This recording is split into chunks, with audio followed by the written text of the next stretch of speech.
I think I did it. Oh boy. Alright, hang on with me for about however long it takes to get this going. I'll give you a little info dump for people that are just jumping in for a second. I know you're not going to watch the whole thing. I'm going to have to turn that down. There we go. So I think I can do this. Hey. Okay, cool. And then I can watch chats there. Awesome. All right, so I know it's been a long time, but here I am. So we just got some REMs in today, and you're going to watch me sit here and put them all together, put them in boxes, and send them out for a lot of happy customers. So, yay. Okay, so for people that are going to watch this later, I'll give you a little info on the store and what's going on. So REMs have been really hard to get lately. The manufacturer's been taking quite a while to put these together and get them shipped out. It's also been really hard to find parts lately. So, you know, some days they'll have them in stock, some days they won't. You know, you'll get lead times that are months, and when you get to the end of that, and they quote you another couple months. So it's really hard to find parts, which means it's really hard to build these things now. So that's kind of part of the reason why they're so hard to get. But I finally just got a batch in. The biggest issue was the LEDs. I couldn't get the right size I wanted, so I had to find a replacement part that was close. So yeah, now I finally got another 80 of these ready to go, and we're gonna sit here and box them up. So in the meantime, if you got questions or whatever, I'll be here for answering, and I'll try to read whatever's up on the screen. I haven't done live in a while. So yeah, for other store news, Nifty shifters are in. We've had Nifty shifters for a while, so those aren't really an issue. Trinity fan controllers, they are on the way soon, so that should be really exciting. I'll have to check the shipping on that, but it should be here sometime next week. So people that have been waiting for those are going to be on the way soon. So that's pretty much all of the store stock that will be available. Nifty Shifter Pros aren't anywhere there. That's a pipe dream, so don't even worry about them. REM clocks, though. REM clocks are going to be coming. They're going to be started soon. We'll put it that way. So I just opened up the design file last night for that. So yeah, I think it's finally time to start working on the clocks. After that info dump, the YouTube channel. So the Moab trip is finally over, thank God, right? I'm sure not too many people really interested in that. I wanted to get the footage over with. I can't start a project and not finish it. So now that that's done, I'll have to go through the backlog and see what's actually fun. There's not a whole lot that happened in 2020. The XJ, the Grey Goose, that's pretty much been sitting around for most of the time because I haven't been wheeling and I've just been doing the business stuff. So yeah, the XJ's just kind of been hanging out. It's a really nice lawn ornament, I guess. But the MJ, the Comanche, for those of you that don't know, I have a 2.5 liter Comanche. If you've been following my Instagram, I might have been doing some things with that. It might be on the road and running and driving. So yeah, check that out. Let's say it makes a really good scrap hauler, so I'm gonna make it earn its keep around here. So there might be some MJ content coming now that I actually have a use for it. So yeah, both Jeeps are on the road. They sort of drive. The XJ still needs the front axle rebuilt, and I'm pretty sure the heater core just went out, so that's gonna be a really fun one whenever I get around to it. Thank God it's summer, so I can put that off for however long. But yeah, that's the Jeeps, that's kind of the business, and that's pretty much life. So yeah, anyway, now that's the info dump. If you don't want to hang around for that, that's pretty much it. Otherwise, it's time to get started. So anyway, in the chat, Matt Wiggin goes, "What's up, bro?" Well, I guess you know now. And Garage Man Cave says the Moab videos are awesome. I'm glad you thought so. I mean, you know, I figured they were kind of fun. There was enough content in there to make it kind of interesting to watch, but the last trip wasn't all that exciting. There was only one Jeep, and that Jeep broke the first day. So yeah, it wasn't the most exciting.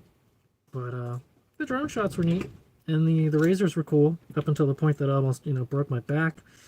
But yeah, besides that, it was nice to be out, you know, back before COVID and all that shit struck. the lack of masks, you start to really appreciate what you used to have when you start looking at that old footage. It almost looks weird. But yep, I'll have to see what kind of content I have. I didn't really get to do much, but nice weather is always a good sign. So hopefully we'll have some more exciting stuff as the weather improves.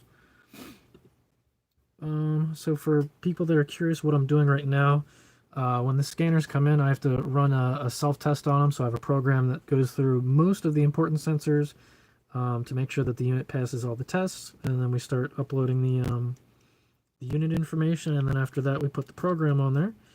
So that's what I'm going through now. So part of that is making sure that the screen contrast is set right. So that's what we do here. Yeah, real exciting stuff.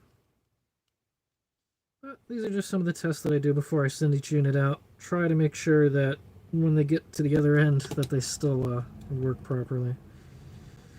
I'm just so excited to finally have these in my hands again. It's been so long. I ordered this batch back in December, before Christmas, I think.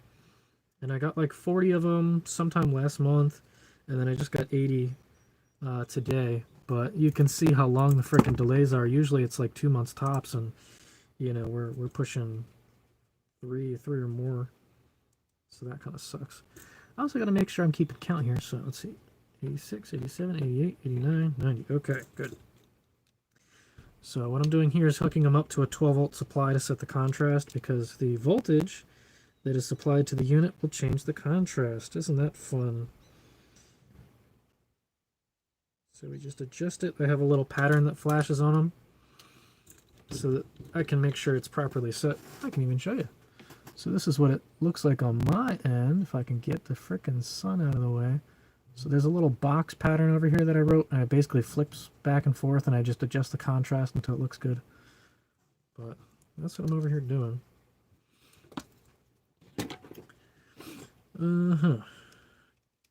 So other fun things, besides the Jeeps in general, I've been trying to clean up the house more, because it's definitely a mess. Now that the MJ is on the road, it's kind of fun to clean stuff up, because you just throw it in the Jeep and, you know, take it away. So it gives me an excuse to drive the Jeep, makes it useful, and I'm cleaning up the house in the process. Oops, that's not good. Oh boy. So let's see. Sometimes these regulators aren't put on right, and when you hook them up to 12 volts, they go poof. Let's see if I shorted that one out or not. Let's take a test here. No, turn back on. Okay. Well, let's do a test just in case.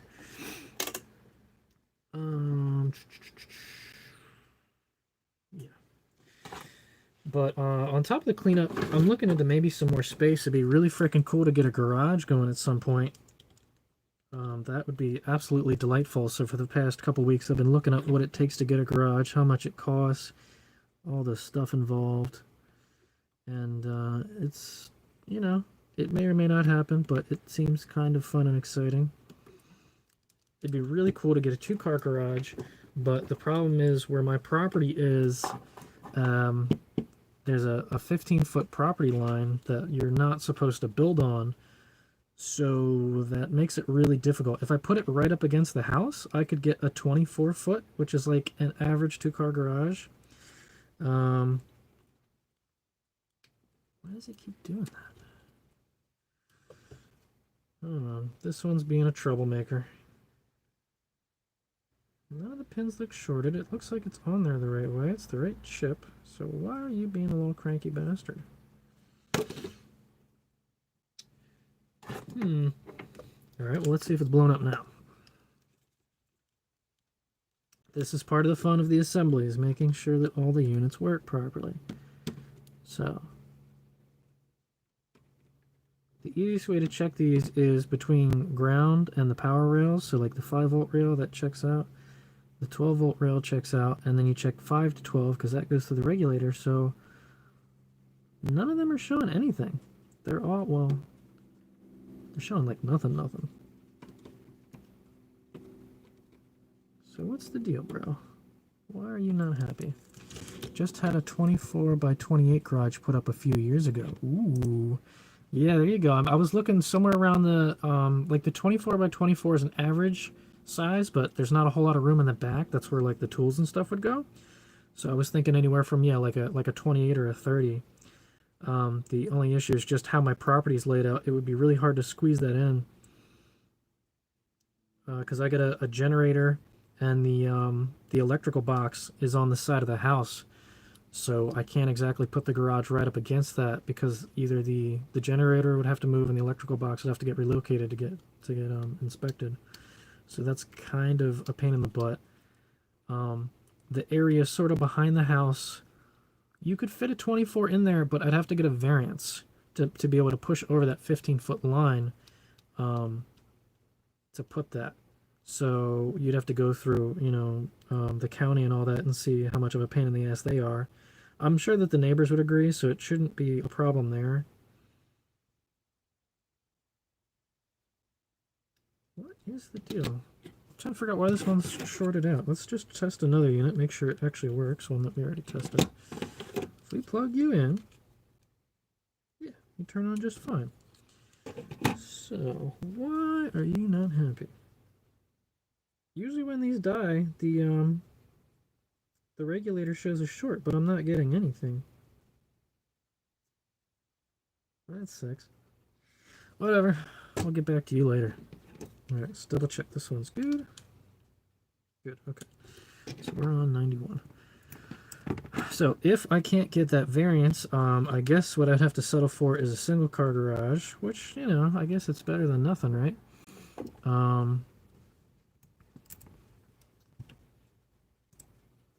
But if I did a single car, it would probably be really long. So I think I can do either 14 or 16 feet wide, which would be nice, like a decent width for a single car.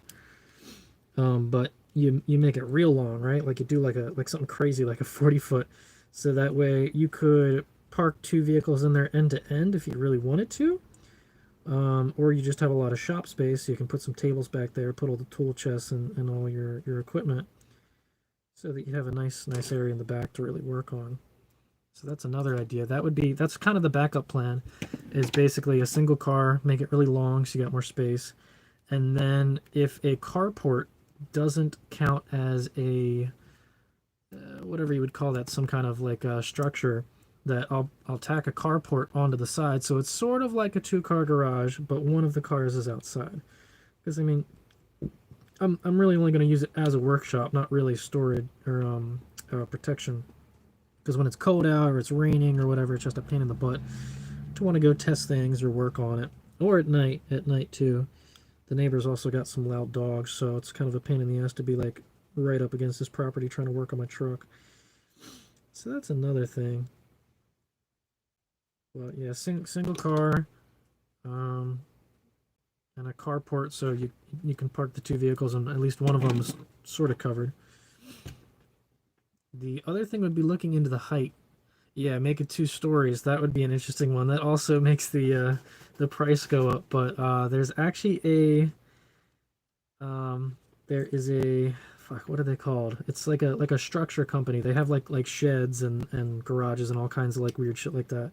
They had a 2-car garage, 2-story like setup, and it's crazy. It's got stairs that go up the back and the roof. It's got a cutout so that there's actually a spot you can step up, because the second floor is sort of like a bigger attic. But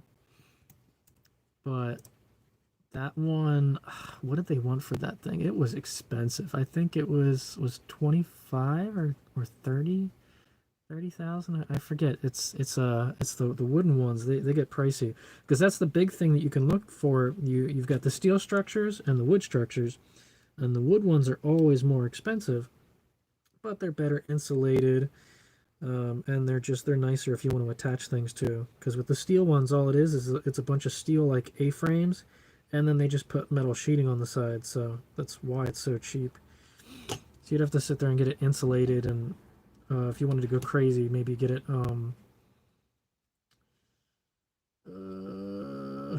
braced, so that way it doesn't feel like a tin can that you just push over.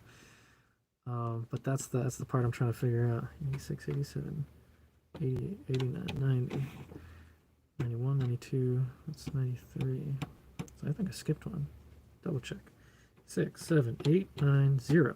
1, 2, 3. So is this one number 2? I need a program that does this for me. This part's a pain in the butt.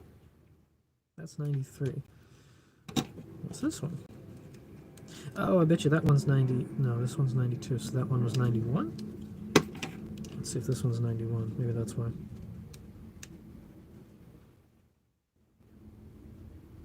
This one we never even updated. Did I skip 91? I did skip 91. Uh-oh. Oh, we'll just cheat a little bit and make this one 91. Yeah, a 2-story would be kind of neat, but the other thing I'm wondering is, would it be worth doing a 2-story or just make a really tall roof so you could put a lift in there? Because honestly, like dream goals would be to have a lift in the garage, so that way you're not, on your hands and knees all the time trying to freaking get underneath the vehicles. Even just for like an oil change or whatever, it just makes life so much easier. But that depends if I'm going to stay in this property long term, which the way that, the economy is, I'll probably be here for a while.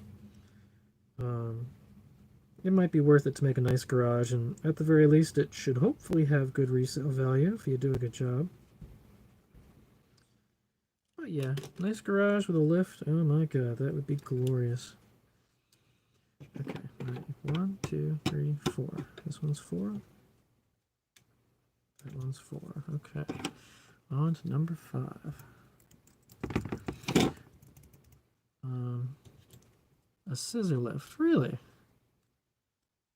That's, yeah, I mean, you can also do, because like obviously everyone looks at like the 2-post lifts, but I've also seen the 4-post lifts, and that's an interesting point that you make, is if you make a lift that you can drive under, and you've got like small vehicles, like the MJ isn't super tall, you could put the MJ on the lift and put it up in the ceiling and then drive the other one underneath, and technically have a 2-car that way, but that would more be for storage. It's not really. And with how much Jeeps leak, you probably don't want it, over top of another vehicle. But yeah, 1, 2, 3, 4, 5. Okay.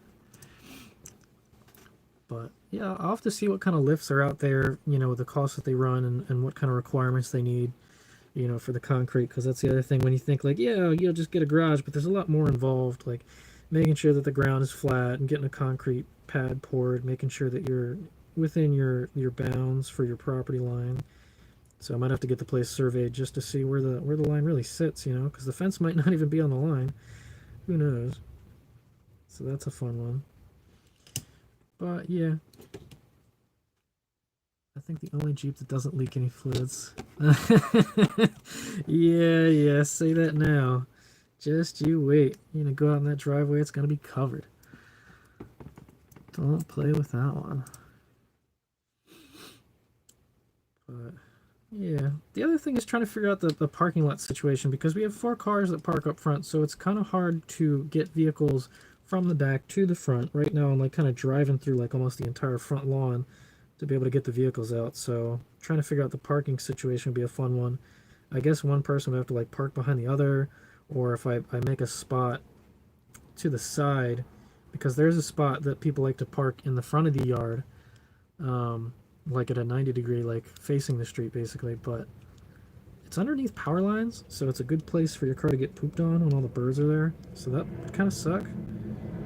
But then at least you'd have a pathway that you could go forward and backwards without having to mess up the whole yard to get out. So that's another fun one, figuring out the parking. Let's see.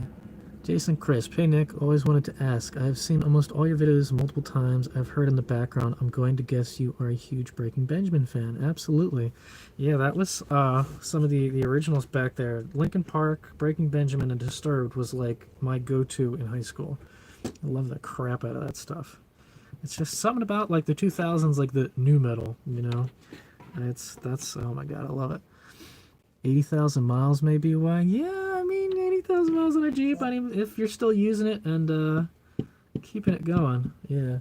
I always get kind of leery when people talk about low mile Jeeps, because it's like, well, Is it low miles because people don't use it, or low miles because it's broken and it doesn't work to begin with? So, yeah, you know.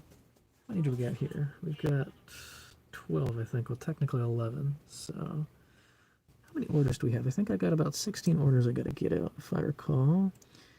19. So we'll push to 20. Why not? A man of good taste. Thanks. Yeah, that's our age of metal. You know, if you want to start pushing further into the other stuff, like if you want to go a little more emo screamo stuff, you have like Bullet for My Valentine, and what's the other? Rise Against. You know, stuff like that. That was good stuff. I used to love listening to that. I still do from occasion. Now I got with the new Honda, it came with a Sirius XM. I don't even listen to FM radio anymore. It's all Sirius. So like Turbo's got some of the old stuff, but I feel like they play a little too much Korn for my liking. But Octane, they got a lot of newer music there, so you got to see what all the new bands are like. So that's a fun one to listen to. So, question: whatever happened to the REM that was mounted to the right? The clock replacement. So that has been an interesting one, mostly due to it being an absolute pain in the balls to produce. So I actually have one sitting right here because I'm starting to actually work on that. So we are going to bring that back. But for people that don't know, this was the infamous REM clock panel. So it was a full replacement clock panel. If you've ever seen behind the dash, this is what the factory clock looks like. So I built an REM that actually replaces the whole panel so that you still retain a clock and you have the entire REM. Now, one of the reasons why this has taken so long to come back, this is still old technology. This is a V4.1 and we're up to V5.3 now. So the biggest change between the two, this one just has an Arduino tacked on and the rest is just little stuff. With this design, it's fully custom. There are no daughter boards or anything like that. It's a whole design that is completely incorporated on one board instead of two. That makes it extremely more complicated to design. So while I've been making sure that these designs work, now that this one is good, there's no problems that I know of, everything is good, now I can translate this design over to the clock panel. The reason why I can't just take this and put it in here, if you'll notice, there's a big width issue. That's to do with the buttons. The buttons are on the side here, and on the clock panel, they're on the bottom. And you can't really just move them because it changes the whole board design. So that's what I have to do, is basically trim off the sides and figure out how to get it to fit. And the other issue, I don't even have the full width to work with, because if you notice on this side, the PCB is actually cut off. Where are we at? Here. So this is where the radio sits. So this is a really small tolerance that can't fit in the dash. So I don't even have the full room to work with. I only have this little tiny cube. I can push over this way a little bit towards the gauge cluster, but the big part is we have a lot of vertical space to play with. So I need to find a lot of vertical components, such as the battery holder. The battery holder is going to have to be vertical. The micro SD card is going to have to be vertical. The USB port has to be vertical because obviously you have to be able to get to everything from the front panel. So on the old design, I just used a little jumper, but I'd like to not have to deal with that kind of crap anymore. So yeah, hopefully we can get that going soon. It's just going to be a bit of a work in progress to get that all figured out. But they are going to be coming soon, and I actually mean that now. They've been delayed for over 2 years now. But now that I got the standards figured out and I got some other projects off the table, it's time for clocks. So let's see where we are. It looked like a huge pain to design, but I absolutely love the design. Yeah, they're great.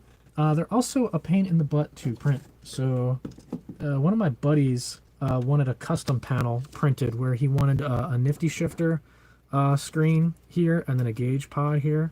So I've been trying to print them out, but the supports required to make these the supports, because when you print them, they print face down, so anything that's floating in the air has to be supported, and getting the supports to print properly is a pain. So if you look, that looks absolutely disgusting. On the old clock panels, I had a raised design, or I guess an embossed design, so it matches the old panels, because the old panels aren't flat, because it looks kind of bland. So there's like indents. So I tried to match the indents, but all of that requires supports. So on this panel here, there was always a line that would be produced. If it didn't land just right, it would always print that wrong and it would look gross. And you don't know that until the entire print's done. So you're waiting, 3.5 hours for a case to come out to find out that it fucked up and I can't sell it. So they were also extremely hard to print. So yeah, they needed an upgrade on the board. I needed to figure out how to produce them better. And it was just all around a pain in the butt. So I think now that I've sit on it long enough, I've got all the issues figured out. So hopefully we can start get that going soon.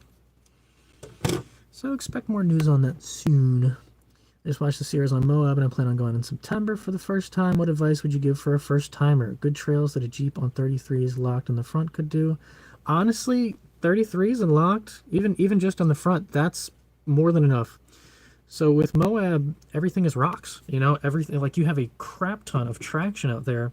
Honestly, sometimes it's better not to use the locker so you don't blow your axle up because there's no slippage, there's no mud, there's no dirt. You're just out there, climbing up rocks all day long. The biggest thing with Moab is usually off camber because that was where I felt like I had the most sketchy situations. When you come up on a rock and you're leaning so far, you feel like you're going to fall over. So you really got to know the limits of your Jeep. But besides that, I mean, Moab's not really that... Hey, Nick. What's up? I'm also live, so... What's up? Did you have any intentions on reaching out to Drew still? Maybe at some point, but later. Are you going there again today? No, he just called me and he was like basically updating me on stuff. He's like, oh, I haven't heard back from your brother. Oh, okay. Yeah, I'll call him eventually. Okay. Yeah, I will. Do you need anything from PetSmart? Yeah, if you want to pick up some crickets. How many? Like 2 dozen large. Thanks. Anyway, so where did you guys go? You're hiding in the background now. Yeah, so with Moab, there's lots of traction, but there's also lots of off camber, and there's also lots of heat. So especially, like we went in the fall when it was cool, and even then we still had heat issues. Because when you're running out there, even in 4 low for so long, those RPMs are so high. Heat was an issue, so I had to run my heater core, like I had to blast my heat at some points just to lower the temperature. So you got to make sure your cooling is in check, and that you have some kind of, if you're really tall, you're not going to have a lot of fun. Another thing was axle wrap on the rear axle, because with that you got to bump a lot. And on the leaf springs don't like to bump, they like to twist. So when you hit a rock, it just kind of eats it and just kind of sits there. But the guy that was with us with the Wrangler, he was, control arms front and rear, so he could just give it some gas and it would just climb right up. So that was the thing that was pissing me off, was all the axle wrap in the rear. I wanted to actually put a traction bar in to fix that. But otherwise, yeah, it's really not that bad. Just know the limits of your vehicle for how much it can roll. And you should be all right.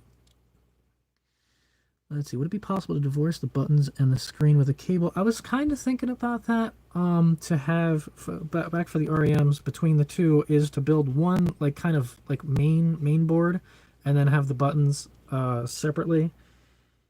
If I was really smart, yeah, design something like that, that's modular, so then you can kind of just put the little bits and pieces somewhere else later. But the board is also what keeps it all together. I don't really use screws to hold all this together, so the circuit board is what kind of keeps everything located. So I don't know. It's possible, but it would be a pain in the butt. A Wrangler, so yeah. Well, there you go. Like, I would say watch the 2018 Utah series, because that one was actually fun, and we actually did challenging stuff. You'll see that the hell, we had the one Wrangler on 37s, but he was having trouble because he didn't have the power to go up stuff. That was a recent swap, and I don't remember if it was geared or not. I think it was like 37s on 355s or whatever. So he was kind of hurting. But yeah, if you're geared and all that, like, it should be a freaking walk in the park, man. Shouldn't be a problem. So yeah, thinking about maybe going out to Utah again at some point, but we're debating if we feel like bringing the Jeeps the next time around,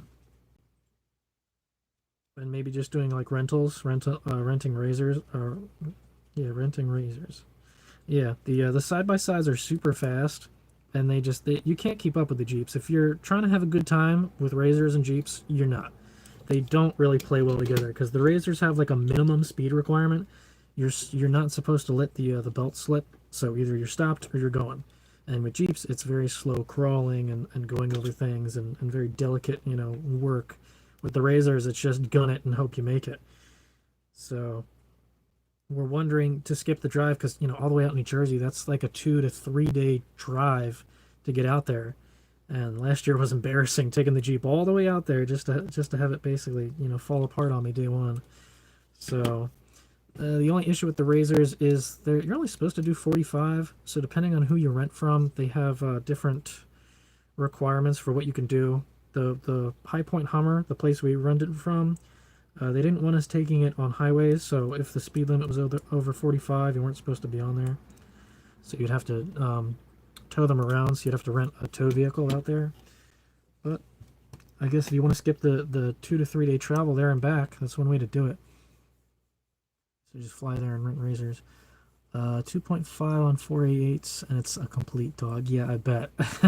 I freaking bet, buddy.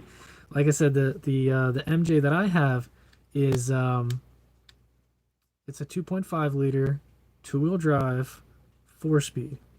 I'm not entirely sure what the gear ratio is. It's either 411 or 456 or whatever it came. I'll have to check that at some point. But even on 30s, just 30s, it's a like almost completely when it's filled up with scrap metal, it hurts, man. But part of that is because it's not running correctly. I'm having issues with closed loop. Sometimes the sensor doesn't go low enough, so it starts leaning it out so hard that the engine literally stalls on me. So you have to sit there and freaking rev it, and oh my god, what a pain in the balls that thing is. So when you go to drive it, when you take off, you better pray to God that the O2 sensor is actually working with you, because otherwise you have no power. Your foot is on the floor and it's not going anywhere. You're like, seriously, come on, you can do it. And then it gives up, and then you get your power back. It's like, all right, go, and then it's back to zero, and it's like you can't clutch out, so you basically got to just sit there and suffer with it until it gives up again. Because when you're in gear, at least it keeps it's pushing the engine for you, so it kind of forces itself to run. But when it's unloaded and closed loop isn't fucking up, it's not bad. It's got an engine knock, so that kind of sucks too. But yeah, I'll have to pull it apart at some point and see what the heck's going on there.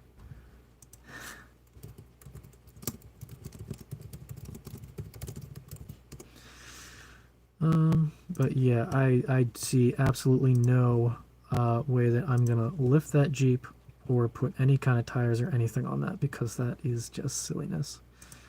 No way, no how. Even stock, it's questionable, because it doesn't have any power until like almost $3,000. So you're sitting there trying to get through the rev range, and until you're like really up there, like 2,500, $3,000, you're not going anywhere. The thing wants to stall in first. Like, it's a pain in the ass to try to take off in that thing. I would say it's a good and bad vehicle to learn manual on, because with that you don't have a lot of power, so you got to get good, and you got to get good fast. So, you start with something crappy, and you'll be able to drive the good stuff, no problem. What am I doing? I'm fucking up. All right, we have to program now. Update number 7. Okay. But for what it is, it's kind of fun. It's still a fun truck to mess around with. I would absolutely despise that thing as a daily driver, but for like a vehicle that you just take out on the town every now and then, it's kind of fun. It's something new, it's exciting. Are you gonna make it there? Are you gonna be able to take off? Who knows? It's always a new adventure. I mean, the thing with pickup trucks is once someone knows you got a pickup truck, you're gonna start hearing favors. I pulled up at a Wawa, and some old dude came up to me, and he was like, "Hey, you mind giving me a lift? My back's killing me, and I need to go up the road like 5 or 6 miles."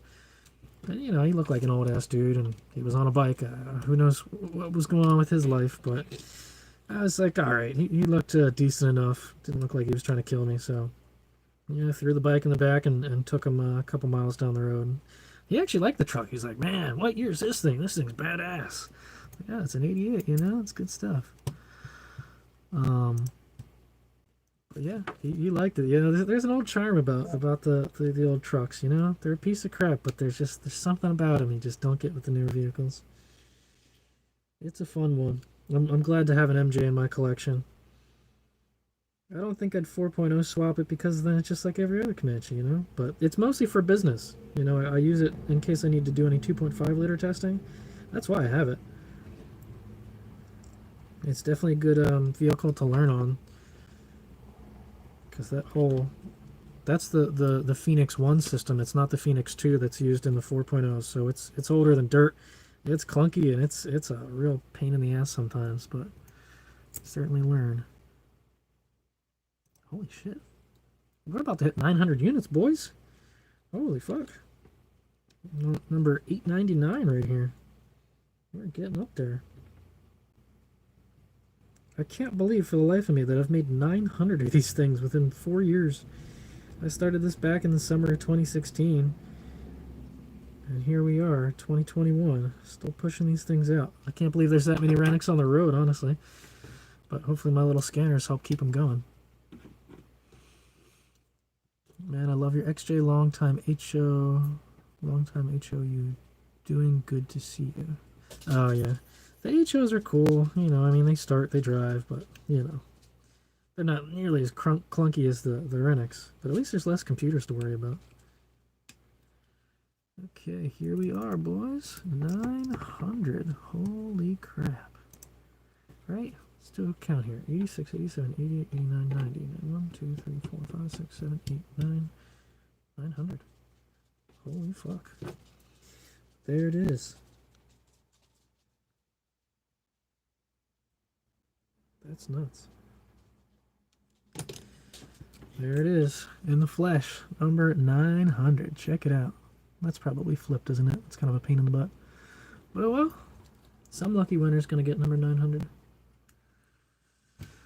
Alright, let's see where we're at. I bored out of 4.0. I'm going to stroke it. So as soon as the 2.5 gives. Yeah, I mean, thinking about that, I got the 4.6 liter stroker, and it's kind of funny to think that that's got almost twice as much capacity as the 2.5, you know?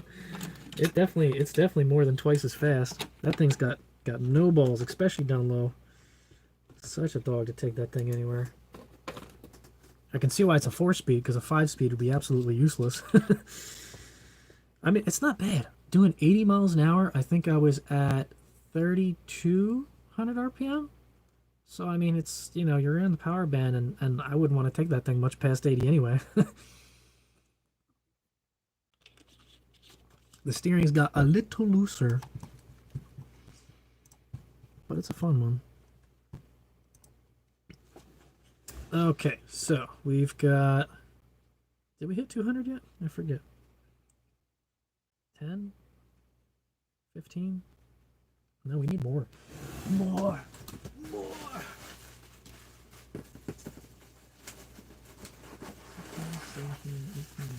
Alright.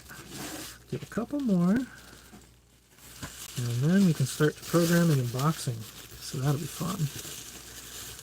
Just got my REM about a month ago and I love it. I'm still having a problem with my 4.0 running rich. I'm beginning to think this 12-hole injectors. Yeah, so did you order the injectors from K Suspension? Because that's been an ongoing battle. I know, especially if you guys aren't in the Renix Jeep USA Facebook group. That is the place to be for Renix owners. That is like the best place I've ever seen for the diehard Renix fans that need help. Go there. You will find an absolute boatload of information, and I'm there quite a lot. So if you ever have questions, that's the best place to ask. It's a great community. But yeah, the 12 holes, they flow too much. I think when I talked to Rafi a couple years ago, he said they were rated at like 21.6 pounds per hour. And stock Renix is like 18.6 or something like that, barely 19. So it's like 2 pounds over. So it really depends on your setup whether you can run them or not. It's hard to recommend. Honestly, it's probably just best to stick with the 4 holes. But yeah, that's probably the issue. Sadly, it's a shame because the 12 holes, they run real nice. I like them. They run real good. they're just a bit much. Okay. Test program.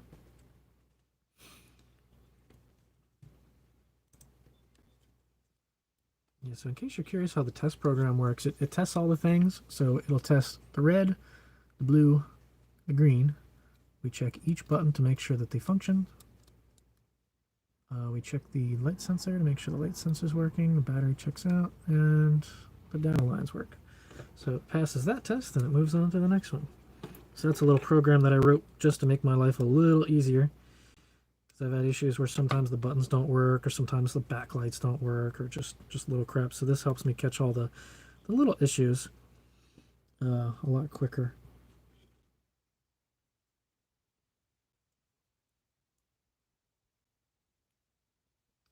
Yeah. So a fun idea that I've kind of been playing with in the manual, now that I'm driving one, I get to see all the things that I can and can't do with the REM. And one of those is the MPG reading. I'm like a sucker for MPGs. I love knowing the efficiency of the engine and where I'm running and all that. But on the manuals, there's no speed input. There's no way to know how fast the vehicle's going, because the speedometer cable it's just a cable. There's no electrical signal or anything. Purely mechanical. There's no way to interface. With the autos, we got lucky, because the transmission output shaft speed is actually a part of the data stream. So with a little bit of fancy math, I can turn that into speed as long as you're not in 4 low. When you go into 4 low, it messes up the reading because that's after the transmission. But yeah, with that, you get speed. With the manuals, you can't. So I've been playing with the idea of using the RPM of the engine to calculate the speed. Because with manuals, it's a clutch. There's not really, once you're in gear and you're not slipping the clutch, it's a pure connection. There's no slipping like with a torque converter. So whatever your engine RPM is, if you do the ratios, you have the exact speed that you're going. So I've been messing with the idea of trying to get speed out of that, but it's a lot more guesswork because you have to figure out how to write code that guesses what gear you're in. That's fun. So first gear is the trickiest because there's lots of slipping and it's hard to tell, and if you don't take off in first, say you take off in second, it's a little hard for the code to know. You'd have to do like a load-based guesswork to go, okay, you have this much throttle input and you have this much acceleration, so we'll try to figure out what gear you're in. I haven't tried that yet because that'll change a lot. If you're going uphill, if you're going downhill, if you're pulling a load, it would be a real big mess to try to do that. So I guess you could kind of average it or something. But once you're in gear and you're moving, the way that the code works is it's actually really cool. You check the acceleration of the engine, right? Because when you're in gear, the acceleration is nice and smooth. It's a real smooth rate, and you can just see when you shift, you can see it starts freaking out and the engine RPM jumps way down and then it jumps up, and then when you clutch back out, you can actually see the speed. It wiggles as it catches. You know, if you like didn't shift quite right and you feel it like kind of lug forward and backwards, you can actually see that on the data until it smooths out.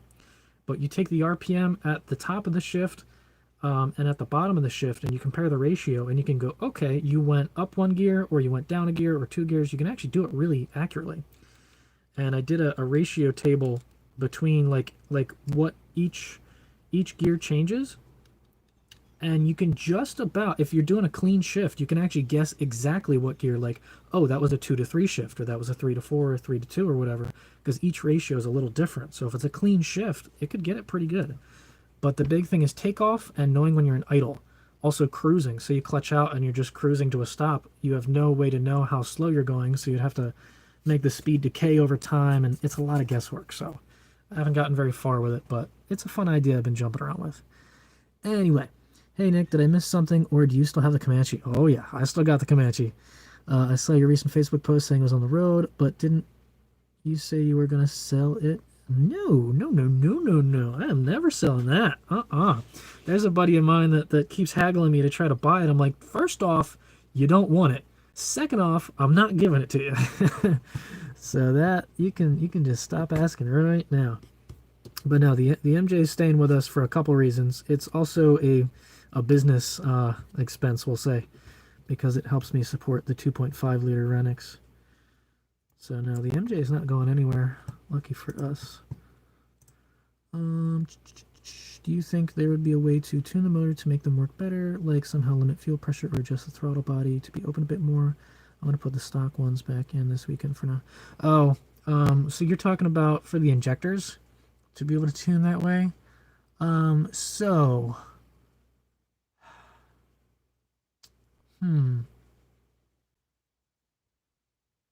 that's an interesting question. So yeah, I mean, if you wanted to go through the route of getting a adjustable fuel pressure regulator, yeah, you could do that. You just turn the pressure down until it can hold closed loop. That'll work. It's not the best solution, but it'll definitely get the job done. The other fun way would be if you could tune the Jeep to use less fuel, which that's another project that I really want to dig into at some point. I have everything I need. I just need the time to sit down and actually start messing around with it. But I want to see if I can tune a Renix, like properly put fuel tables and timing tables that the user can adjust. So that is something. I actually got the tables downloaded. I just don't know what any of them mean. So I have to do some probing to see what the computer is reading at certain intervals and mess around to figure out what the tables are doing. But once I can crack the tables and then adjust them, oh my god, that's gonna be a dream. Then the XJ will start to run better. That stroker it can be a real pain in the ass sometimes. It runs hella rich when it's in the cold enrichment mode. Ugh, it barely runs at all. It's real bad. It wants to stall on all kinds of crap. So that one's a pain in the butt. But yeah, actual tuning of the Renix would be amazing. And once I crack the tables, it could help me piggyback tune as well, because another way you can do it is just feed the computer different sensor information. That's what I do with the wideband conversion kit that I do. So basically the REM sends a fake O2 sensor signal to the computer, and that way you can adjust the AFR, and the REM will just it'll adjust everything properly for you. But that still depends if your system is balanced for the AFR you want, and if the computer decides to even listen to the sensor to begin with. So it's still not perfect, but you could do the same thing with the map sensor and the intake air temperature sensor, the coolant temp sensor, all that kind of crap. You could feed fake information to kind of fake tune it. But the important thing that I need to figure out is what change of what sensor changes the fuel what amount. So that's where the table reverse engineering comes into play. All right, real quick, let me just make sure that we're good here. So we had 90. 1, 2, 3, 4, 5, 6, 7, 8, 9. 900. Or 901. Is that 901 or 902? Let's take a look. Quick check. Again, this is not good multitasking brain. So is this 91 or is this 90? Let's find out. What are you? Okay, that's 91. Okay, so 1, 2, 3, 4, 5, 6, 7, 8, 9, 0, 1, 2. This one is 3. Okay, that checks out. All right. Stock one's back in this weekend. Yeah. Hey Nick, I'm doing an auto to AX15 swap on my 90 Cherokee, wondering if I have to modify anything to fool or delete the auto trans controller. So the nice thing about Renix is that the engine and transmission computers are completely separate. They don't share anything at all. Every single, like both computers have their completely own separate sensors. Even the TPS, it's got 2 channels. One channel for the computer, one channel for the transmission. Brake switches. It has separate brake switches. There's a brake switch for the transmission and a brake switch for the lights. Everything is separate. So yeah, when you do the swap, just pull the computer. It's not gonna care at all. The only difference is that the engine computers are different. You can run them on the wrong transmission. It just might run a little funny, and you'll have to fool the neutral safety switch on the computer so that it'll start. But otherwise, yeah, that's pretty easily doable. The harder part is really just going to be modifying to make sure the transmission actually fits, to make sure that the floor pan's good and installing the clutch and all that. I don't know how hard that part is if you got to drill stuff or how it bolts in. But yeah, you're going to have a harder time doing the mechanical stuff than the computers. That'll be a piece of cake.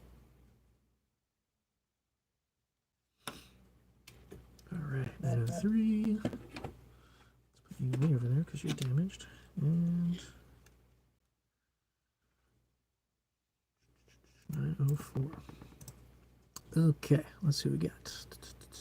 Glad to know you still got the MJ. Heck yeah. Got the 2.5 Renix myself. Ordering an REM soon. I was waiting for your troubles to clear up with the backordered parts. Yeah. The back orders have been such a pain in the butt. Oh my god. This year especially, it's just been so hard to get parts. And the supplier that I'm working with is a little The problem is there's a bit of a middleman, because the guy that I'm talking to is not the guy that's building them. He's talking to another company that I guess he's friends with or co-owns or whatever the heck the deal is, but his word is different from the factory's word. So there's been a lot of miscommunication. I've been getting on his ass recently, and thankfully now I finally got another batch in my hands. But yeah, that's been a pain. Even the normal distributor that I get, PCBWay, it's taken them a lot longer to get the fan controllers going, but they just shipped. So we should be good on stock, but as you see right now, I got a shitload. I don't know if you can see, but oh yeah, look at them all. Ain't they pretty? But that's what I'm doing right now. It's just pumping out some REMs. So let me check the angle. Is the angle the same? Is my head cut off on the YouTube video? Huh. Yeah, I wonder why it does that. Oh well. Let's see, where are we at? Basic piggyback tuning like that would be awesome. Oh, right. There was one thing I forgot to mention about the piggyback tuning is it really depends what sensor you play with, because it affects not only the fuel but also the ignition. So one of the tests I was doing back in the day was messing with the map sensor, because that's the main sensor that controls the fuel, but there's an issue where it also changes the timing advance. So you could be accidentally, changing the advance in a way that you don't want when you're trying to adjust the fuel, and that's not all that great. So that's why I started doing this other stuff to pull the actual fuel tables and see exactly what sensor changes what amount, so I can see, like, all right, maybe I should mess with the intake sensor or the coolant sensor instead of the map. But yeah, that is it. Well, the map sensor is fun too, because if you drop the map sensor low enough, you can kick it into fuel cutoff mode. So if you wanted to, like, try to cruise with fuel cutoff a little more, that is possible. But yeah, there's lots of things that you can do. You just got to know what sensors actually change what. Okay. So right now, everything else checks out on these scanners, so we can start uploading the real code. Yay! One step closer. So let's make sure this works real quick, and then I'll check up on you guys again.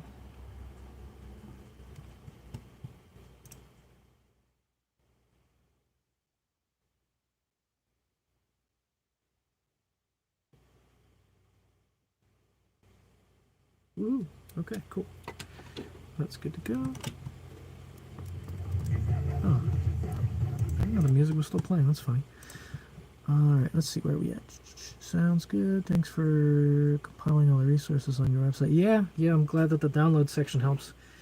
There's lots of stuff. For those of you that don't know, that haven't been on my website in a while, there's lots of stuff in the download section. Not only like the programs that I write for all my devices, but also helpful manuals. So you have the 1990 factory service manual on there. There is the Renix multi-point fuel injection manual, so you can learn how all the sensors work.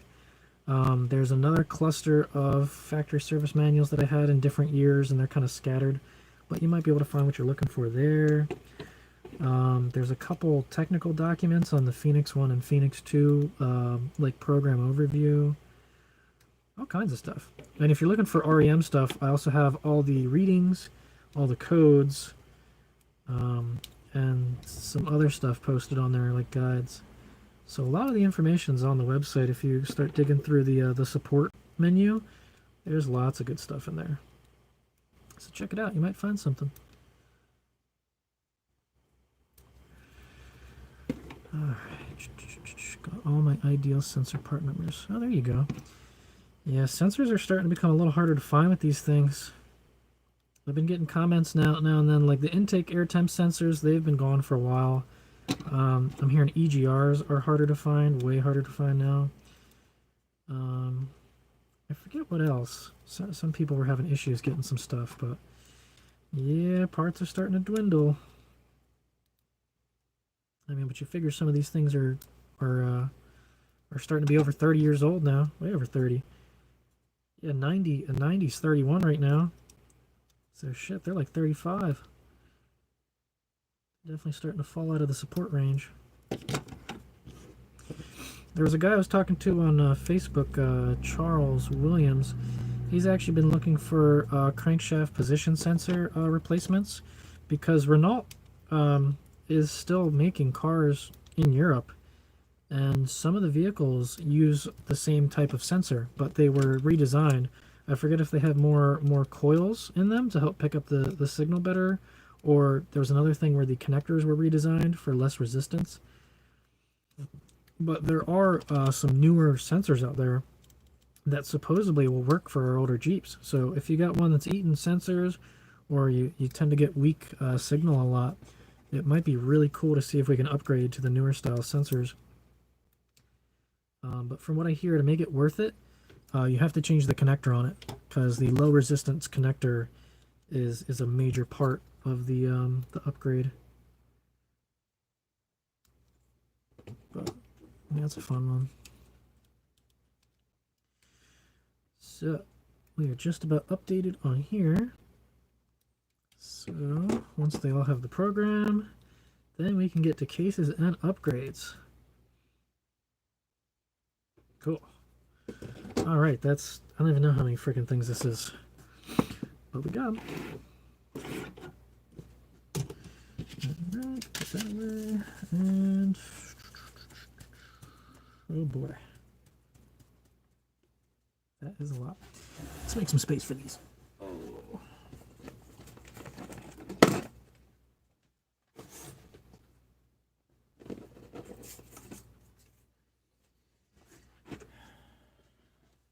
Okay, so we need the discard bin pile. Where would we put those? I guess we put them in here. Okay. Yeah, I've been trying to clean up the office more to make my life a little easier. So, you know, things are clean. You can usually find them. The problem is just finding a solution that works for me, because you know, things might look scattered to other people, but if you know where your stuff is, that's what really matters. You know, you start building a system in your head, and you keep going back to those same spots, and it just kind of gets ingrained, and it's really easy to find your stuff. So when you change up the system, it's like, ah, crap, I don't know where anything is now. You just kind of go blank. So I'm trying to find a system that cleans things up and makes them usable at the same time. Also with the trans swap, is there a certain manual flywheel, or is it just for the auto? So I don't know if there's any issues with flywheels being made wrong. Every time I've heard issues, it was for the flex plate.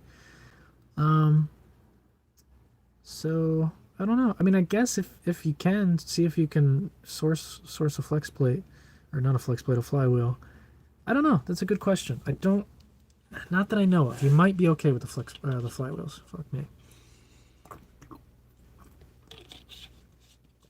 How about making a plug-in Renix Ruse FI or Mega Squirt? That was a fun idea, yeah, to make a custom ECU. So instead of sitting around and trying to, like, you know, muck about with the factory technology to make it a little bit better, what you could do instead is just completely upgrade it with a standalone system.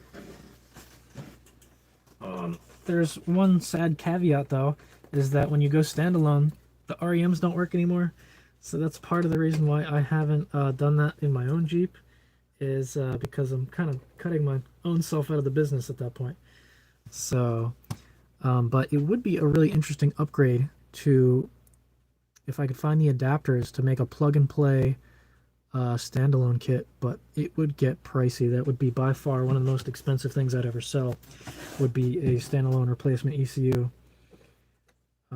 You know, you're talking minimum $500 to get all that going, but I guess if you're trying to do something performance-wise, it might be worth it for you.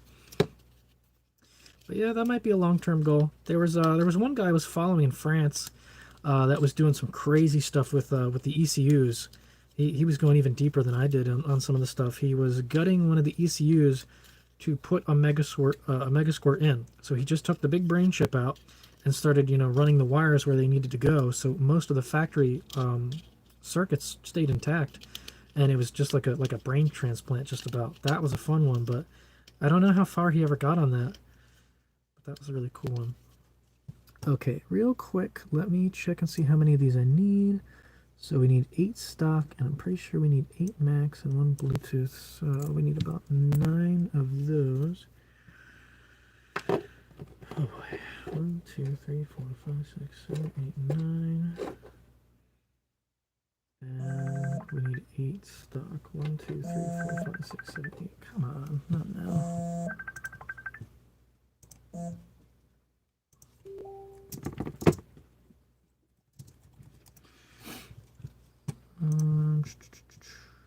Yep. Okay, or when someone cleans your room. Yeah, that's the worst part. When someone else touches your stuff, it drives you nuts because you can't find it anymore. I hate that. That's like this office space is off limits. It's just me. What is the latest firmware that's compatible with the v5.1? So the fun thing is that with the way that my software works, the major versions are all compatible. So any v5 of v5.0, 1, 2, 3, they can all work on the latest v5 software.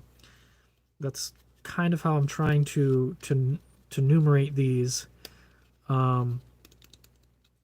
Is so that the major steps of V4 is a V4 and a V5 is a V5. No matter what subversion you have, they're all compatible. So yeah, you can just dump the latest software on there, and I highly recommend it because Renduinix version 9.2 has a lot of cleanup work. The diagnose menu has been completely redesigned. Not completely, but pretty much cleaned up. There's a new code menu that's right in the front now, so you don't have to go digging for it. It's really easy to use. All the codes are in one menu now, and it's super awesome. So I definitely recommend to update your unit if you can. I still need to do a V4 port, but I need to look through the clock libraries to make the clock work. But I'm guessing at this point, a lot of the V4 users, their clock batteries are probably dying because the modules that I selected, I thought they were going to last for, up to 10 years, but they've been dying within a couple years. I couldn't believe that. That was one of the big reasons that stopped me for the REM clock panel, is that the batteries were going out within a year or two. I'm like, seriously? These things are supposed to last for like centuries. Apparently not. But yeah, if you don't really care about the time, there's a quick port menu at the top where you just change the V5 block of code to the V4, and it would probably work. So if you guys were interested in an unofficial, not fully supported port, then you could do that and have the V5 software on the V4. Didn't you post die shots of the Renix chips? Yeah, I mean, I took pictures of the computer and everything. I didn't like depot the chips or anything crazy like that, but I did pull the one chip and dump the EEPROM from it, so all the information was available. That's something I have to dig through and see what the tables actually mean. It'd be really cool to figure out what all of it meant, because maybe there's just some settings on there that you can change and tell it, oh yeah, I got a turbo now, and it would load, like, if there's turbo code hiding in there, who knows?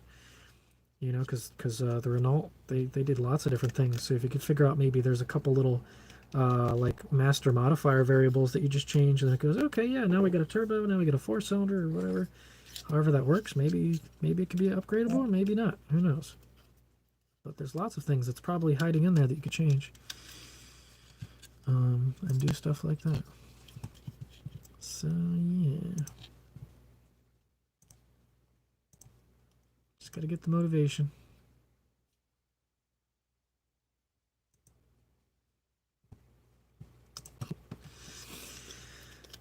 So right now what I'm doing, I printed a bunch of cases in advance. Now we have to clean them up, make sure that the edges look nice.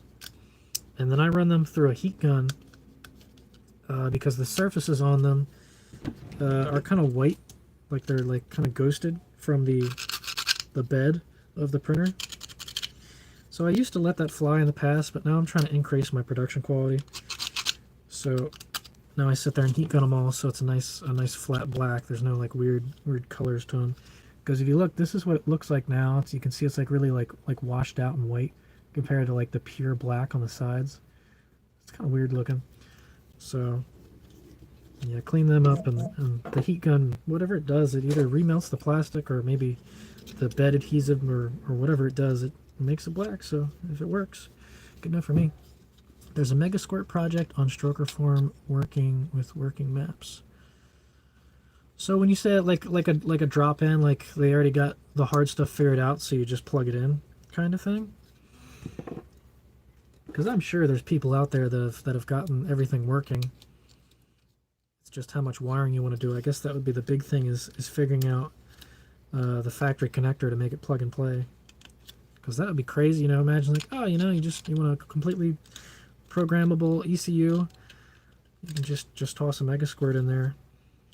And then you could have upgrades, so you could put like the HO distributor in there, and then it would start a lot faster. That's one of the big boons of Renix, is it doesn't really have a cam sensor. It just has like a cylinder 1 sensor. So that's why they take so damn long to start. So if you could have a standalone module with an HO distributor, it'd probably start a hell of a lot quicker. I'd pay $500 for upgrade to new. Yeah, okay. I'll definitely keep that in mind, because I'm sure there's definitely people out there that would love to be able to bring their Renix into a modern age. Because there's a lot of things like, yeah, Renix is simple, but it's also archaic. There's lots of things that are not well implemented. The closed loop is the biggest thing, for sure. The way that it's designed, because it's designed to, it makes the sensor bounce up and down. But the problem is that's also making your fuel and your power output bounce up and down too. And if the sensor is acting up, even for a little bit, it's going to just completely ruin your day. So having one that's more of a pre-tune, and it kind of uses the sensor to offset a little bit instead of relying on the swing, that would be a much better design. So it's kind of like just slightly modifying the current map to run better, rather than completely relying on the sensor to do all the work. Because with the 2.5, I'm noticing that a lot. If it pulls the fuel too low on the fuel trim adjustment, I don't have enough power to even move. You just slam the gas and it's not going anywhere. I couldn't believe it. You'll be your foot to the floor and you're not going anywhere. It's just lugging, and then it finally goes back to open loop and you go, okay, all right, we got power again. Okay. Hi, handsome. Somebody's watching. 3, 4, 5, 6, 7, 8, 9.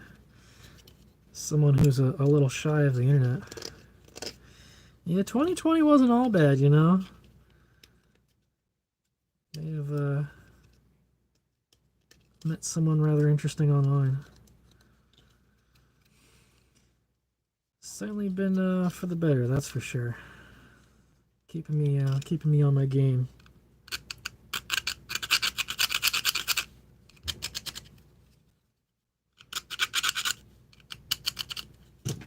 That one looks a little gross. Hopefully that one turns out okay. That might be a discard. How many do we need? 9? 1, 2, 3, 4, 5, 6, 7, 8, 9. Okay, got 9 of those. We need like 8 of the others. Well, let's start with these. Ugh, that one's real awful. Yeah, someone was not watching the printer that day, trying to pump these out. I don't know what it is about my 3D printer, but the bed seems to, I guess the springs loosen up or something over time with all the vibrating. So I have to constantly sit there and re-level the bed, because it just keeps jamming the frickin' nozzles into the bed. It'd probably be worth trying to upgrade it to an auto leveler, but I don't know if my printer would have that kind of support.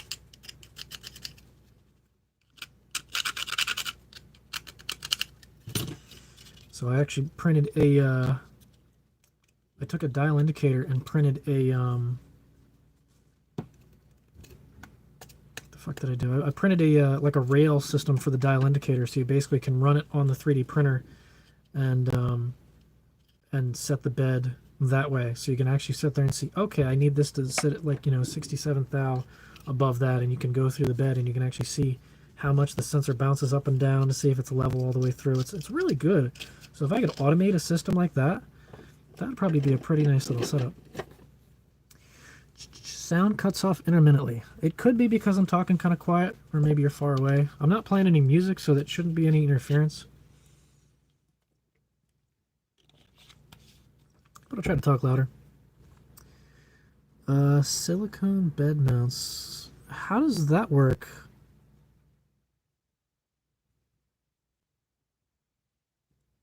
It's not something for the feet, right? Because this printer's got like little rubber feet on it, but unless it's something that keeps them from wiggling. I don't know. The other thing is it's not actually flat. I'm finding that the aluminum plate that came with it, when it heats up, the corners start to bend down a little bit because it's only secured in like three spots. So yeah, the heat actually warps the bed a little bit, which is kind of annoying. Instead of springs. Huh. I'll have to look at how that works. I've never even heard of that before. Moab drone shots look great. What'd you guys fly for those shots? So for that was just the I had a DJI Mavic Pro that I bought years ago. And actually, I don't think that the drone was in the best condition. The camera's kind of messed up. The lens is a little scratched. So a lot of the shots were kind of foggy. I had to sit there and color correct the crap out of them to try to get the image to look halfway decent. But I actually have a replacement lens and a replacement ribbon cable because now the gimbal's starting to mess around like crazy. So when it starts up, it starts like freaking out and then just gives up. It's a gimbal lockout or something like that. It's like an over amperage, whatever the crap. Hopefully it's just a ribbon cable. If it's not, I'd have to replace the whole damn camera system. But I don't really use it that much anyway. Squishy, so they flex enough to level, but not a lot. I'll have to look this up. Let's see what that is. I'm kind of curious now. I'm having a hard time imagining it. Silicone. Oh, so it's literally just like it's like a rubber washer. So I guess you kind of just like you crush them a little bit. Huh. That's neat. I might give that a shot. That's kind of cool. Interesting. Alright. I'll have to figure out what kind of height I need, but that might be worth looking into. Cool. Thanks for the update. That might definitely be worth looking into.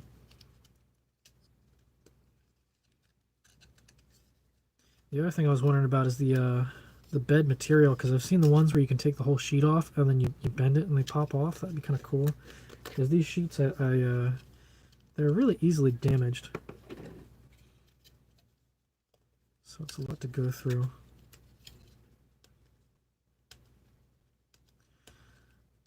Especially stroker builds. He's probably talking about the upgraded ECUs, the Mega Squirt. Yeah, that's the main reason why I'm looking at tuning, is because the stroker doesn't run right on the stock system. Like it kind of works, when you're cruising and idling and whatever, once closed loop finally hits. But when you gun it, the power curve just isn't right at all. The map's completely off. So it leans out a lot until it finally catches up, and it's not really all that fun to drive, because the power's there. You're just not getting the fuel you need to actually run the damn thing. So yeah. One thing I am curious about with the 2.5 is if a little bit of tuning will bring some life into that. If I can get it to run richer, say when you're trying to take off from a light, if that would give you the power you need, because it makes a difference. It's a hell of a big difference between having the right amount of fuel and not. Because when you're working on that little amount of power to begin with, every drop counts. So maybe I'll start messing with that one too. Maybe do a wideband conversion into 2.5 later and see what kind of things I can do with that. Okay, so now on to step 2. So I don't know how well you could see any of the stuff I'm doing out here, but now we got the cases. So I'm going to take my heat gun and we're going to run through these and make them look pretty.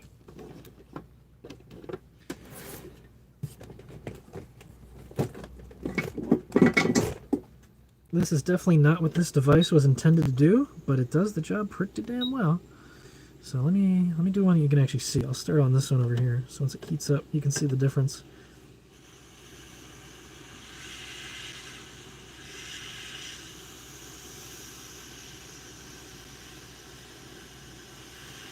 So just sit here and run this down.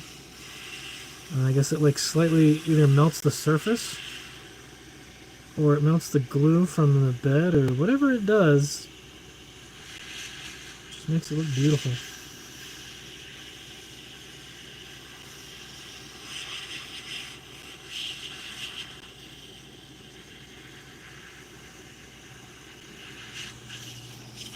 So you can see the difference now between the two.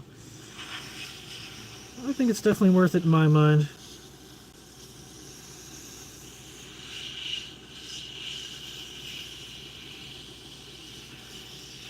Yeah, I think that's all the big stuff. The 2.5 liters fun. It just needs a little bit of work to get it going proper. The XJ has been sitting around a little longer than I'd like, but hopefully I can start working on the axle soon. I have all the parts for the axle. I got an ox locker, new gears, and I think most of the bearings. I gotta check and see what bearings I have. But I can rebuild the axle and get the four-wheel drive going in that again. I'm looking into cryo treating the gears so that I don't break them anymore. I mean, the whole reason that I probably broke the first set was because the pinion kept loosening up. And the reason that the pinion was getting loose is probably because I was missing one of the oil slingers. So I bet you the bearing wasn't getting the oil it needed. So I guess if I assembled it right the first time, it probably would be okay, but just for the added security, I'd like to get it cryogenically treated. It makes them a hell of a lot stronger, so hopefully it doesn't break. But then the other thing I'm wondering is like, well, I could go up to 488s, and then I could have even more torque, because on the highway with the Renix AW4, overdrive is a little taller. So even with the stroker, it kind of feels like it's what the hell is that called? It's lugging. It feels like it lugs when it jumps into fourth. So I could swap to an HO AW4 because it's not as tall, so you still have the power on the highway. Or I could go to 488s, but I'd have to redo the rear axle. And I'm really happy with the way the rear axle came out, so I don't really want to touch that. So I've kind of just been undecided. But whatever, it drives well enough. I'm sure once I start driving it with a nifty shifter and I can just put it into whatever gear I want on the highway, it'll be fine.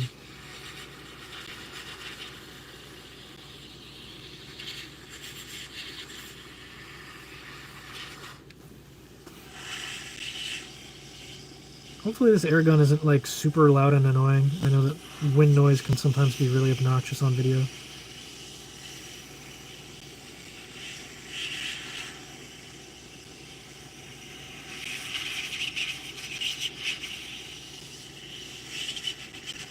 But yeah, I'm going to try and get these units out today. I've got 2 hours until the post office closes. So I'm going to see if I can get these going or not. I'd like to get something in the mail today, and even if I got to finish the rest of them tomorrow. Or put them in the mail tomorrow anyway. Not the end of the world. So we got at least another 2 hours here.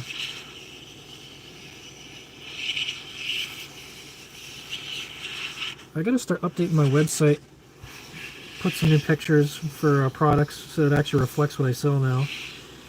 Because those pictures are a little out of date. The nifty shifter, I need to clean those up and make them look nicer so people know what they're actually ordering. I gotta redo the manual for the REMs because there's so many new features now. People aren't even gonna know where to start. You know, they get this thing and there's 50 things that aren't listed in the manual. I'm like, well, I don't know where to even begin. So yeah, I gotta do some manuals soon.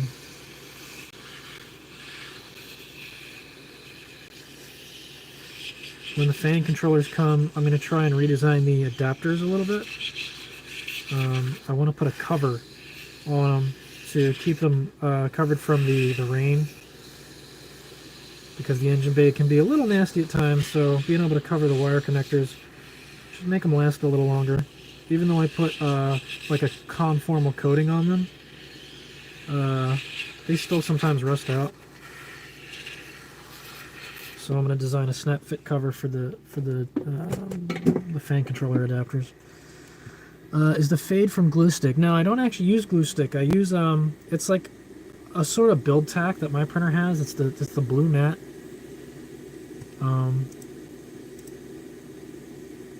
That I guess leaves something when it's hot, because that's the thing. If the whoops, bring it back up here. The come on, a little more. There you go. Blah, blah, blah, blah, blah, blah, blah. Yeah, it depends. One, how hot you're running the bed, and two, how close the nozzle is to the bed. So if you can get the level and the heat dialed down just enough so it just barely sticks, then the white is almost not even there. So it's something from the bed, but I don't know. Real heat gun or hair dryer might save you some time. Oh, this is a real heat gun. This is meant for soldering, you know. I could put a bigger nozzle on it. That might help a little bit, and just crank the speed up. This is being used kind of low. Yeah, that's a good point. But for how not often I do this, it might not be worth the effort of fucking around with it. I don't know.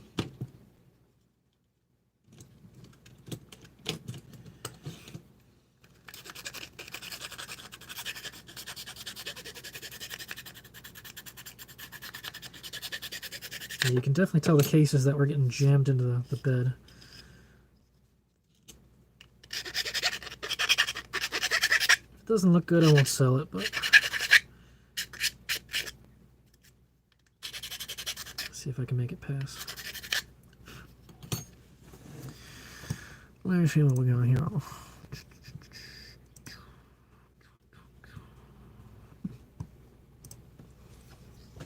So yeah, you guys got any questions or anything you want to talk about? Because I don't really know what else to talk about right now.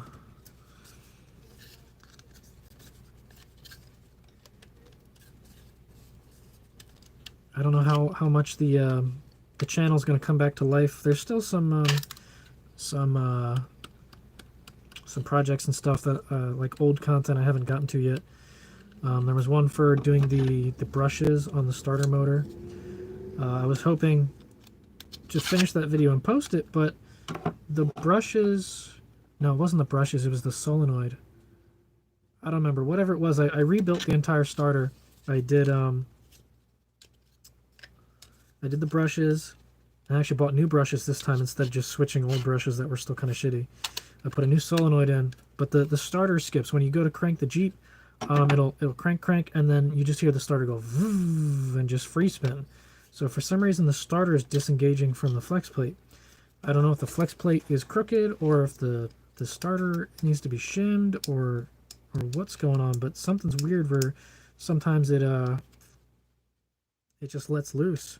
So you gotta sit there and play with it a couple times to get the damn thing to crank long enough to actually go. But if I can figure that out, that'll be another video. The MJ, there's going to be some content, you know, bringing it back to life, putting new tires on, cleaning it up, getting all the crap out of there, fixing some silly issues, going through the fuse box. Yeah, the fuse box was not looking too pretty, the wires. Ugh. Yeah, so that'll be some fun content. When ABS gets stressed from peeling off, it gets white. Oh. Bend the filament and you'll understand. So you get a good stick to bed. Okay, yeah, I know what you're talking about. Like, yeah, when ABS gets stressed and you bend it, it turns white from the cracking. I don't know if that's the case though. I mean, maybe. I mean, because I use a typical like a one of these guys to peel it off the bed. But I know that like I said, the heat and how close it is will change how much of the white shows up. So I mean, it could be stress, it could be from the bed. I don't know. It's a good question. But yeah, definitely get a good stick. There's no question about that. Trying to dial it in. The hardest part is, since I'm doing dual colors here with the black and the red, is making sure that both nozzles are the same height. The red one, I think one of them is a little closer than the other. So the red, since it's such a small detail, you have to make sure that that's really dialed in. And then sometimes the black is either a little too squished or not set right or whatever. So it's a balancing act. But yeah, it's definitely a good stick. I'd say so. And for those that weren't here at the beginning, the goose is, you know, it's around, but it still needs front axle work. I used it a couple weeks ago to winch out like a bush in the front yard. That damn Quadratec motor, every time I want to use it, I got to bang on the motor. So I wonder if there's water in it again, or if the contacts are starting to get messed up. But yeah, that's always a fun one. I can't super rely on that. But after using it, there was some coolant on the passenger side floor, so I'm pretty sure that the heater core finally went kaput.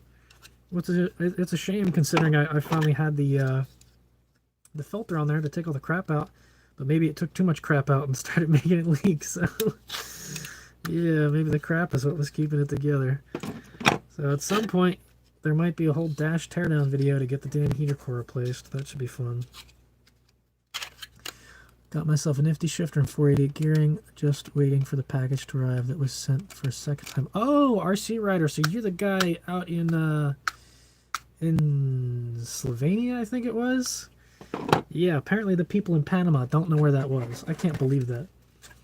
That frickin' thing was bouncing around so many different locations. I can't believe how stupid the frickin' post office can be sometimes. They send it to the wrong damn continent. How do you do that?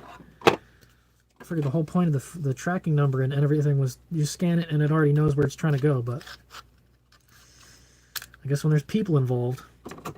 Yeah, I sent, for international shipping, I actually go with a third-party shipping service now. So currently it goes through my website, which just relies on the United States Postal Service, which they're okay, but ever since the holidays of 2020 hit, they have not been able to keep delivery dates at all. I don't know if they're still catching up or if they've just given up. But yeah, packages take so much longer to get places, especially international. So now I go through this third-party place, which you tell it exactly where you want your package to go. It gives you every single carrier that you could possibly want to use. It tells you what people think of it, so it gives you reviews for each one. It gives you customer data on how quickly the packages arrive. So how the U.S. Postal Service quotes 6 to 10 days for international. Yeah, right. You'd be fucking lucky to get 6 to 10 days going to Canada. There's no way in hell you're going to do that if it's going overseas. With this one, it tells you, like DHL, they're great. They're 3 to 5 business days for DHL, and it's true. Going to Australia, it took me anywhere from 40 to 50 days to get a frickin' package to Australia. DHL did it in 4. And for either the same price, maybe a little more, a little less, but it was just completely worth it. So yeah, this third-party shipping service I'm using is a godsend. So hopefully now it actually makes it there. But yeah, I can't believe that. It just blows my mind how stupid the post office can be sometimes. Alright, so here's a bigger nozzle. Let's see if a bigger nozzle is any easier. This is the doors I'm doing now. Okay. Are my comments not updating? Because I saw it on this screen, but not on my other screen. Do I gotta refresh? Come on. There it goes. Is the current batch all sold? Are there any available? Oh, there's plenty available. I think I've got near 20 on the list. Let me crank up the speed here a bit. Yeah, I've got about 20 pre-orders waiting, but I just got 80 today. So yeah, we're gonna have enough to clear us for the next 2 months at least. So yeah, if you want one, order one now. You might even see it getting built. Yeah, we've definitely going to have REMs. And then there's another 80 after this one that should be on its way quite soon. So I'm going to have to ask them where they're at on that, because I'm pretty sure all they have to do is the LEDs. I had to get a replacement, because the LEDs I used to use, we can't find them anywhere. No one has them in stock, so I found some that are close to equivalent. But yep, we're gonna have scanners.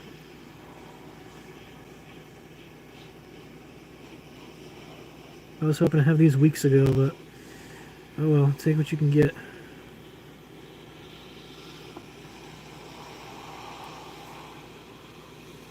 I put the doors in the cases to help keep them from warping too much, because the heat applied to like this thin of a panel so quick, it definitely bends them around, but once they cool back down, they're fine.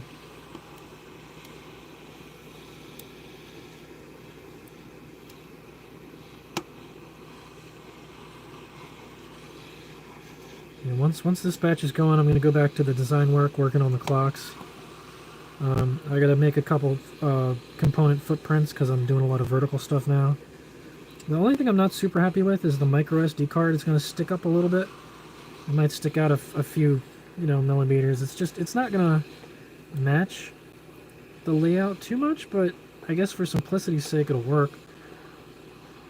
Otherwise I'd have to do a separate daughter board just for the micro SD card and do some weird ass like 90-degree header connector to put that on. So I'm going to test that out, see what I think of that, but gotta start making some footprints and getting the clocks going. I've been putting them off way too long. I feel bad for every single person that's ever asked for a clock, because I won't even give them an ETA, because I know myself, and I know that it just takes too damn long. But it's finally time to get my ass in gear. It's time to get them going again. Let's see. Man, somebody's got balls today. Someone is being absolutely adorable. Maybe I should start introducing Greta, since she seems so involved in today's events. For those of you that don't know, I'd be surprised if you did know, I am no longer a single man, which may or may not be part of the reason why I'm trying to step my game up and actually get shit done, because now I've got more people to impress. Girls don't like lazy people, that's for sure, so gotta be on my game. So yeah, I guess you know now.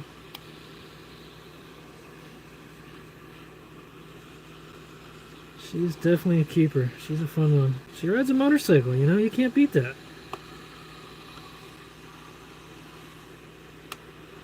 She likes power tools, she's handy.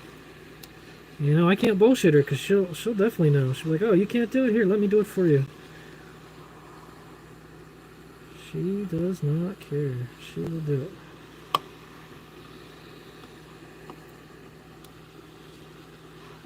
But yeah. Definitely one of the best things to happen to me in 2020, that's for damn sure. Ever think of four-linking the rear on the Goose? Yeah, I've thought about it. It's a lot of work, though. The main reason why not is really just the effort and the cost, because that's going to be in the ballpark, what, $1,500 to get the frickin' rear set up. And with the amount of wheeling that I do, I mean, our off-road group kind of fell apart. I don't know if they're trying to bring it back at all, but I don't really have a reason to go out. Besides the Moab trip, that was about the only thing I remembered. It's a shame when stuff like that happens. But yeah, there's not much of an excuse to build an awesome rig if I'm not really going to use it. But honestly, I think I'd be fine with the traction bar, just like a Y beam on the back, one on the top, one on the bottom of the axle, and then it's a long solid bar that mounts to the transmission cross member.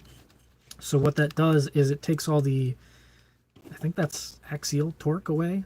Whatever it is, when you step on the gas with a leaf spring axle, it twists, because the leaves actually just like kind of twist a little bit, and it's, instead of the power going to the ground, you're putting the power into the leaf springs basically. It's really fun. Like if I'm at a red light with the XJ and I'm on the brake and I hit the gas to stall it up a little bit, you can see the back end just start to like inch up like this, like it's like, all right, I'm ready to go. But that's just leaf springs taking up that power, because it's it's axle wrap. But if you put like a traction bar on it, it prevents it from going rotating like that. But having joints on the front and the back will mean it can still go up and down. And if it's not a solid piece, so if you do a tube inside of a tube, and it's like set up correctly, it should also let the axle articulate as well. So it should be a rather easy setup to get that right, as long as you keep it clean, because it's got to be able to do that. But yeah, it would still let you articulate, but it takes all the axle wrap out, so you could do better launches. You can bump up rocks and stuff. That would, oh my god, that thing, it would feel a lot better to drive it that way. But I don't really need a coil rear. It flexes well enough. I mean, unless it would help me keep balance, if it would keep the vehicle balanced better. I don't know. Right now it's too expensive. Let's see. Any new or planned features? Features for what? For the REMs or for new devices or anything like that? Does the Renix AW4 show temperature? No, sadly there's no temperature sensor. But the nice thing is there is a port from 97 and down AW4s. They have a pressure port. That's like the perfect spot to check temperature. So if you look back through my trans temp install video, you can see how that sensor was located. And if you didn't want an extra gauge, you could probably pipe it in the REM. That's part of what the, actually that goes through the adapter. The adapter has the, come on brain, resistance. Yeah, the adapter does the resistance check, so you could put a resistance adapter in there. But yeah, I don't know. At some point I feel like I need to start looking into bigger screens, because there's only so much you can do with four little readings. I'd like to upgrade at some point to a nice big screen, but I gotta find the right one, make sure I can program for it and all that crap, and see if it's worth even making a device, or if I just learn how to code instead. You know, if I learn how to make an Android app, so you can just run it off a tablet, or if you have any of those newfangled Android head units, you could just run like the REM app straight through your head unit and basically have like what Torque does, or just make Torque support, so then you can download Torque and use that app with the REM. And you know, there's lots of different avenues I could take, but yeah, I would love to learn how to do some computer programming, or even just a computer program, so that you plug the REM into the computer and then you have all your gauges, all your stuff, everything all set up on the computer. That'd be great. The only problem is I don't know how to program for computers yet. I don't know if I gotta learn C++ or Python or Java or whatever the hell it is I gotta learn to start making programs like that, but I gotta do that at some point. See you later. Gonna go play with a project of my own, stripping and painting a set of Jeep Ravine wheels. Ooh, there you go. Good luck with that. Yeah, the MJ I got on the road for real cheap. Some guy was selling some Wrangler wheels, like the 5 stars. It was a 5 set of wheels with basically brand new tires. They were 30s that he was selling for $150. He was gonna put them on a Ford Ranger or something, but I guess they didn't fit. They were either too big, or I think the calipers didn't fit, because it was 15-inch rims or wheels or whatever, and he couldn't get that to work. So I picked them up for a steal. I got the MJ on the road for dirt cheap. It needed a new battery because the battery froze one year because there was a cold snap. I was going to take the battery out because I knew it was going to get cold, but the frickin' hood release cable snapped, so I couldn't get into the hood. I didn't feel like taking it apart because it was going to be cold. I'm like, whatever, fine. And then later, when I finally did get it open, I found the battery's bulging. It wouldn't charge anymore. So there was a guy on Facebook Marketplace. He works at an auto parts shop, and I guess he gets like core charges or batteries that are like, some batteries are okay.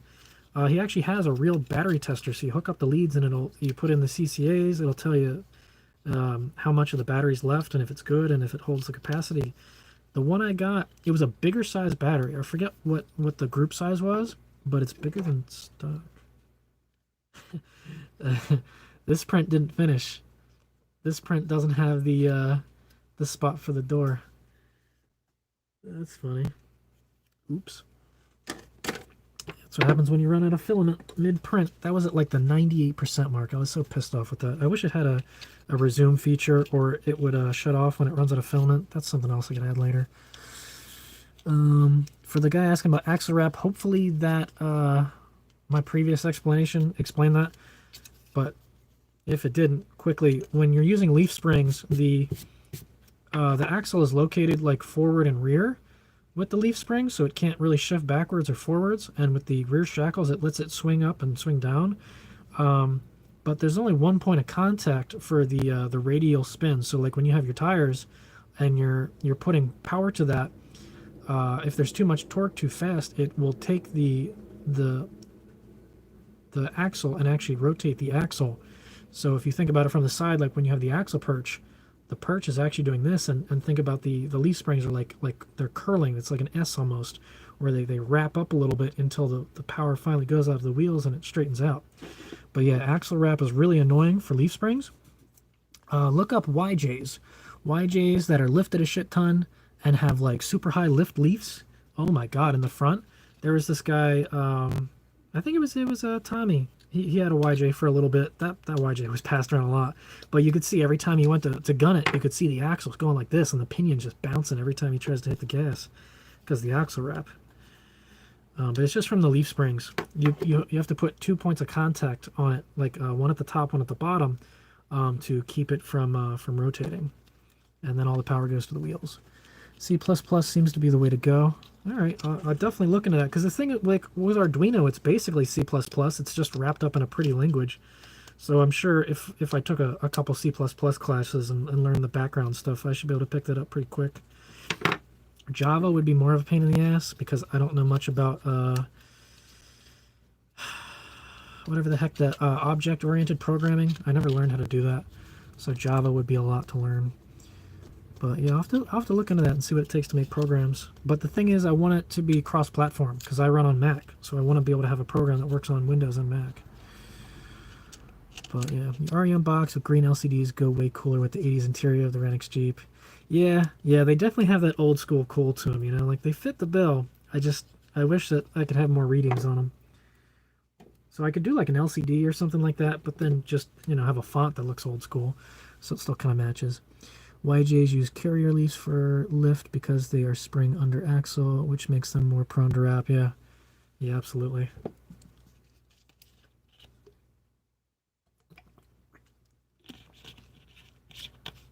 Love the shirt. Yeah, you like this one? This was a fun little one. This is Dragon Ball. I think it's just Dragon Ball. I don't think it's Dragon Ball Z, but it's a pretty cool design. I liked it. Still never watched that whole thing. I got up to, I think, just about either midway or to the end of the Cell Saga. I never got through it. I watched all of Team 4-Star for people that want to go nerdy on the anime side. Team 4-Star did Dragon Ball Z Abridged. I absolutely love the humor of that. You know, if you just want to watch it more on the quick side, like, you got to get through like the first I want to say 10 to 15 episodes, because that's when they were still learning how to do their thing too. But almost every episode after that, they were on point. It's great. It's a shame that they finally ended that series with the Cell Saga, but they didn't have the drive to do it. You know, they were doing that since I was, you know, starting high school. It's been over 10 years that they were working on that project, so I understand. After a while, you got to move on. It's good stuff though. C++ can be object-oriented as well. Isn't that C#? Or I don't know a ton about how all that works, because I know sometimes they're trying to incorporate how the programs work together. But like I said, I haven't done a whole lot of digging on the programming languages. Honestly, I should probably go to an official, like a course, and learn programming through some kind of course, so that way I'm not just trying to freeball it and figure it out on my own. I have like actual guidance to know this is how you're supposed to do it and blah blah blah, and then you go from there. But yeah.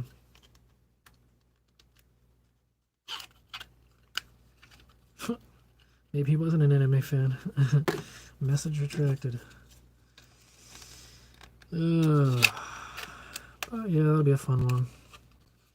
Guess it just gotta depend. It depends what I want to do. Because another thing is the stuff that I'm trying to learn for a career. I'm thinking about maybe going to go to college now that I actually have an idea what I want, and go for engineering. So that way I can learn more about the math and all that fun stuff. Because I always wanted to do physics in high school, but no one else did. I was the only nerd that wanted physics, apparently. So I did forensics instead. So great. I got to learn about CSI and all kinds of crap. Whatever. Like that ever helped. So yeah, I'm thinking about maybe going back to college. taking an engineering degree at a community college. I'm not going for anything super expensive, just enough to have a little something under my belt. See if it's even worth it.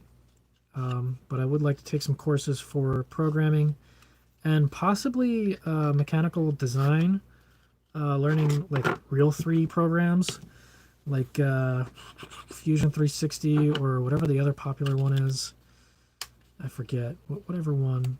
But to learn how to make real 3D files, not using frickin' Tinkercad and you know, baby's first frickin' CAD program. I gotta learn how to do things a little more official. But yeah, I think I'm gonna start going back to school soon. Thank God I don't have to code again. Yeah, I don't want to get a coding job, you know? I mean, if there's code on the side, okay, cool. But I do not want to get a dedicated coding job because it's going to drive me insane. I gotta, like, all that's all mental, you know? It's all in your head, and there's not a lot of visual aspect to that. So after a while, it's like, it's not fun, you know? Being able to see things and work with your hands and do the visual stuff, that's a little bit better. But yeah, I don't think I'd be doing code full time anyway. The latest buzz seems to be something called mechatronics. That's the big wig stuff now. Is it's a combination of everything. It's electronic, it's mechanical, it's electrical. It's like everything is kind of grouped into one category now, and that's what I do now. You know, I build my own circuit boards, I do my own code, I do my own mechanical design for cases. Like, I'm basically already there. It's just if you want to make the big bucks, you got to go for, like, I forget, it's like 6 or 8 years of college to really get the degree for that. And oof, not like there's anything exciting to do in New Jersey anyway. Probably have to move somewhere and find a more exciting avenue. Work for like a big company, you know, like everyone says, yeah, just work for Tesla or something. But it might be kind of cool to do that, or new companies that are starting up and trying new stuff. That would be fun to really like put my brain to work. But yeah, I'm gonna have to look at a career at some point, especially if I want to start affording nice things. All right, let's catch up. Let's see. Object-oriented is breaking the functions into separate objects that make it more modular, so to speak. Yeah, like I've kind of, like, I have the basic idea of how object-oriented work. You just basically keep making, you know, more and more, like what you said, objects, which, yeah, for some of the time I can see that being useful. It's just at some point you don't really go back and fix the old ones, and it's a big mess. And I don't know. It's some. I'll probably take some courses and learn it. At least get a basic idea. Just paid you for an REM. Ready to get my XJ going again. All right, Alan. Thank you, my man. Let me add you to the list. So we've got a stalker. All right, put that on there. We've got number 9. Yeah, trying to keep track of, like, when I fall behind, I just put everything into a text document, so that I can just run down the list. Because trying to jump in and out of everyone's order and go, okay, what does he want? What does they want? This, that, and the others. It's a pain. So now everything is just, this is the order number. This is what they want. Okay, build a bunch of them, and you're golden. So cool. Yes, sir. Poof, poof. Sweet. Okay, I just retired from 30 years in IT. Well, what did you think of it? Did you like it at all? Was it worth it? Or did you drive you up the wall? I mean, I'm technically minded, so I don't see myself not doing that as a career, you know? I feel like if I didn't, I'd be wasting my potential. It's just really deciding what I want to do. Because there's lots of, you know, boring day-to-day desk jobs you could do, but I feel like it'd be fun to build new stuff. Especially if it's in the automotive industry. That's obviously where my passion is. So it would make a lot of sense to find, you know, either like a hobby shop that does custom work, or someone that's pushing the boundaries for new technologies, like EVs, electric motors. That's the big ticket item, man. Everyone wants to go EV. Hell, I'd love to put a freaking EV motor in the MJ to make it a hybrid, but not so much for the fuel economy. It's mostly for more power. You know, electric motors, they have all their torque right off the line, and with the gas engine, that's where the least amount of torque is. When you're trying to start, you know, down in the low RPMs, you ain't got shit for power.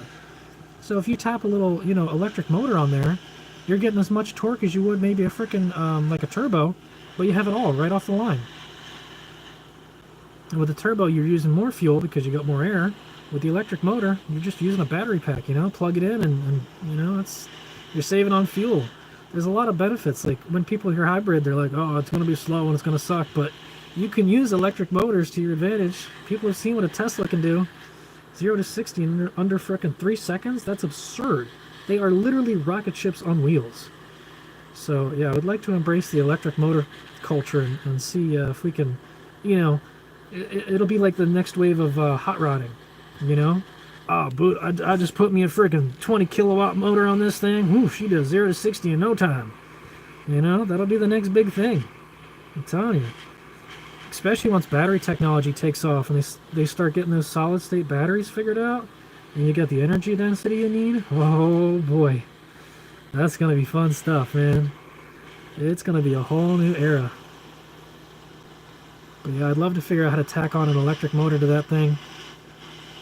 Because the fun thing with electric motors and battery packs is that they might be rated at, say, like 20 kilowatts or something like that, but that is that's a constant voltage. Like that's their constant rate.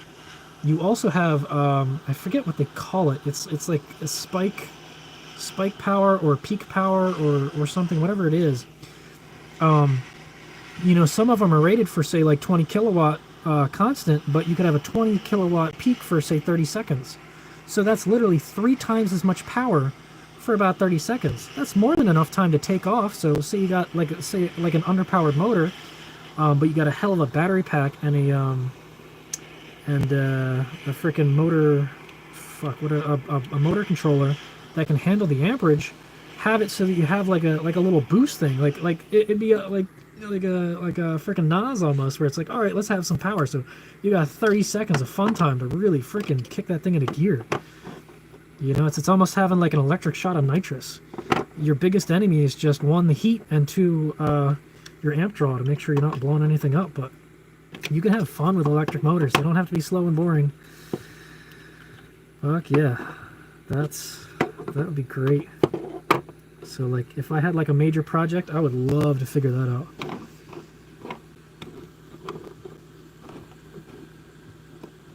I'll open up like an EV hot rod shop. That way you still get the power of the sound of your engine, so you don't have to go to a quiet little car. You can still have your boom boom noises and shift through your gears, but you have a nice little electric power boost that actually gets you to where you want to go.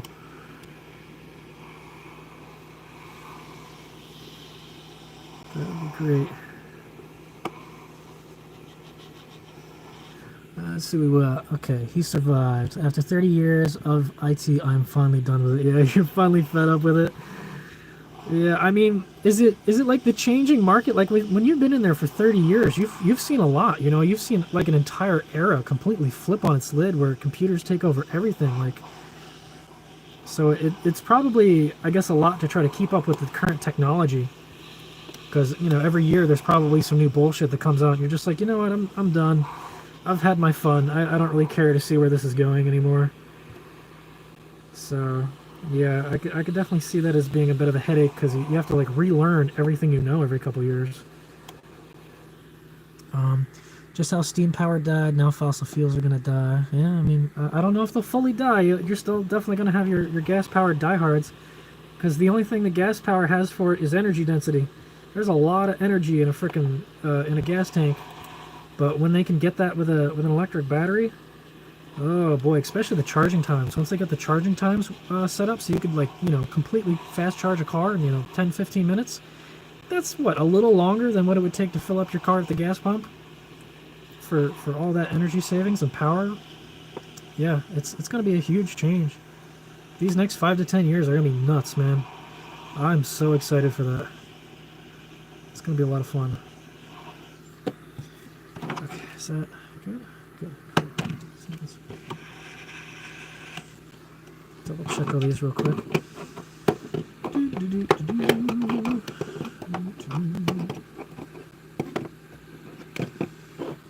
Good. That one's kind of messed up.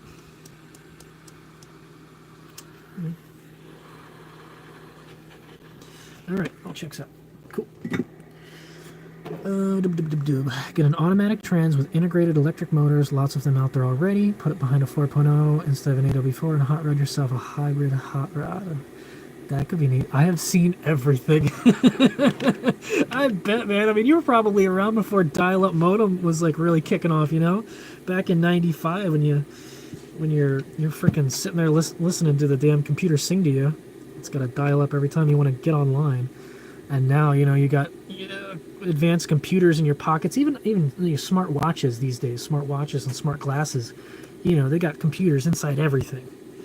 So, yeah, I bet you've seen literally an entire, you know, I don't even know what you'd call that, like a smart revolution.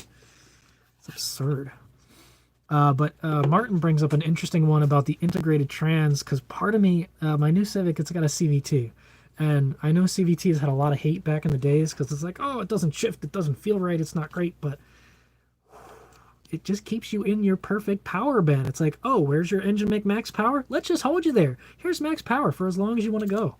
It's, you know, I can live with it. I love it. It's smooth power transition. It's got power when you need it, power when you don't. It's like CVTs are great. It's a shame they don't put up to a lot of like torque abuse, but still.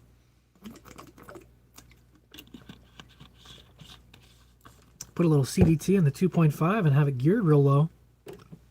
That'd be amazing. It's like you get to pick whatever gear you want. It's insane. Well, I turned 55 this year and been online since high school. Oh, all right. So you've been in there kind of like reasonably young. So at least you had the plasticity to kind of work that out. All right, I gotta take a bathroom break. I'll be right back, gentlemen.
Oh, feels good to stretch those legs. Oh my god.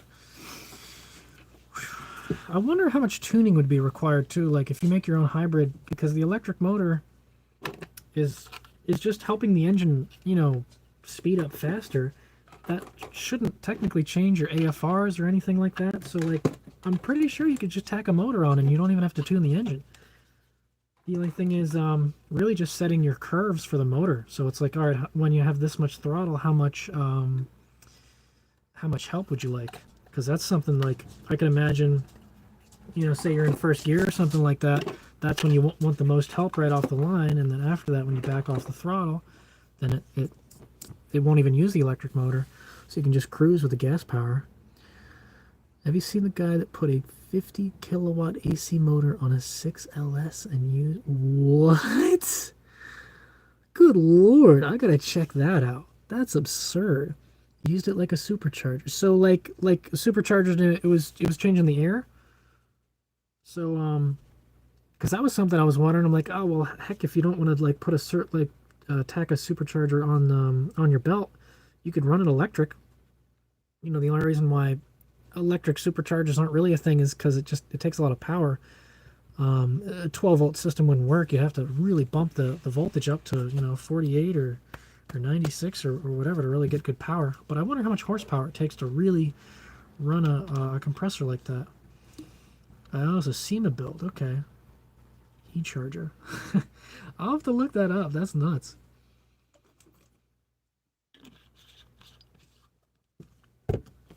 But that sounds like a lot of fun. Let's see. E-charger. LS hybrid or something like that. Well, the problem is now. Yeah, there it is. Yep, 2016 SEMA build. The Motorhead Messiah. Yeah, it's called the E-Charger. It's in a 1957 Pontiac.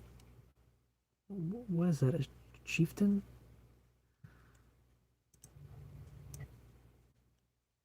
Lots of talking, lots of talking. Let's see this thing. Of course, we have hidden back there. Look at all those batteries. Yeah, it's gonna take a lot. The charger is it's a 50 kilowatt AC induction electric motor that's cog built into the crankshaft. Kind of one of Jonathan Gibbons' conceptual ideas. Oh my God! Look at this monster. It's just a massive, just electric motor slapped on that. Makes up to 150 extra horsepower without sacrifice of fuel efficiency or emissions. Actually, that stuff goes up. So wait, so it's not a supercharger, it's actually just an electric motor that's driving the belt, right? Because that's another thing I was thinking about, is I was wondering how much power a oh baby, that's nice. I like that. That's something I was thinking. Yeah, you just tack an electric motor on, basically like an accessory drive, but instead of it needing power, it actually gives power. But yeah, the cogged belt would probably be a big one.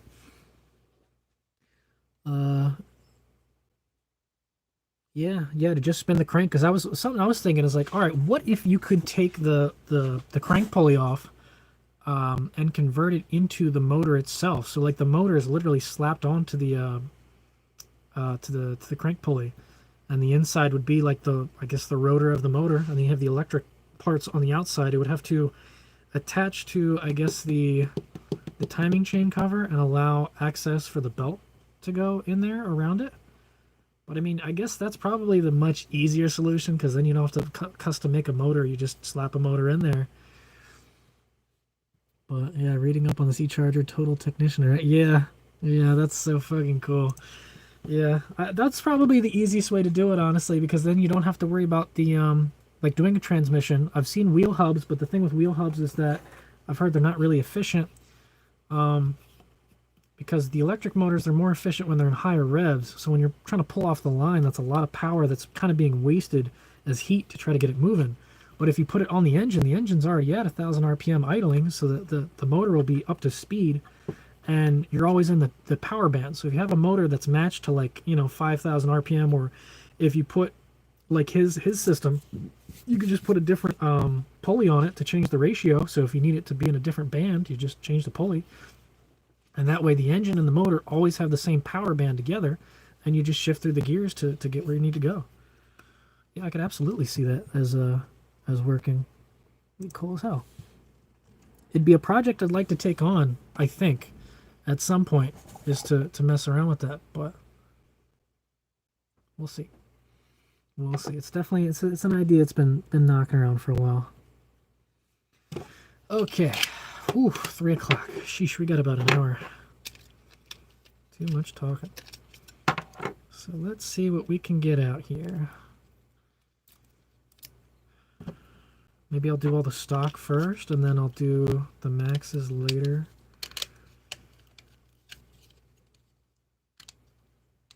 But now the fun part, popping them all together.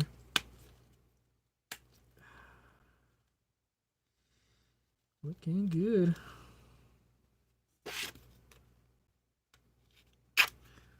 All right.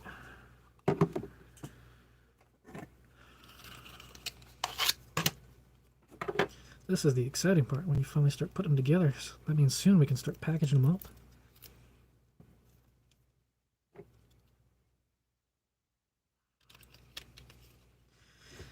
Yeah, I'm definitely excited for electric motors. Like, everyone's done turbochargers and stuff. I actually downloaded it's a video game called Automation.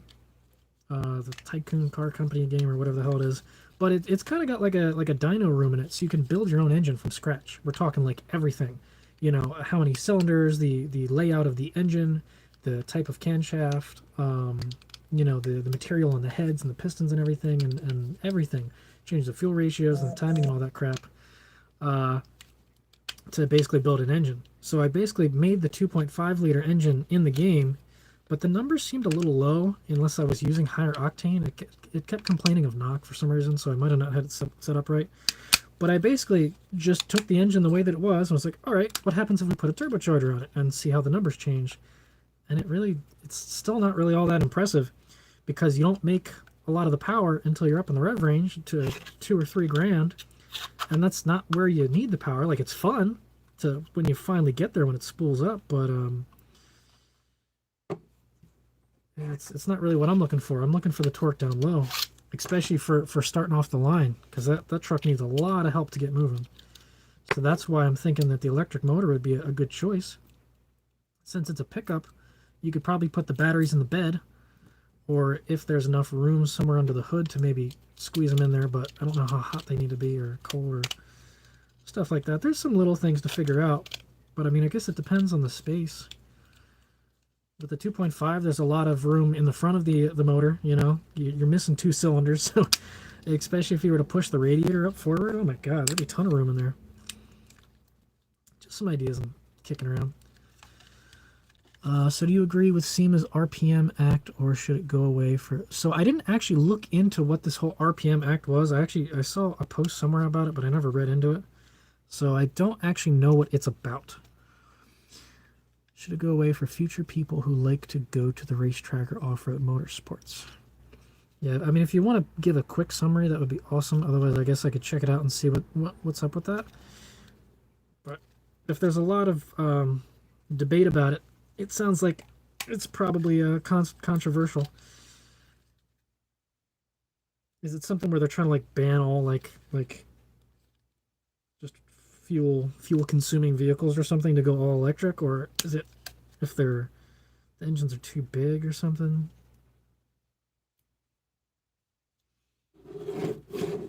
Yeah, I don't know too much about it.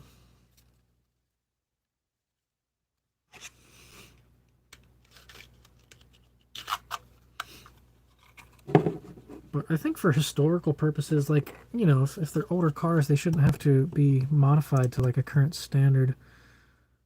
Let's take a quick search. I wonder if they have a summary. Recognizing the Protection of Motorsports Act. Oh.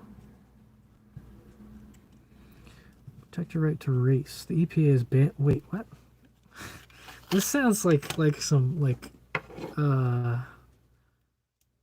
some like almost scare tactic kind of stuff, like fear mongering. But I'm assuming that it's probably, if it's coming from SEMA, it's something legit. Banning race cars. Why would you ban race cars? Street cars can't be converted into race cars. The EPA has announced that enforcement against high-performance parts. Oh, interesting. So what they're saying is that they wouldn't let you modify your vehicle is the thing. Like, it's not banning race cars, it's banning enthusiasts. You know, that they don't want you to mess with your car anymore. So if you want power or anything like that, it's just a big fat no. Yeah, no, fuck that. Like, first off, how would you ever, you know, truly, you would basically just make a black market for car parts, you know? That's all it would be. You know, there's no way you could stop that from happening. That's ridiculous. I mean, I can't even see enthusiasts being that much of an issue for environmental purposes are concerned, you know? Like, really, the ratio of people messing around with their cars, that's nothing. It doesn't seem like a good priority. It almost seems like a cover up to keep you distracted while they do some other bullshit in the background. That's silly. Very silly. Common sense, blah, blah, blah, blah, blah. Yeah.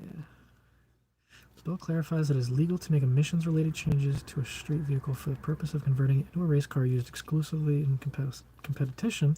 It also confirms that it is legal to produce, market, and install. Ah, okay. Gotcha.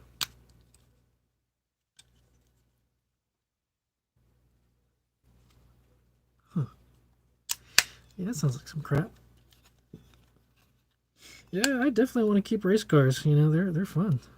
You know, no way in hell I'd want them to go away. Especially like people like us that like to modify our vehicles. Like that's part of the fun. You know, you don't just buy something to keep it stuck. You gotta mess around with it, make it your own. That's crazy. You wouldn't be able to put race parts on a car that already had a VIN number. Wow. That you turned it into a That's nuts. Ugh. That sounds like a bunch of crap right there. Oh, thank you.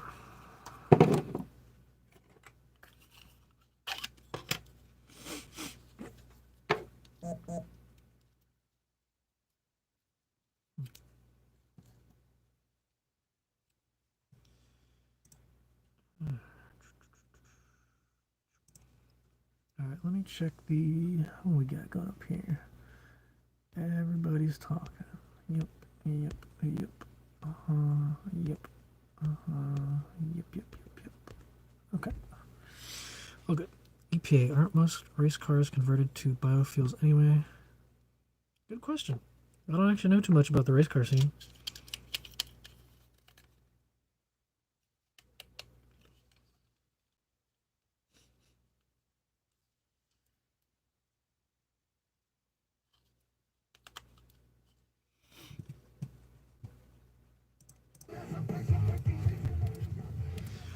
Let's see, but that's not going to stop them from modifying suspension like we do with the Jeeps. Any interest in doing? Yeah. I mean, it really depends on the state you live, because I know some states are real sticklers if they have inspection. Because some of them complain about how high your vehicle sits, or if you've even touched any of the factory components. If it's in any way different from factory, like there's some issues. But yeah. There's always going to be people that slip through the cracks. Any interest in doing an LS swap? Not really. I mean, you know, everyone's seen what you can do with an LS. Sure, it's fun, but it's also expensive. You know, that's at least $5,000 you're sitting on to try to convert that.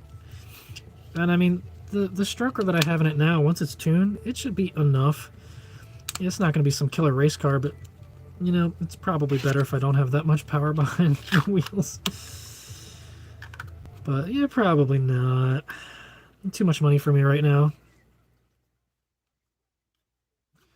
What am I making right now? So for those of you that are a little late, I'm putting REMs together. These are the Renix scan tools that I sell.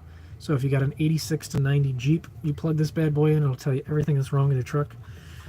And it's gauge readouts and everything like that. They're very, very useful because no one else really sells scan tools for these. So it's like one of the few that you can get, unless you get your hands on like a snap-on scanner from eBay. But they're hard to find, they're kind of expensive, and well, the REM has more readings than them now anyway.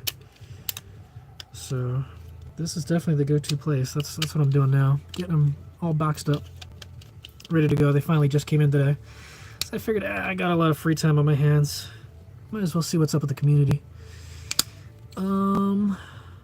Is someone retracting them, or is he blocking them himself? Europe is banning engine tuning at all for new cars. That's why I tinker with old Jeeps. Oh, wow. That's nuts.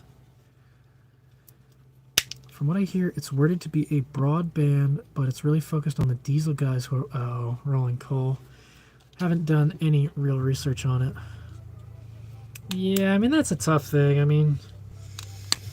Because they're just being assholes. Like, I really don't see the fun of rolling coal. It's just like, great, you just made a big cloud and just burned up half a tank of gas. Great. Thank you for showing us just how inefficient your engine is. Next. EPA is going to try and make it federal law. So that would be a big one there.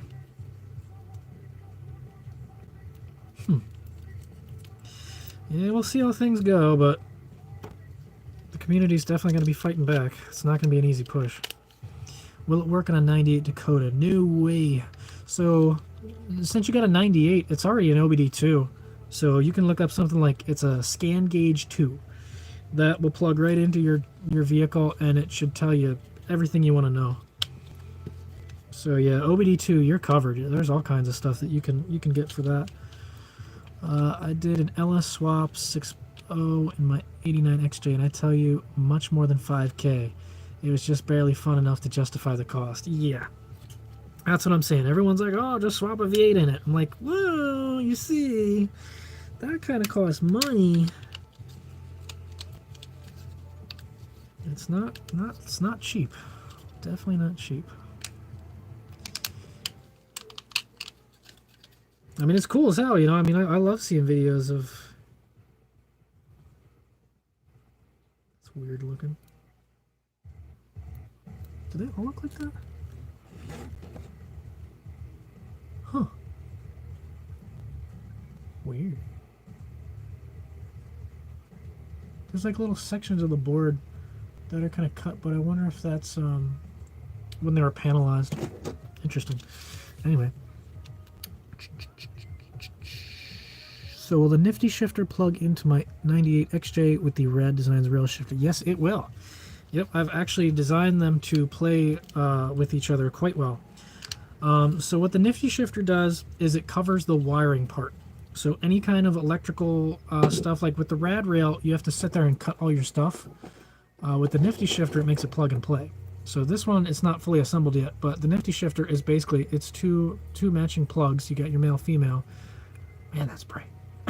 But they plug into, one goes into the computer, one goes into the wiring harness. So it sits in between, and it does all the connections and all the switching. So all you have to do is wire a manual switch on to turn this on and off, and it does all this stuff in the background. And then you wire the rad rail into the nifty shifter through the ribbon cable, and it covers all the gears and everything. So it makes it, it's almost like a wiring harness in a way.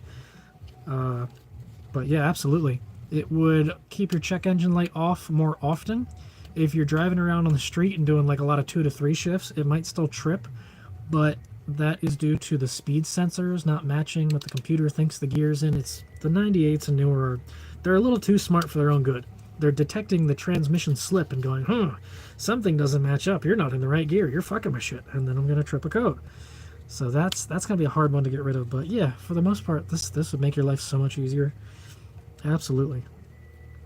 Gas mileage is so much better than it will probably pay for itself in about 10 to 15. Really? That's the fun part. The funny part to me is that you got a 6.0 V8 and it's getting better fuel economy than the freaking Jeep 4.0. Good lord. But I wonder if it's because of the power that it just has the power to get you going so quick. You're not sitting there waiting forever to get up there. But that's why instead of looking at like some kind of engine swap, I want to do a motor, like a motor addition. So that way you definitely get fuel economy.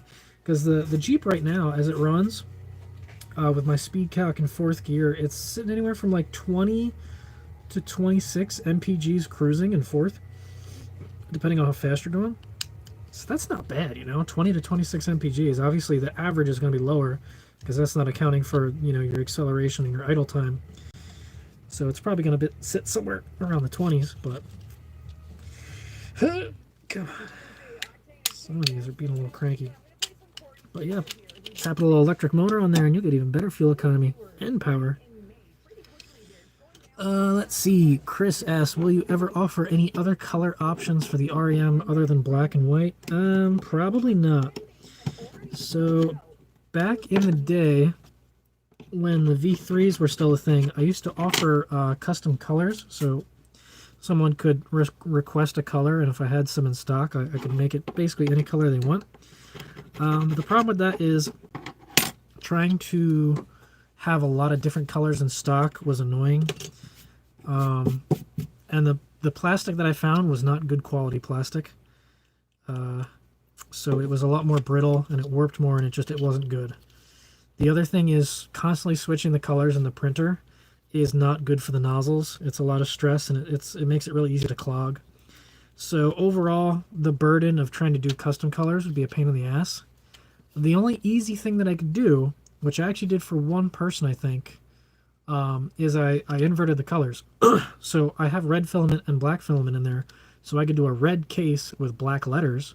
I could do maybe some kind of like special edition red at some point, but again, that would be a thing when I'm not super stressed just trying to keep up on orders. But yeah, maybe at some point, if I hear some interest, I might do some red for a limited time. The whites I only did because I ran out of black. I couldn't get black for literally months. I got to the point that I ran out. I'm like, I either have to find a new filament that'll work, or whatever. I ordered some from eBay. I was to the point where I was finding used rolls on eBay to try and keep the business rolling. I ordered 3 of them from this one guy, and 2 of them were white. I'm like, dude, what the fuck? These are not black. He's like, what do you mean? I'm like, they ain't the right color, bud. So that's why I offered the limited white, was to use up some of the white and make it useful. But yeah. The other thing with black is it hides mistakes better, so you can be a little more lenient on the printer. With the white, any little like defect on the cases are going to show up. Somewhere around here I should have it. Oh, there it is.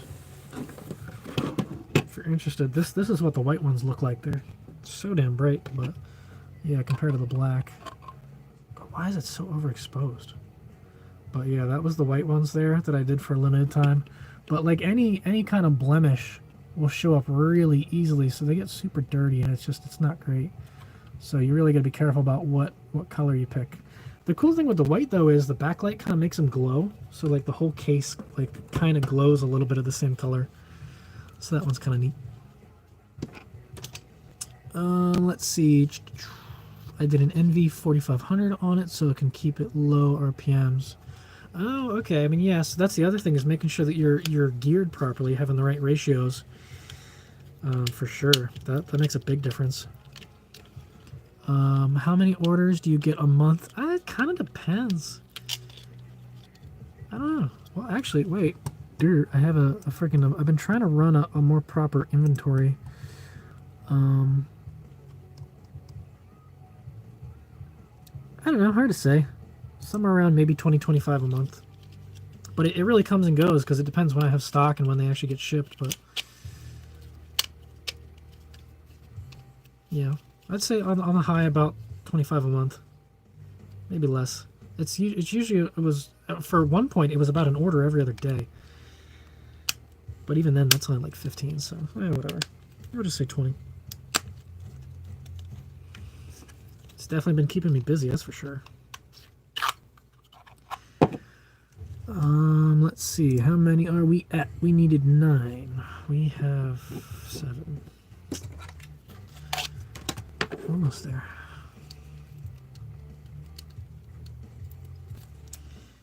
Alright.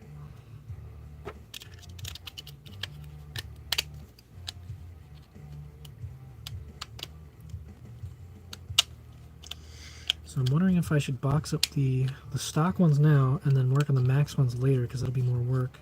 Because honestly, by the time I get to that, yeah. Alright, so I might start boxing these up soon.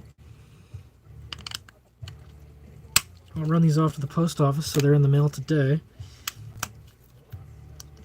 And then tonight I'll probably work out all the maxes, get them going, and we'll be set. 3, 6, 9. Right.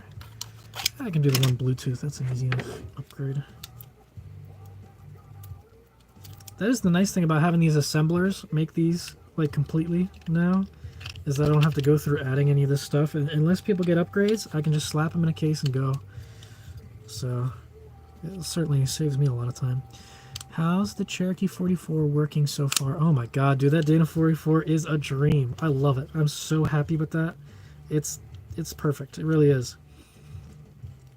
Because it's I feel like it's a little more easily upgraded than the 8 1/4, and it's Dana, so nothing wrong with that. And it was a bolt-in. You know, I didn't have to do any kind of modifications or anything like that. It was nice. I'm very happy with it. I would easily do that again. I wish I could put a 44 in the front easily, but that was back when I actually used it more.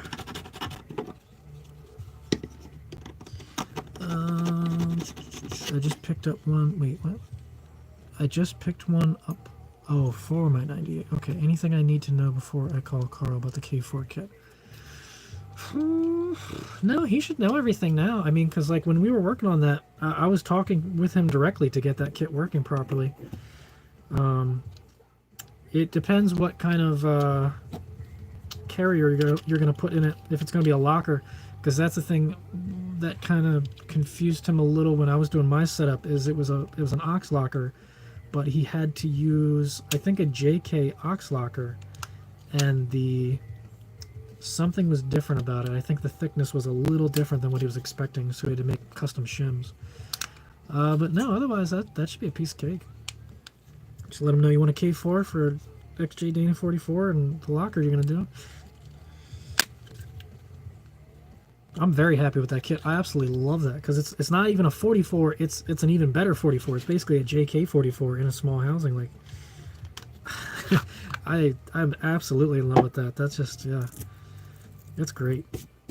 It's part of the reason why I don't want to tear it apart, because it's like that. I set that axle up so nicely. It's just like, you know, it works. I don't want to bother it. I don't know if it's worth getting slightly, you know, higher gear ratio to mess everything up in the meantime. So yeah. Okay, I think it's manual time. Let's move these over.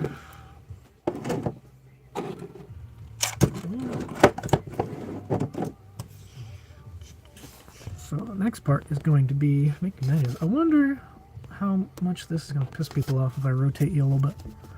You can kind of see the desk. No, that's even worse. Okay, what if I go like that? No. I tried. Oh well. What are your thoughts on the 8.8 swaps? So there are a couple complaints I have about the 8.8. I mean, there's always the positives and negatives, but the biggest thing that put me off from it, one, you need to put different spring perches, I believe, right? You have to put different spring perches, so that's going to require some amount of welding, and that's a pain in the butt. And the other one is it's a narrower track width, so that part kind of sucks if you want to have the same track width. You can get an extender kit. I forget what it's called. I think if you get... The other thing was with the bearings. So with the Dana 44, it is a non-C-clip. So what that means is that the bearings on the end are doing most of the work. So if... Like the big thing with the newer 35s, I don't know if the 8 1/4s do, but if your C clip snaps, then the shaft just falls out. But with the non-C clip, there's a ring that holds the bearing on, so you're locked in at the end. So even if your shaft snaps or anything, it's not falling off. So that was the other thing. You can get I think it was like a non-C clip conversion kit, which makes it a little wider and does that, but all that work is just like, I don't see it worth it, no. Unless you're afraid of doing your own gear work and you can find a locked or an LSD 456 with disc brakes in the junkyard and all you got to do is put spring perches on, yeah, it'll work, I guess, but I would never trade that for my Dana 44 setup. No way. I'm so happy with the way that came out. Bolts right in, and it's stuffed full of just absolute beef. So it's definitely an option. It's just not my kind of option.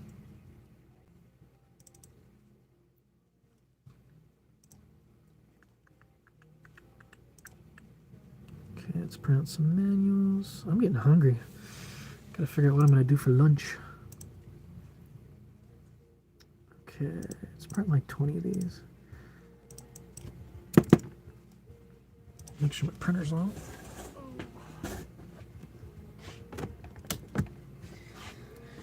Oh, it's the nice thing about making sure everything's not within reach, because it forces you to stand up sometimes. I was thinking about running 488s on gears on 37s or 30. Yeah, I mean, if you're going up to 37s or 38s, absolutely do 48. If you're still rocking the Dana 30 in the front, that's when things get sketchy. But for like another $100 or so, you could get the gears cryo treated. That's what I want to do with mine, even with the 456. Is I want to get them cryogenically treated so that they can last even longer. But yeah, I would definitely say 488s on 37s. I mean, it depends if you're auto or manual too. That might change things a bit, but still, yeah. Which unit do I need from you to control up to 3 radiator fans using a coolant temperature sensor and maybe also the AC? Okay, so there's 2 options that you can do. The one that you're thinking of is the Trinity fan controller, the TFC. I don't know if I have any. There's some in a box, but it's the little tiny one with the display that lets you run everything custom. So it's basically fully standalone. You put in your own temperature sensor, which I provide some, or if you can find a profile, you can put your own sensors in. You can run three fan relays. You can run the AC to it. There is a I call it the X-Run feature, but it's basically an engine off running feature. So when you turn the key off, you can set it to run for like an extra 30 seconds or so if you're worried about the temperature spike when you shut the engine off. But yeah, the TFC is what you're looking for. They should be here sometime next week. But heck, I got the tracking number. Let's take a look. Let's see where they're at. I actually wanted to check. Let's see. Here we are. It's coming FedEx.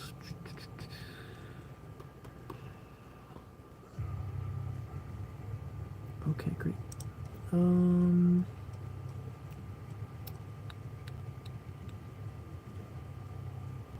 we not have an estimated date? Come on, what is this? Huh. Okay. Well, let's see if I can take that tracking number directly to FedEx then. Where is my stuff? Tracking.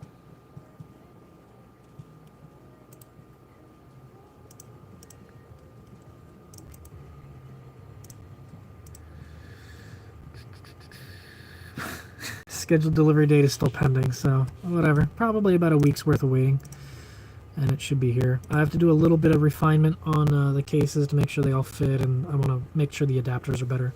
But yeah, the REMs, if you have a Renix, this has some fan control built in. It uses the coolant temp sensor from the engine and the AC signal from the engine. So all you have to do is plug your fans in and you can control it from this. It's not as adjustable, but it can get the job done as if you need just an all-in-one unit. But yeah, it depends. I actually run both. I have the REM as the scanner and the fan controller separately just to do the fans because it's way more control. I like it way better. That's why I built it in the first place. I did it because I couldn't get hands on a 44. Yeah, I mean, that makes sense. If you the big thing with trying to get using a 44 is you can't find the 44. That's, yeah, absolutely. It's going to be difficult. All right, printer, come on, wake up. But yeah, if you can find a 44, absolutely recommend it. For sure. 410 limited slip. Like, yeah, if you're running 410 gears, everything's in there. And the disc brakes, if it doesn't have disc brakes, it's an easy enough swap. How do I pay for the fan controller? So that is on my website. If you go to nickontimedesign.com, I can actually put that in the chat. But yeah, everything is in the shop page. So you can order it directly from my website, and you'll be good to go. So, take a gander there. You'll find the link for the Trinity fan controller and all the options on there. And that'll get you going. So hopefully, like I said, they should be here within a week. So that puts us about at the end of the March period. So I'd say expect shipping sometime very early April. Okay, brain. We have to do manuals. I need to box these up, so I wonder if this is too much bubble wrap. Let's find out. So another thing that I do, because the post office kind of sucks, I have these shipping spacers that I print out. So what it does is it kind of self-contains the parts, so that way when the box is crushed, it's not crushing on the buttons. It pushes on this little cover instead. Because I've had a few people where like their units were literally just destroyed because like it looks like the box damn near got ran over. But hopefully this helps them last a little longer through the post office. It's a freaking mess. All right. Let me see if I got some bubble wrap. I'll be right back.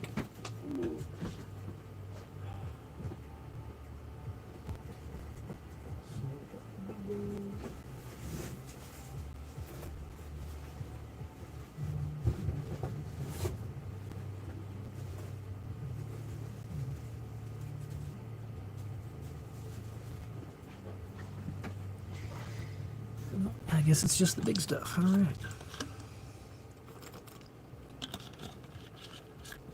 I built all the adapters yesterday, so at least you don't have to watch me do that.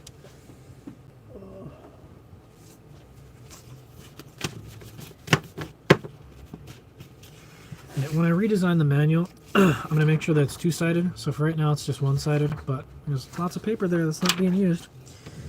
So when I can finally sit down and document all the new features, that'll be on the back side. I also like to make the text a little bit bigger because I know the text is small, and for the older guys that don't have great eyes, it's probably not great. But I do have the whole manual on the website that you can print out in full pages. So if you want a real big one, you can do that. You could also just print out the. It's not very pretty. You could also print out the. I have a web page version of all the codes and stuff, and that's actually a little more updated than what's in the manual. I gotta do that. I do need to clean up the website so that you can find things because it is getting a little clustered. I'm probably gonna have a landing page that when you click right on the site, it'll have all the options. So if you need this or that, you can easily get to it instead of having to look through all the menus up top.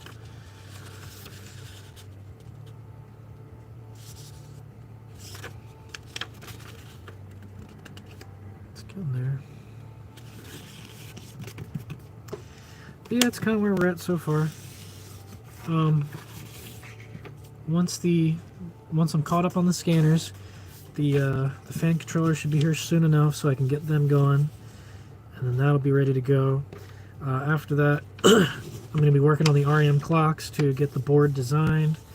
I'll probably get a couple test units built to make sure everything actually works. Then I got to sit there and redesign the case, make sure the case is good. I have to figure out how to get the case to print properly. I'd like to put a back cover on it so that the back isn't exposed anymore. And then once all that checks out, then I can finally order a batch. But that's going to be a long time from now, so I wouldn't expect being able to get your hands on a clock until at least the fall. It's going to take months. But the board layout's the biggest thing for that, so once the board's laid out, the rest of it will start to come naturally. After that, I want to do a couple things for the Nifty Shifters. So one of the big selling points of the Nifty Shifter Pro was that you could use fancy screens like the OLEDs. So they had like text, like readable text on there that would tell you if the torque converter was locked, a big gear thing if you're in manual mode or not. People eat that stuff up. They love it. And the juniors don't support that. The juniors, they're just these little guys, the little one digit.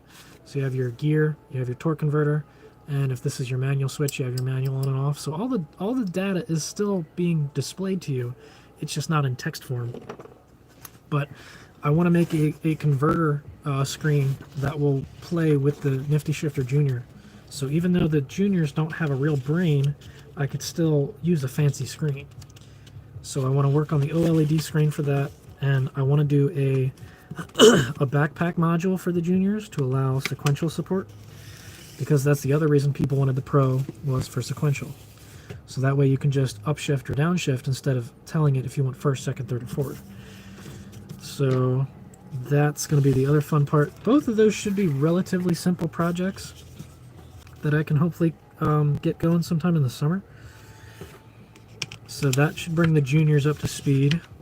And at that point, I don't even know if it's worth doing a Pro, because the Pro, the only thing that it would be able to do is like maybe smarter dual modes, like if you wanted sequential and the factory stick, or if you wanted like a semi-auto mode that like took into account the TPS and you could change your shift points and stuff like that. But it's a lot of work, and I don't really know if there'd be a lot of payoff.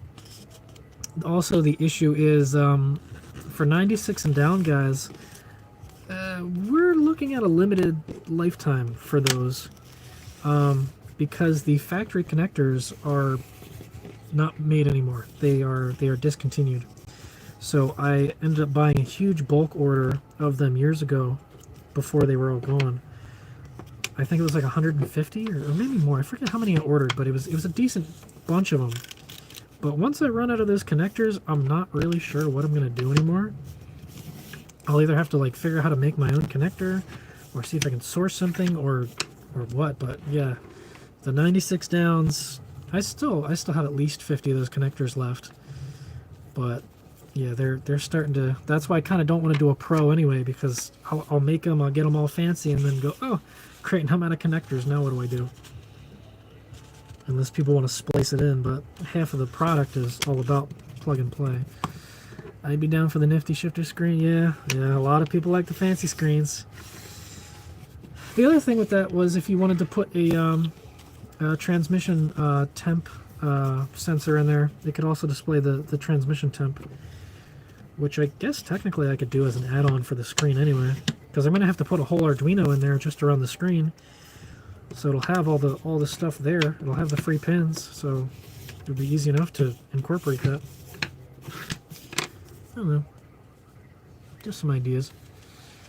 But yeah, gonna make the nifty shifter better. Gotta make the clocks. I'm starting to forget what else I wanted to even do. I guess back to the tuning. I want to be able to do the tuning at some point. So maybe that'll be the next step, is looking into the engine computers. Either with a standalone or like a better tunable setup, or like chips, so you can put a different chip in there and program it or whatever. I don't know. Or the big one is looking into the HO Jeeps to make a scanner for them. I would definitely I'd have to buy an HO Jeep so I have one to experiment on. And that's going to be a lot of learning, but if I'm ever tapped out on Renix, that'll be the next big jump. Again, it depends how serious I want to make this. I'd be down for the nifty shifter. Yeah, I have a dedicated trans temp gauge. Okay, yeah, so you're already, like, same for me. I have a dedicated trans temp gauge, but I have so many temperature sensors on that Jeep now that it's kind of getting a little difficult to read them all. So a different project I was thinking, if you know about on the left side of the gauge cluster, where the lights are, like the dummy lights that say if your seatbelt is on, or your brakes, or your shift light, or all that. I was thinking, what if you replace that with a full-blown LCD screen or something? So you can wire in the lights, so you can still have your dummy lights somewhere, but they don't have to be nearly so obnoxiously big. And then you have a bunch of readings there. So I was thinking about putting like all my temperatures there, and maybe have like red or something if the temperatures are too high. Basically like a baby monitor for the Jeep that just lets me focus more on driving it than watching 15 different numbers to make sure everything's okay. Because after a while it gets to be a bit much. But yeah, HO would definitely be the next big jump, but it's gonna take a lot of work. There's a guy in Germany that's kind of working on his own thing. It uses a computer, so there's like a little box that you plug into the Jeep, and then the rest of it's done on the computer. But I don't know how far he got. I feel like his progress has been really slow, or he basically just kind of got everything he wanted out of it. But maybe I'll talk to him, see if he wants to work with me at all, or if he's just kind of done with it, or just keeping it open source or whatever. I don't know. That would be something to explore in the future. Ooh, that just reminded me. There was another thing. Getting away from the electronics a little bit.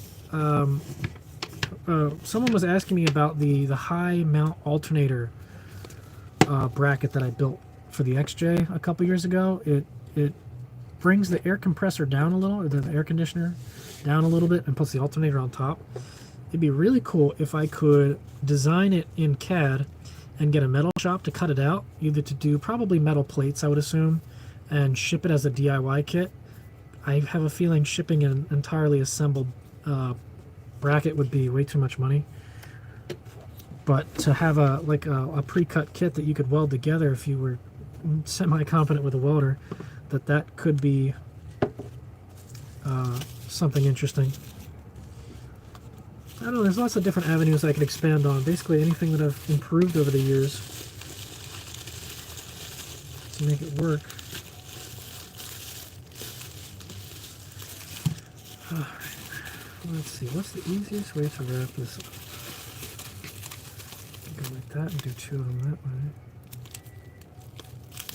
Maybe.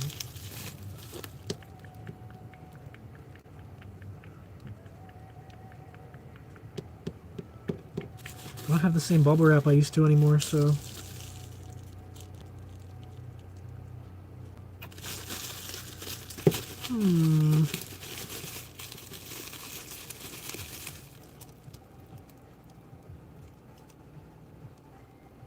yeah. Okay, so I'll try this. Let's see what we got. Basically a flip-flop bracket. Yeah, pretty much. You're just flipping it upside down. Because anyone that's ever been in mud or water or anything like that, you know that that alternator is sitting real low and it's at high risk of getting damaged. And the other thing with mine is since I come on brain, since I went with a bigger alternator case, it wasn't going to fit down there anyway. So yeah, that lets you use a bigger case if you want higher amps and have it run cooler. So lots of stuff you can do with that.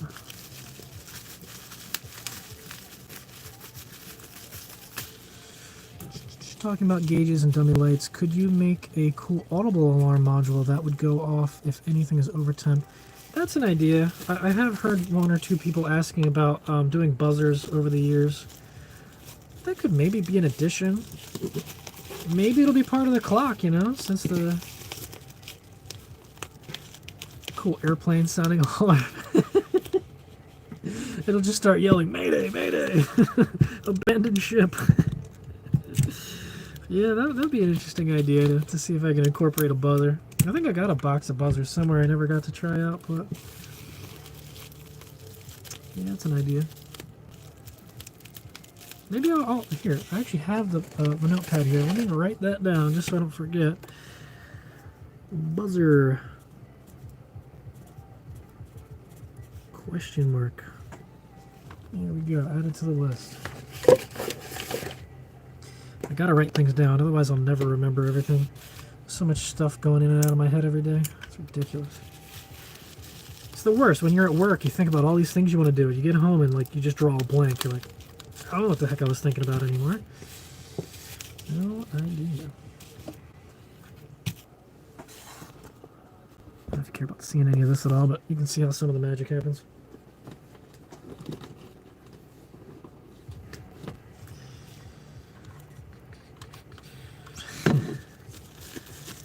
Yep.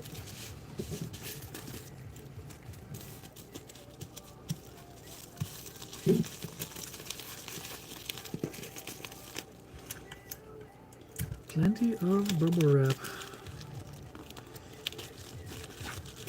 But from what I've heard, some of these seem to last pretty good. There's one guy, he messaged me. It was a few years ago. It was kind of like a good and a bad. Like he got into some kind of accident. I forget if he hit a telephone pole or a tree, or he might have flipped it. I don't know what he did, but whatever happened, the Jeep was no longer serviceable. But he said the REM it like flew out or something, but it still worked perfectly fine when he picked it up. I was like, man, that's fucking awesome. I mean, it sucks about the Jeep, but I mean, it's cool that this thing can take a crash impact basically and survive. That's some good field testing for sure.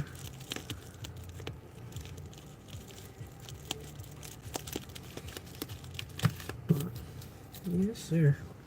Tons of ideas. Just depends how much brain power I have during the day to actually get any of it done. Okay.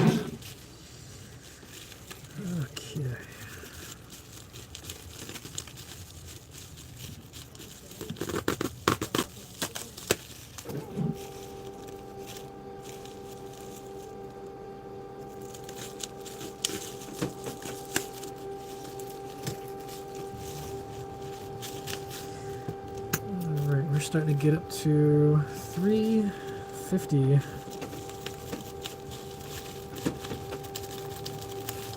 I have a feeling I probably won't get that many in the mail today, just because this stuff takes so damn long. So, I don't know. I don't know. Is it worth going to the post office to get 3 of them in the mail? Or do I just save them all and take them all tomorrow? How's your 134A conversion working? I'm fixing to head down that road. May try and even use it from an 01. I mean, so far so good. I mean, there was one issue. I think I might have overpressurized the system a little. I forget what the issue is. Either the system had too much pressure or the fan wasn't kicking on soon enough or something. But when I was off-roading at one point on a hot day, the system vented on me. But that could have been a lot of things. It probably was me not setting it up properly. But ever since then, like after refilling it and double checking that it was within spec, it's been fine. It's not like super duper ice cold, but hell, it definitely beats, you know, roasting in a Jeep on a hot day. It does the job if you can't get a hold of a R12. Half of my components were missing or toasted, so it's kind of the route that I had to take. It's not bad though. That's the thing that I'm a little worried about with the MJ is when the compressor went out on it, my buddy just took it out. So there's no AC in it. There's no condenser either. The condenser was removed to make room for a light bar, which is no longer in there. So we'll see how annoying that is to drive on a hot day. Oh.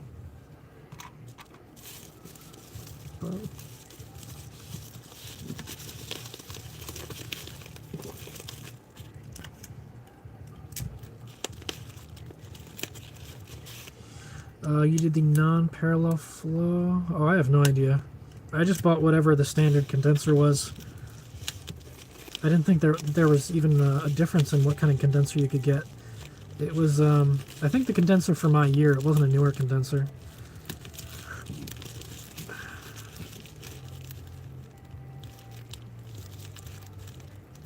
That's a good question, though.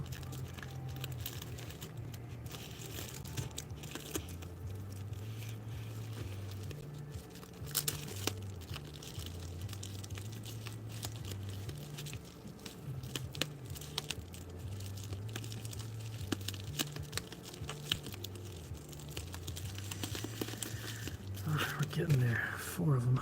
The 97 and up is parallel flow and is said to work better. Ooh, that's interesting. I wonder if it still uses the same fittings and all that. Yeah, I'm not entirely sure about that. That's a good question.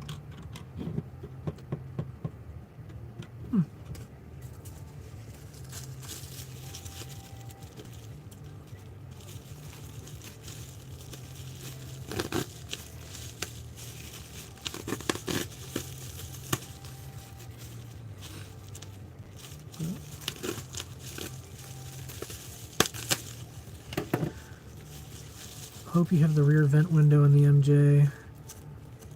I don't think so, no. I think it's a solid window. It does have the smoker vents.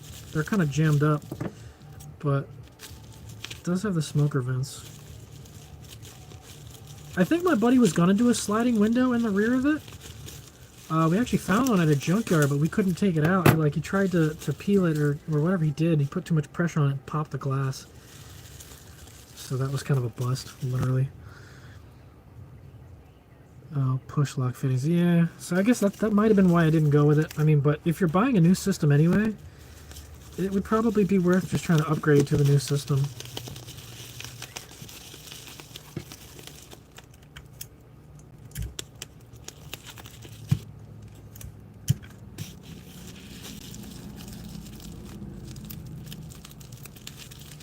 I just redid the whole AC system on an 01. Wanted to use the 01 parts on a 90. I think everything will work. Just need to see if the evaporator will fit. Oh, so you're going to swap the evaporator too. I guess there's a difference in the way that works. Either the connectors that it uses or what. Because I know the 97 and up air boxes are a lot more efficient.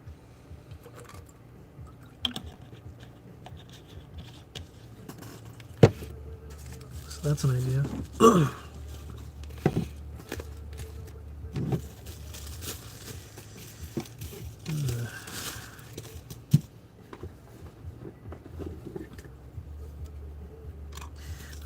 brings me to another interesting idea I was thinking about.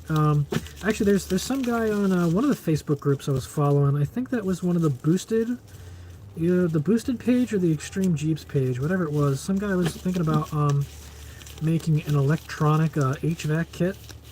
So it uses servos to open the blend doors and all that shit. And I guess, I don't know if he's going to make some kind of control panel or whatever for it. So if you wanted to get rid of your manual sliders, or if they don't work, or some crap like that, you could add some features. But yeah, that was something I've been playing with the idea about for a while, is to either have some kind of auto control, or mostly it's just the be able to control the vent, the recirculator vent and the AC condenser. It'd be nice to turn that on and off manually, and then set it to a modern system, so you just tell it if you want, you know, the feet vents, or the high vents, or the defroster vents. Because the way that they set it, it's like it gives you different modes, and it's like, all right, pick the mode you want, but sometimes you want more control. So it'd be kind of cool to go in there and mess around with that and get it set up the way I wanted. But I'm going to keep an eye on that guy and see what he comes up with, because it sounds like a cool kit. I think his target price was around $200.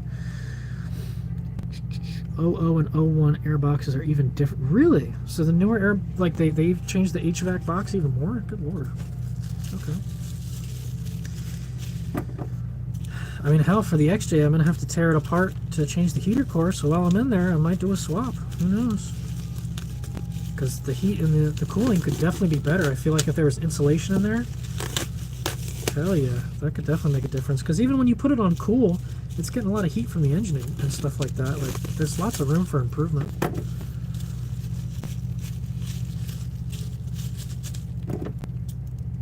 For sure.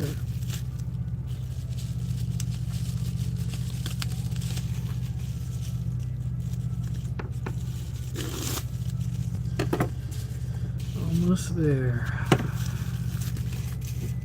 Well, the next part is getting them all in boxes. I forget if the post office closes at 4:30 or 5. I feel like they're staying up until 5 now, but I don't know.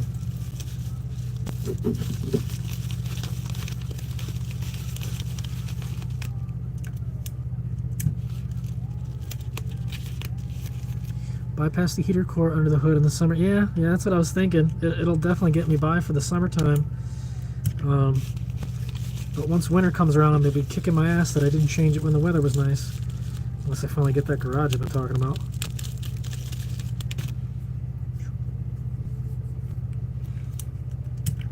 Oops. Yeah. Last 5 years, they did a lot of changes with each year, trying to be compliant. Oh yeah, I bet you that's when things are getting real tough. It's probably why they just quit after a while. They're like, you know what, maybe it's not worth it.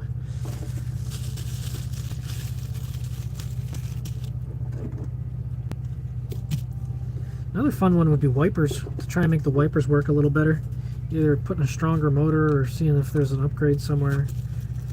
Because those wipers are freaking pathetic.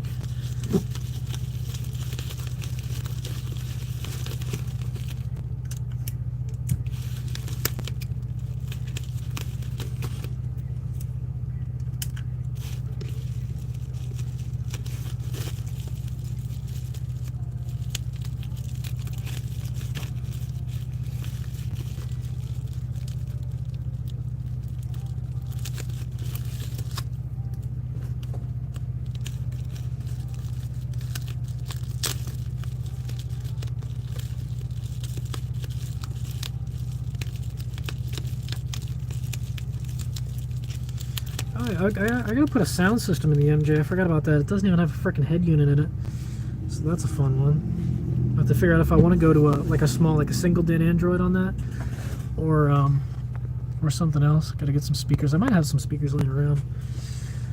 Oh.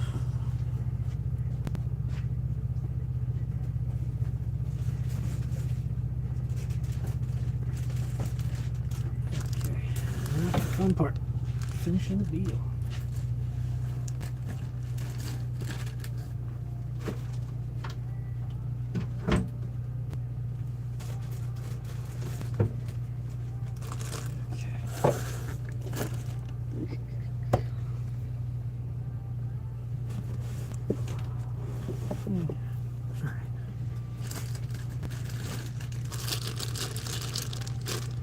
getting there.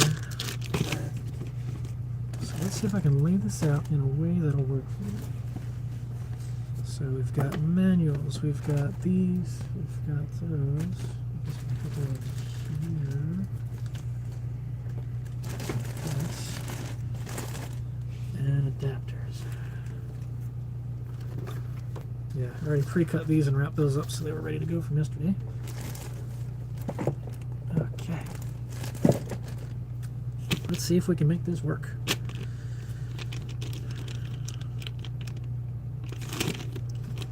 Easier to push the new model instead of something that existed for 20 years. Yeah, I mean, absolutely. You know, after a while, people are tired of the same old stuff. That darn Liberty.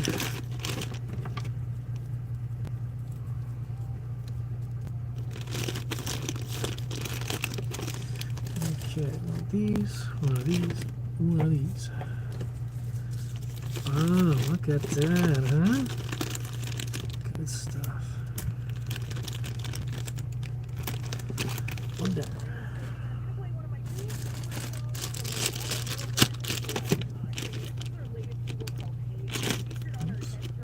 This is always the exciting part. When I start putting them in bags, that means I know I'm close. For me, only hurdle after that is just dealing with the website.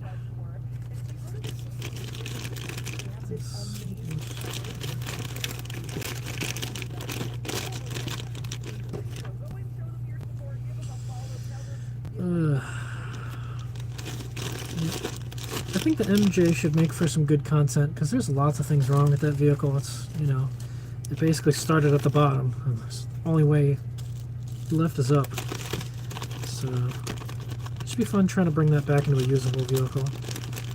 It's just fun enough to keep me going.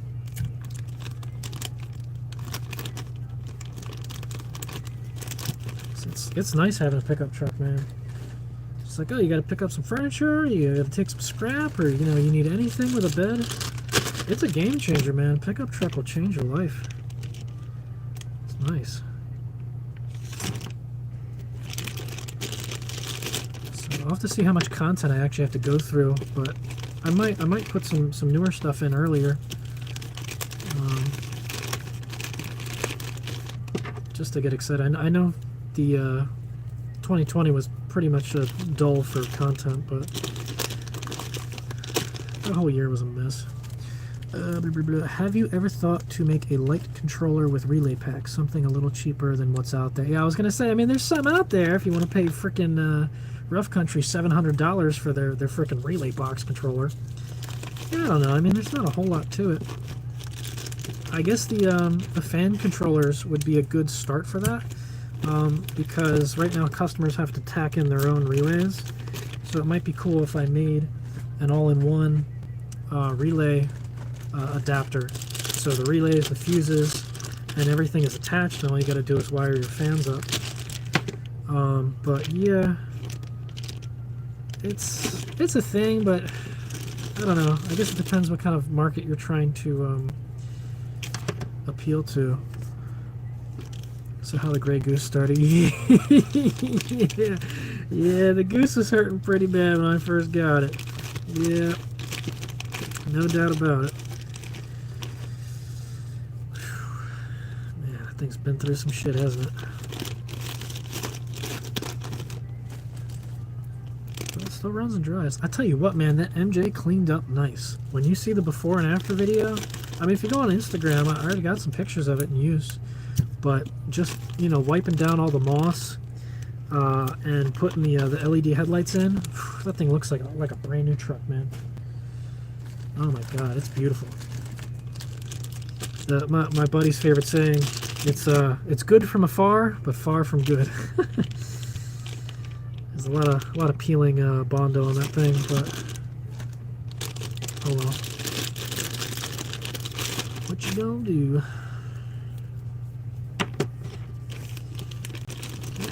I think I'm going to do a quick run to the post office. Well, again, they got to be put in the boxes. They got to get the freaking labels printed out. I don't know if I'm going to make it or not. I might not.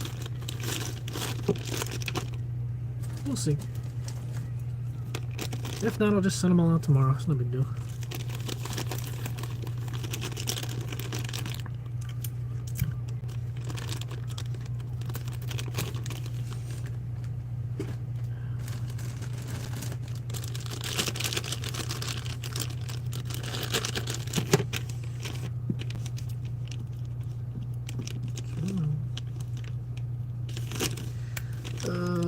fun fact, I found that the Renix intake throttle body bolt pattern is nearly the same as the output side of a Buick 3.8 draw-through turbo.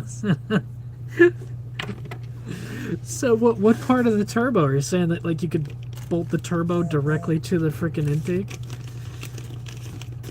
That would be hilarious.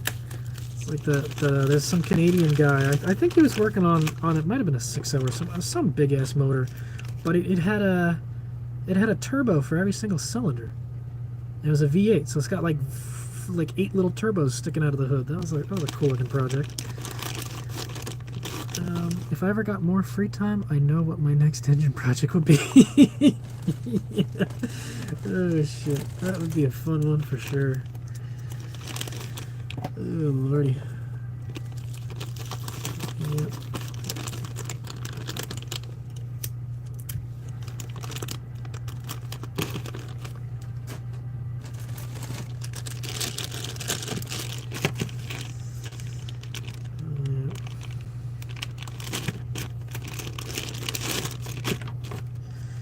Oh, what am I going to start working on next? I think for now the MJ is the exciting one, so I'm just going to slowly make that more usable. I was like super excited just to get the dome lights and that thing working. It's missing a bulb on the one side, but it's nice having lights and gauges that work. All the gauges went out at one point, so I was literally relying on the REM to know if the engine even worked.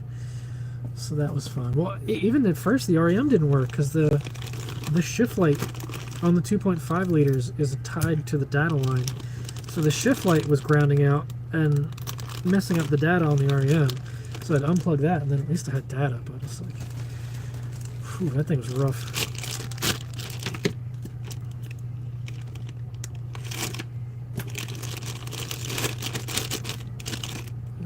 What am I going to do for lunch?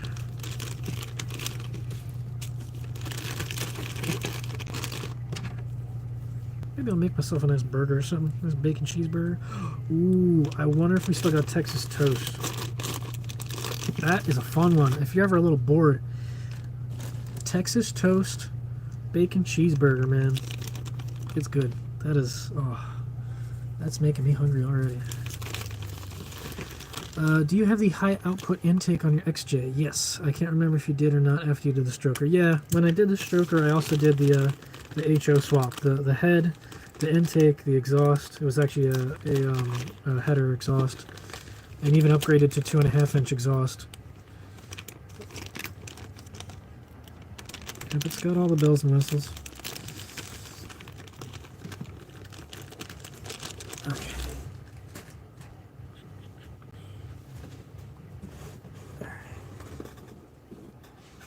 Now for the boxes.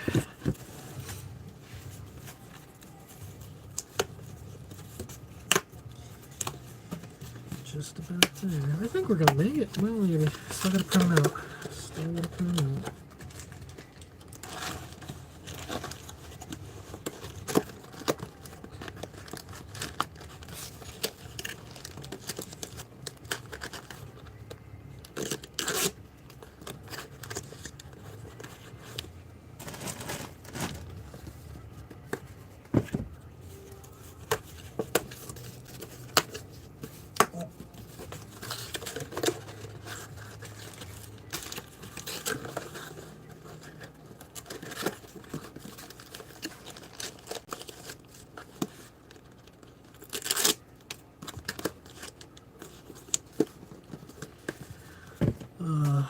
Brothers and I was given our grandpa's old Comanche, drove it a lot and didn't realize it was the Unicorn Comanche last year, 92 with an HO.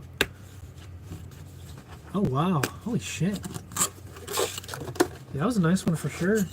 You know what's funny is my dad actually had a Comanche when I was younger. But it was the, I think it was the V6. It was a 95, I think. Or not a 95, an 85.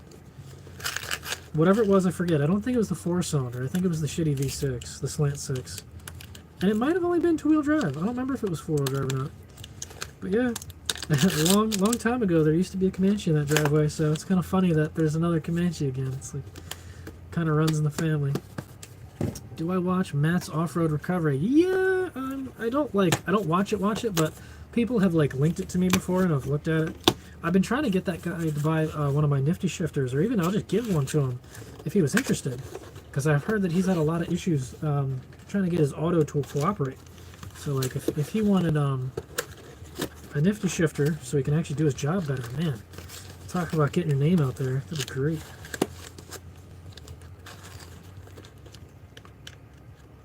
It's funny, the V6s, they basically had as much power as the 4 cylinders, but they got worse fuel economy. It was like they were absolutely pointless, so you can see why they didn't last too long. But, yeah.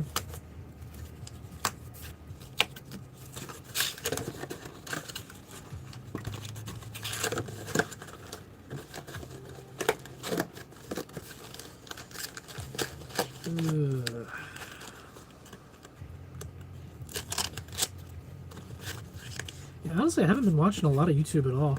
I mean, part of that is currently having our girlfriend and all spend a lot of time at her place, so I haven't really been around all that much. I don't know. Like, YouTube in general has kind of sucked lately. Like, there hasn't been that pizzazz that used to be in YouTube. I feel like all the people that I used to watch, it's kind of fallen short, you know. I can't even remember the last time I've seen an AVE video. Bleep and Jeep, I'm pretty sure he still posts, but I haven't really seen much. I haven't watched much from him lately. I don't know. It's just... It's a good question. Do you remember a ballpark price on what the entire stroker kit cost you? Yes. The entire everything from start to finish, we're talking every little bit and piece, every machine work, every part, was $4,300. That was taking a Renix and putting a stroker, and that was with a 4.2 crank, not a new crank. It was the custom pistons. It was his machine work. It was the HO swaps. So we're talking the head, the intake, the exhaust, the custom exhaust work, all that. It's actually, if you check the video, it even has partial breakdowns of what each part costs. But I think it was like $1,800 in parts and $1,800 in labor, or $1,200 in labor, or something like that. But yeah, so estimate somewhere around four grand, depending on what you need to do. If you don't have to do the HO swap or the exhaust, it'll be a little lower. You can do it for a lot cheaper, but you're kind of cutting corners. Okay. Oh, my legs. My poor leggies. Bleeping Jeep just did a pretty cool Moab challenge trip. Really? I think I was seeing something where he had like a Grand Cherokee out there or something. I see stuff on his Instagram occasionally.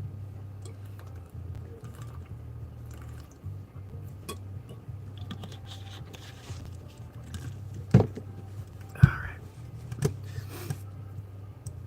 Okay, I'm going to move you guys up to this top screen so we can get some orders going. Okay. What is this? What? Printer's low. Great. Okay. ZJ and the other guy an XJ. Okay. Were they like stock, or was there anything fancy with it? Like,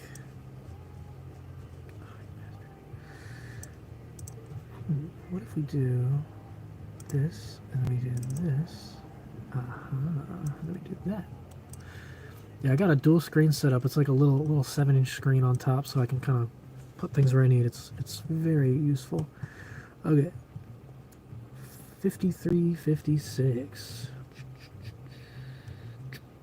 Boom. This was from March 8th, so they're gonna be happy to get some stuff going. Alright, so I'm gonna have to concentrate a little bit, because this is the shipping part. I can't fuck this part up.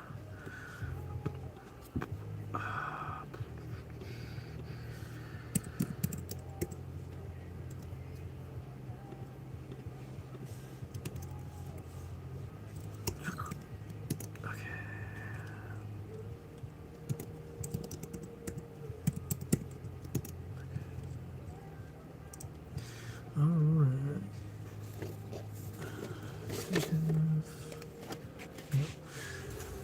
Shipping at a time.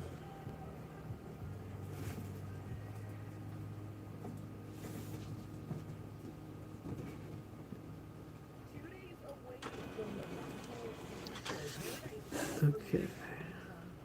The lead character in this TV show is Andy Biersack of Black Veil Bride. So I'm actually going to play them here in about 6 minutes for you, Octane. You also have members of Okay. They got 5 credit to upgrade them from some vendor. Oh, okay. So they were able to like pull parts from someone, sort of like a build challenge. There was one that Hoonigan did. They did a build challenge between an XJ and an Explorer. That was kind of a fun one to watch. That's not bad. That's about what I spent to rebuild a non-stroker, but with a Minati cam kit, also with an HO swap Banks header. Sheesh. Oh, you guys can hear the music in the background. I didn't know that. Yeah, this is a Sirius XM.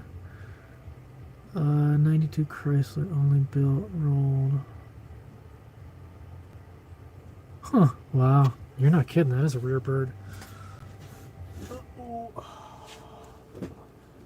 Of course, my printer's got to get jammed or I'm in a rush, you little bastard. I don't know what it is, but the one feed likes to get stuck a lot.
Okay, where are we?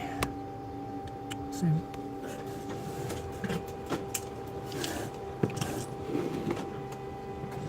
So the last little thing that I like to do on my boxes is add a little tape.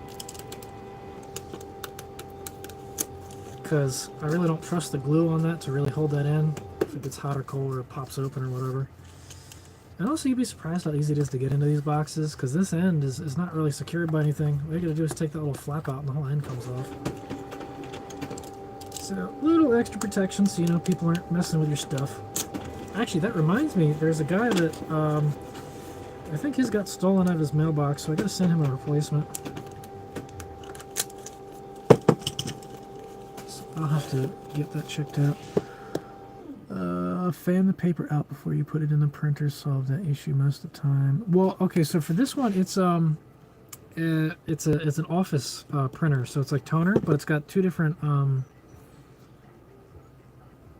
bays. So the bottom one is where you stack all the paper, and the top one you put one piece of paper in at a time.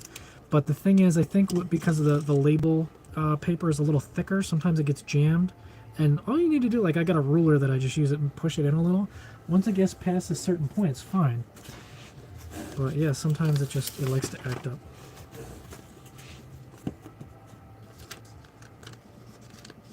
It was great at first, you know, for the first 6 months or so. Like it was perfect. It's everything I ever wanted.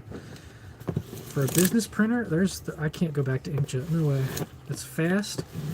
It's nice. It's got really high quality. I believe it's waterproof or very water resistant, unlike ink. And that second bay, you pop the one page in and you're set. Oh god, it's so good. I love it. Come on, take it. The MJ just sits in the driveway being neglected because I have a nice AC in the 98. Yeah. Yeah. Like I said, the MJ's nice because it's got a bed, you know, it's great for hauling. Processing. Okay, so where is my thing? This, oh geez. Okay, so we did this one. Alright, the next one, 5362.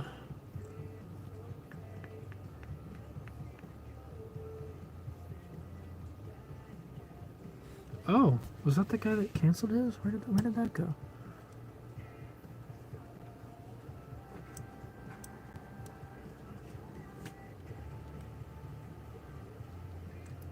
Huh. That doesn't exist. That's weird. Let me see if that was the one that canceled. 5362.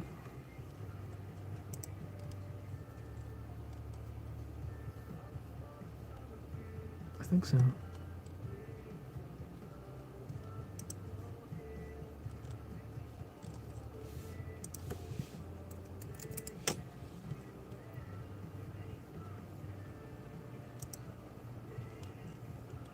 Or was it shipped out? One second. The customer bullshit's always the most fun. Okay.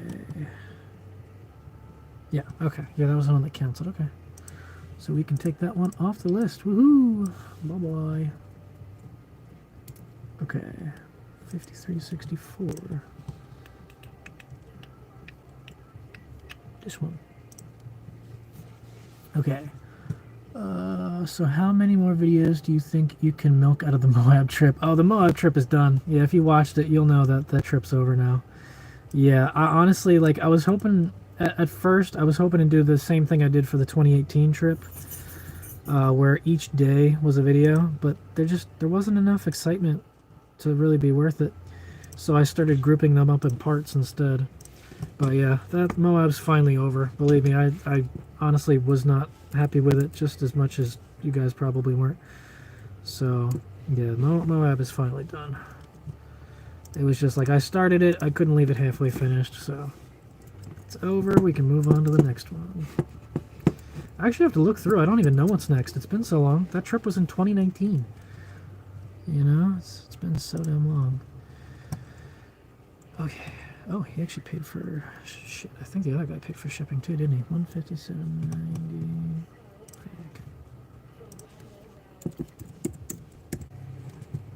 What? See my wieners in the background.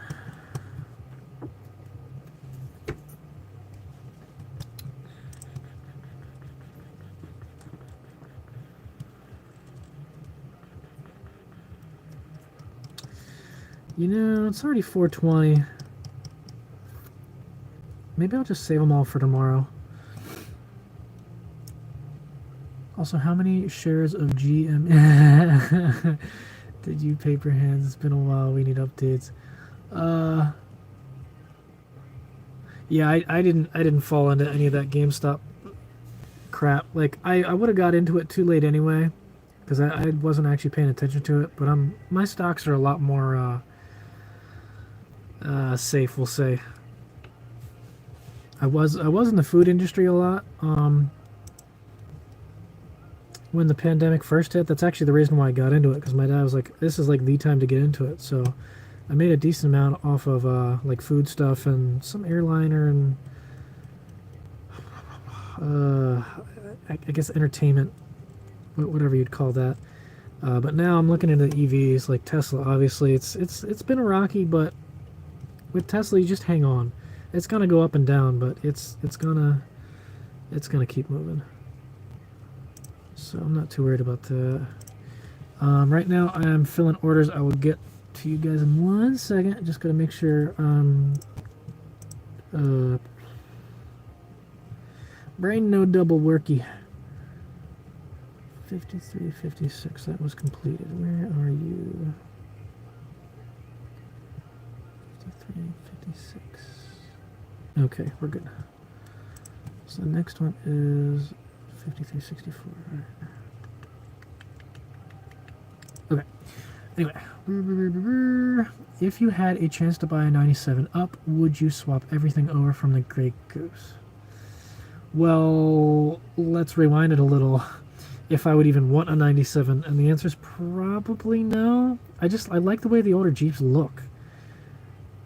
I don't know, I just don't like the Chrysler interior. It kind of turns me off. I'm not a big fan. But would I swap everything over? I don't know. That's a tough call. I don't want to think about that because that means I'm thinking about my Jeep dying. Okay, apparently my live clicked out for a second. Hopefully you got all that. Did I sell my Jeep? Nope, I still got the Jeeps. They're still sitting around. They're just hibernating a bit. I've had too much work just trying to run the business to really do much with them.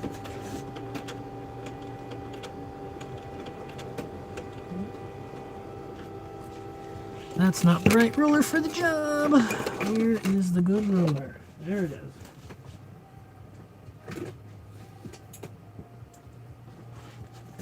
What a pain in the balls this thing is. Come on.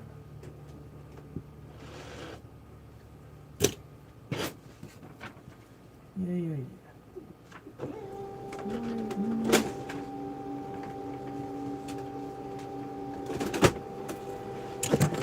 Okay. Yeah, didn't sell the Jeep. They're just hibernating. The MJ is actually on the road now, so if you go check out the Instagram Nick and Time Films, you'll see all the pretty pictures of that thing pulling it out of the dirt and whatnot. What's up? About to fix my death wobble hopefully this week. Oh, good luck. Got a sup from Conrad. Sup. Yeah, for those of you tuning in a little later right now, we're getting some REM shipped out. I was hoping to make the post office today, but I don't know if that's happening anymore, so oh well, I guess that just means I'll stick around for longer. Dash on. Okay.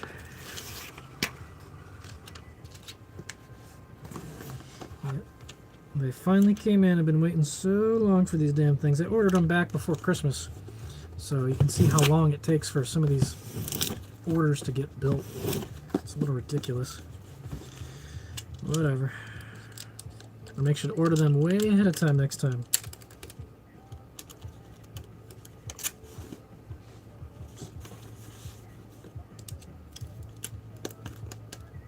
But it also depends on the distributor that you're working with, your assembler, because the people that I've been working with, I don't know, they're in America, but I don't know if it's a communication issue or if they're just a little half-assed about how they handle their orders or what, but I don't know.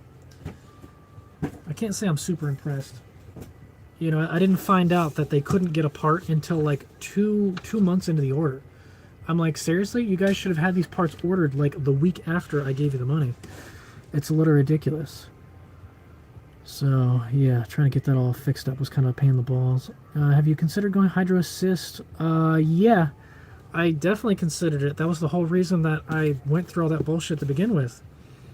But as of right now, I kind of turned off from it. I still have that RAM. I still have to sell that RAM or do something with that stupid thing.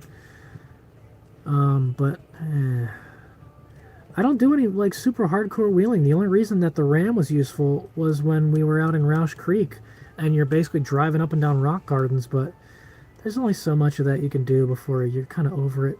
Like, I kind of want to see some new scenery. I don't know how technical I want to get with that anymore because it's so much stress. But yeah, I don't know.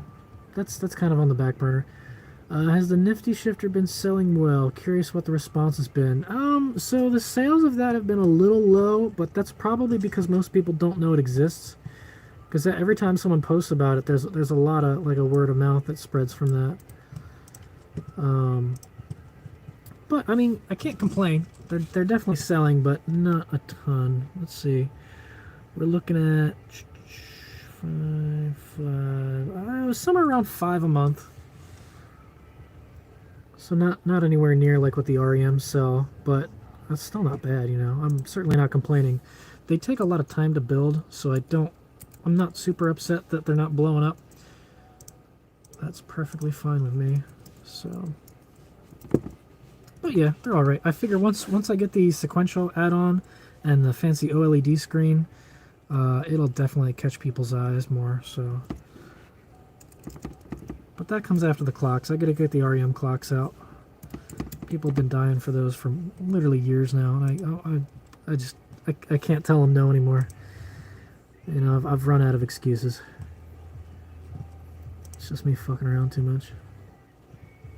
It's hard to stay motivated sometimes, you know? It's like you just start to lose track of what you really need to do in the day-to-day.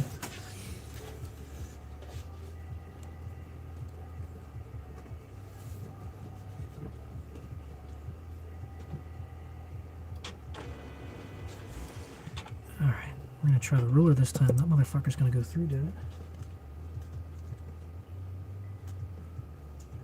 Come on.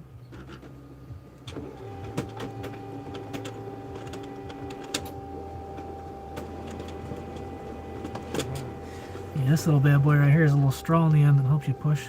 Not that this was originally designed for that purpose, but it works damn well. We got a label. That's all I care about.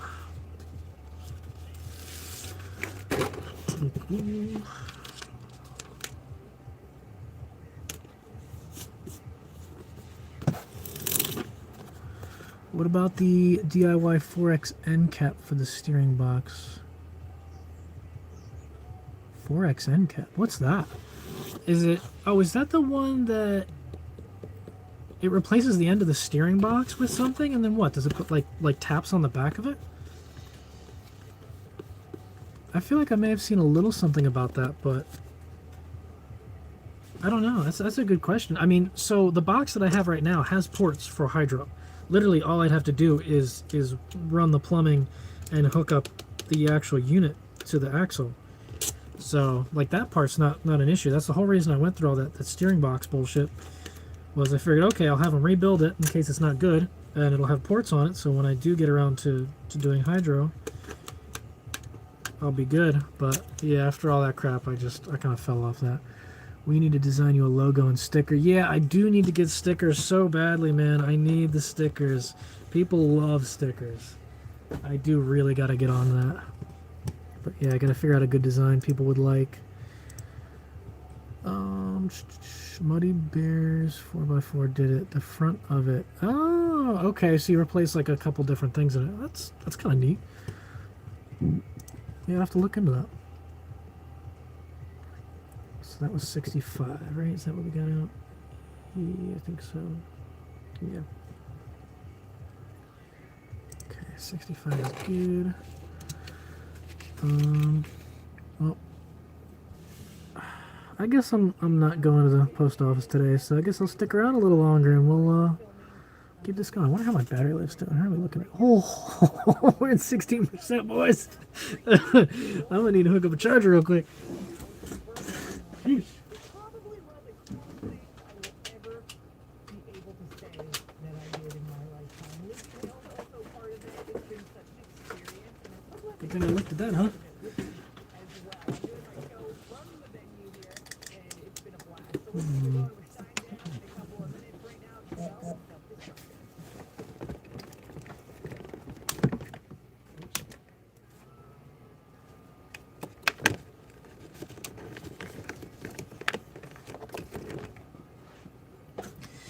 Sunday. Okay. Yeah, that's the hard part about streaming through a phone.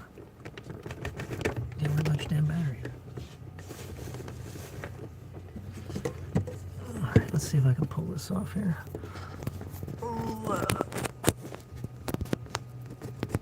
There we go. Okay.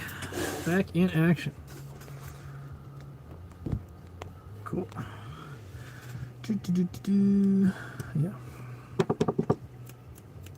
Come on. Bring it back, bring it back.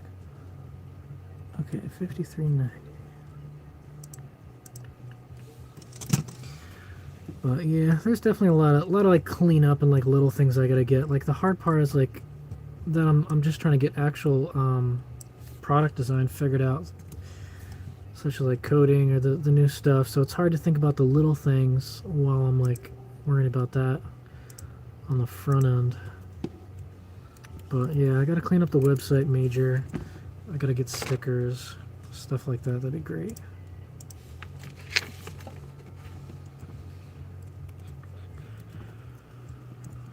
Oh yeah, here. Okay. I am hungry. I think I'm gonna do that burger. That's happening. Lunch is turned into dinner. We're gonna have ourselves a nice burger. Oh yeah.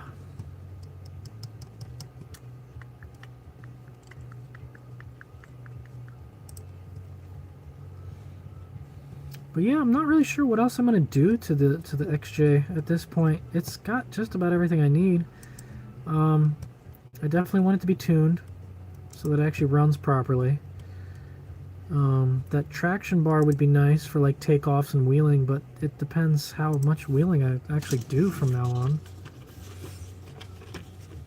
And now that I have the MJ is kind of like the fun vehicle to drive, but it's a little slow. So it'd be kind of fun to put an electric motor in the MJ to like give that a little torque boost.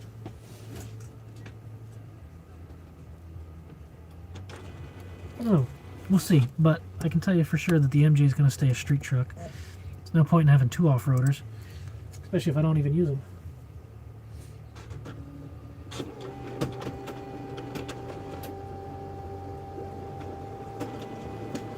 There we go.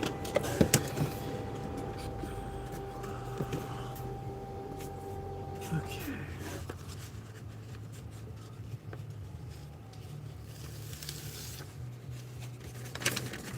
Any thoughts on Louis Rossman announcing his move to full-time right to repair advocacy? Wow, that's cool. I actually used to follow Louis a few years ago, watching him fix all the MacBooks.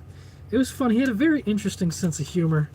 I really enjoyed listening to him. It was like it was calming and funny all at the same time. But yeah, I know that he was going really big into that because like the stuff that was that Apple does to prevent you from getting parts and keeping all the files hidden. Yeah, that's a big one. Personally, like I don't do a lot of politics myself. I've got enough stress trying to run my own business. But yeah, I definitely support the right to repair. Absolutely, for computers, for cars, for all that shit. Like, yeah. The world would not be a good place if you couldn't repair your own shit. I'll tell you that much. Yeah, it's good to hear that he's really stepping up and doing some legal work for that. That's awesome.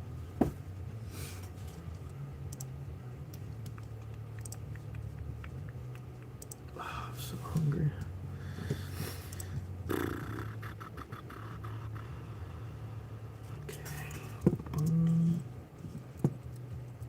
Okay, so $53.95.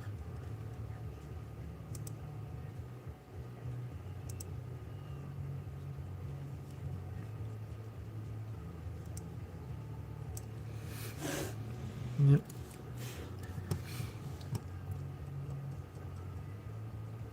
But yeah, what have you guys been working on? Anything fun and exciting you've been doing on your Jeeps, or even, you know, just anything like getting shops ready, or any new hobbies that you've had to pick up during the pandemic because you've been stuck at home so much? Let's see what you guys have been up to.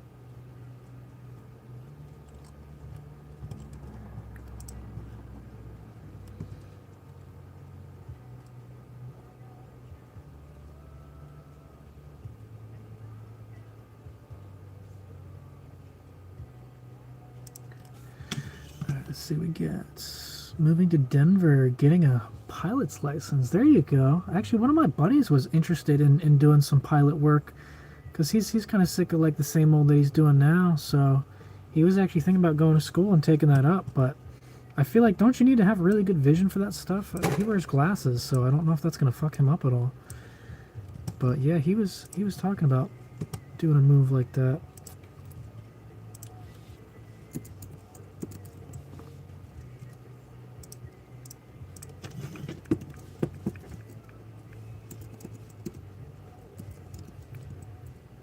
Oh, I'm on crack. What the heck? Did I print that out?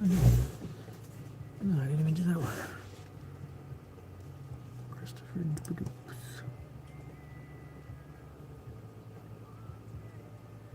So I'm losing my mind right now, trying to make sure I'm on the right order. Okay, whatever. Well, this one has to be done, so we'll do this one.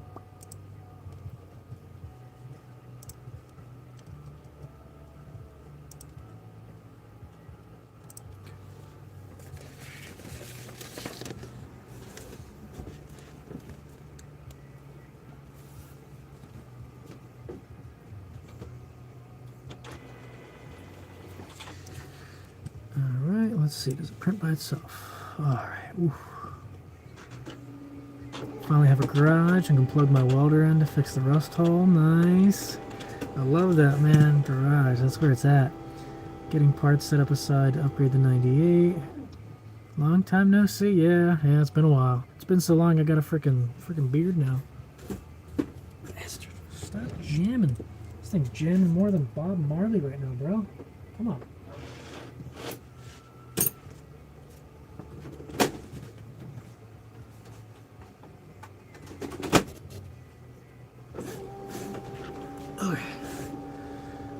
Got my XJ reassembled after sitting for 10-ish years. Ooh. Currently sitting on whether or not to do the WJ swap. Shackles hitting the bumper. Yeah, that's always a fun one. Picking up reloading bullets. Okay. WT brakes. 89 Escort hatchback to be my reliable DD while I engine swap the MJ. Oh, Lord. No.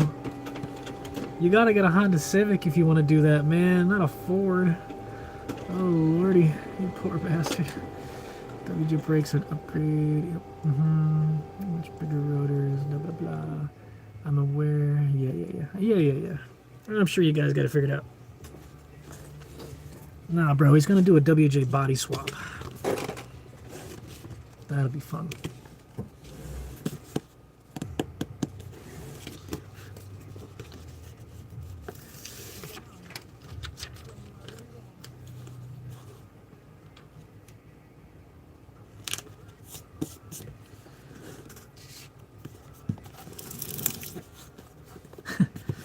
Yeah, I used to have WJ seats. Well, I used to have one WJ seat, but honestly, I can't recommend leather for really anything. Honestly,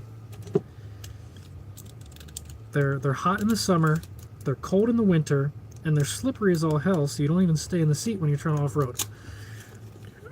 A terrible decision. I will take cloth all day. Absolutely.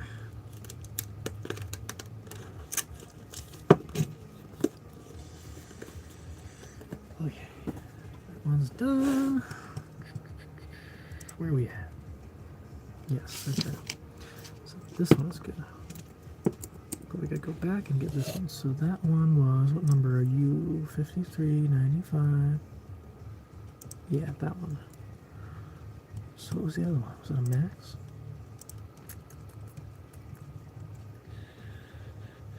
$92. Oh, that's why. Okay. Yeah. Oops.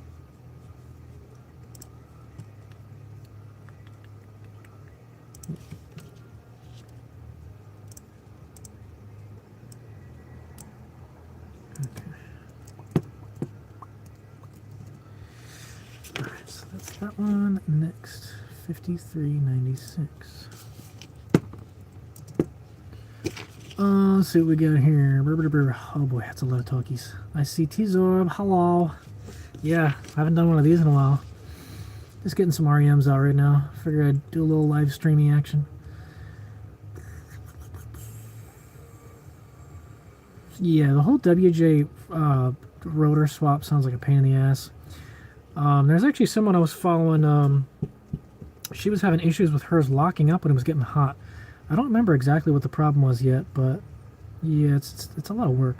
Are you happy you did the stroker? Oh, hell yeah. 100%. I would never, yeah. If you had to ask me if I'd do it again, 100%. Not even a question. I love the stroker. That's great. The only thing it kind of sucks is that it's got to get tuned because it doesn't run right all the time. But yeah, when it does run right, the power is absolutely worth it. I mean, say goodbye to your fuel economy, but you get where you want to go. It brings you smiles per gallon, you know? I'm definitely happy with the stroker. I was almost playing with the idea of stroking the 2.5 liter, because they have kits that stroke it up to a 3.1, but 4 cylinders aren't balanced as well as 6 cylinders, just the way that the geometry is. And I've heard that a lot of people that stroke the 2.5s, they just kind of rattle themselves to bits, so I decided not to. I find it hilarious when someone says they're going to do a body lift in a Cherokee. Yeah. Over the knuckle steering with the WG swap. I mean, yeah, it's it's crossover steering because the knuckles got the two separate things. So when you do that, you have to fuck with your track bar mount. So that's another thing that you got to do on top of it. Lots of cutting. Yeah, move the track bar mount. Yep. Yep. Is it hard to find a tune? Well, yeah, you can't tune Renix. The chips are hard burned. So what I'm gonna do is make see if I can make a chip for it. So you'd have to take the old chip out, put a new chip in to be able to tune it. Or do a, you could do a piggyback one, but I'm still learning what it really takes to do that. It's not easy. We'll just put it that way. Would you do a stroker over a boosted work supercharger? That's a good question. I guess it depends what the supercharger would bring. It depends how your engine is built. I mean, if your engine is good and you don't really want to tear it apart and you don't have to do a lot of work and it's just putting the supercharger on, maybe it might be a different route to go. You just got to make sure that, you know, you're staying within spec, you're not putting out too much power or you know, too much compression that you're making knock and shit like that. But tough call.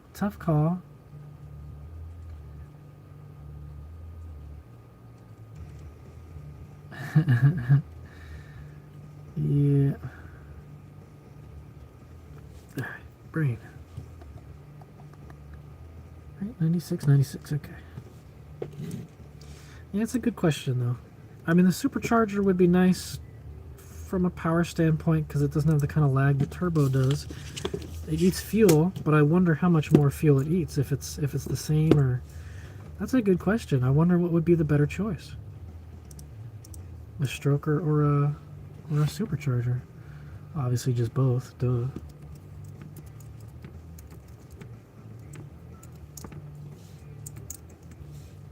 But yeah, if you gotta take the engine apart anyway, I don't see why you shouldn't stroke it, honestly. Unless you don't really need the power.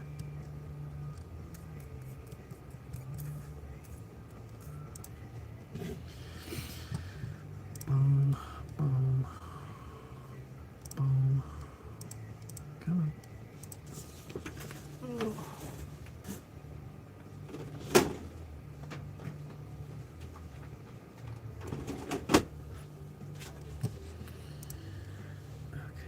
Anyone following the Vice Grips Garage Chevelle burnout? Don't know what that is. Does the motor last longer being with the rod connecting ratio change? So that's something that you can definitely look into. 1 second. What are you doing? Come on. What? Alright, the rod angles, that was a big thing between using 4.0 rods or 4.2 rods. If you do stock pistons with 4.2 rods, I know that your angles are worse. But I mean, the 4.2s still lasted pretty long. I don't think that the ratio is like, it might be slightly more detrimental, but for how freaking long the motors last, you should be fine. I forget how many miles I got on mine now. It's probably like anywhere between 15 and 18,000. It's been a little while, but not a huge concern.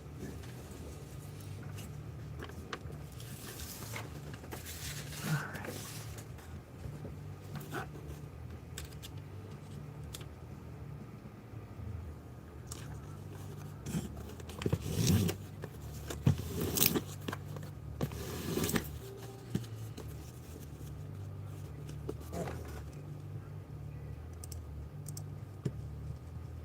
No. So Tommy was asking if I still had the Dana 35 parts. Yeah, that went to the scrapyard. That was actually on the first scrap run. So now that I have the MJ running, I'm just dumping parts into the bed and seeing what I can make back of it. I actually took it apart. If you go on my Instagram, there's pictures of it. But I was going to sell the e-locker for a while because I thought the locker was still good. But the locker, once the bearing exploded, it started chewing into the side of the housing. So the bearing was, it definitely wasn't worth trying to use. So yeah, that whole thing got scrapped. But I was just thinking, like, if the MJ has 411s, I'm told it has 456s, but I don't know. I gotta go out there and test it and see. But if it had 411s, I probably could have put the 456 gears in it if I wanted a little more torque out of it, if I felt like tearing apart the axle. But yeah, not quite. Alright, what do we got here?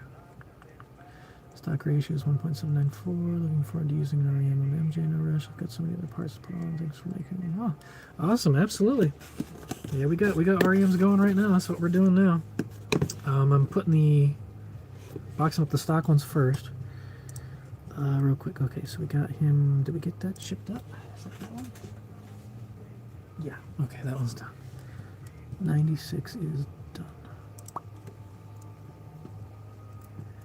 Okay, the next one is 99.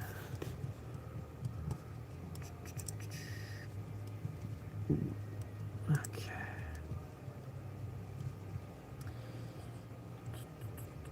How about this? Would it be better to have a stroker at higher elevations or a supercharger? I go wheeling with my club at high elevations, and most of the Toyotas in the group have superchargers.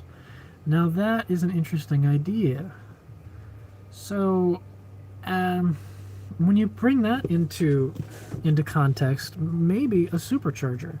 And the thing with that is, with the supercharger, it's more adjustable. So if you knew that you were going to be pushing for higher altitudes, then yeah, you could probably get it tuned for a higher atmosphere. So that makes it a little more of a push towards the super. Absolutely. Because like when I took my Jeep out to Utah, the elevation was higher and it didn't have the kind of power that it did over here. It did not have the same amount of oof. It was it still went, but wasn't as impressive, that's for sure. It's a good point.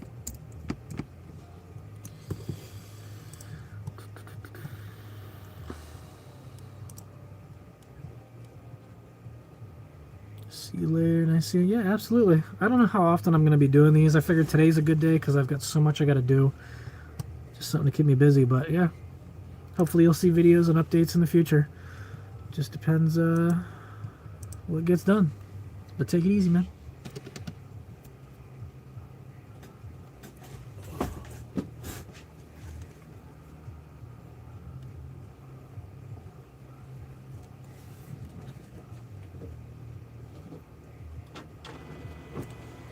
I think I'm starting to run out of shipping labels. I'm going to order more shipping labels.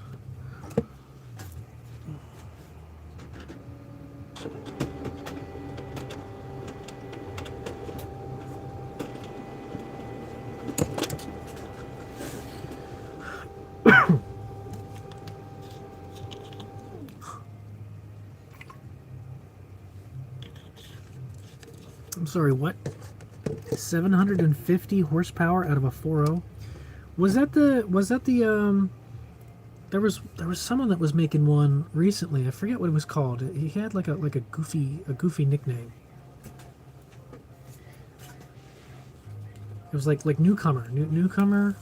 Was that the? I know they were shooting for like really pushing the limits, but I didn't think they got that high. Okay, 750. Jesus Christ. That thing's probably a 5.0 at this point.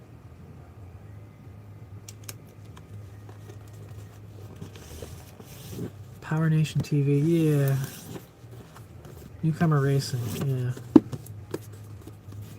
I haven't looked much into that, but I watched like one or two of the videos of them nerding out over all that stuff, and it's pretty neat. lord. 303 performance? Is that like a new one, or are you thinking 505? I know 505 used to do things back in the day. I don't know if they do anymore.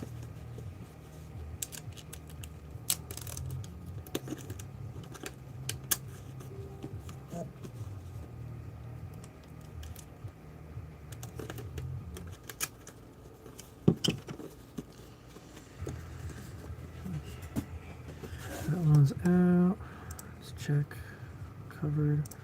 That was 99. Poof. Okay, cool. One more I think we have, right? Yes, one more. Perfect. Awesome. That was 401.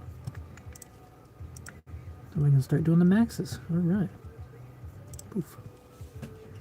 I wonder if Alan's still in the chat. Yeah, yours is coming up, buddy. Yes, sir.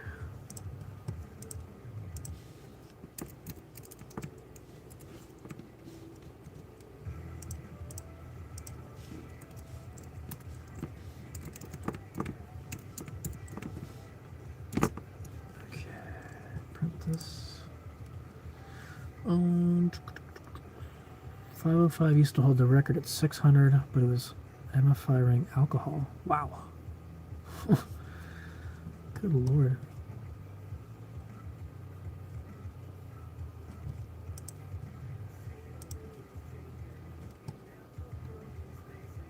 Poof.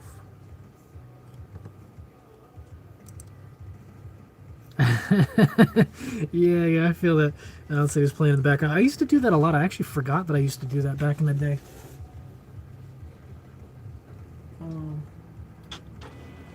Because back when this started, and I was home for like over a month. I started getting big into like Twitch and live streams because it's just something nice to have in the background, just to hear voices. Like, you can listen to music, but it only gets you so far. You gotta start listening to like podcasts or like streams or stuff like that. And, oh yeah, that'll get you through the day. Yes, sir. This is your box right here. Ready to go. So all the stocks are done. Now I can start making the Bluetooth and the Max. Get them all ready for tomorrow. So lucky you, I guess I'm going to be here a little longer. Okay. Boom. Gotta tape it.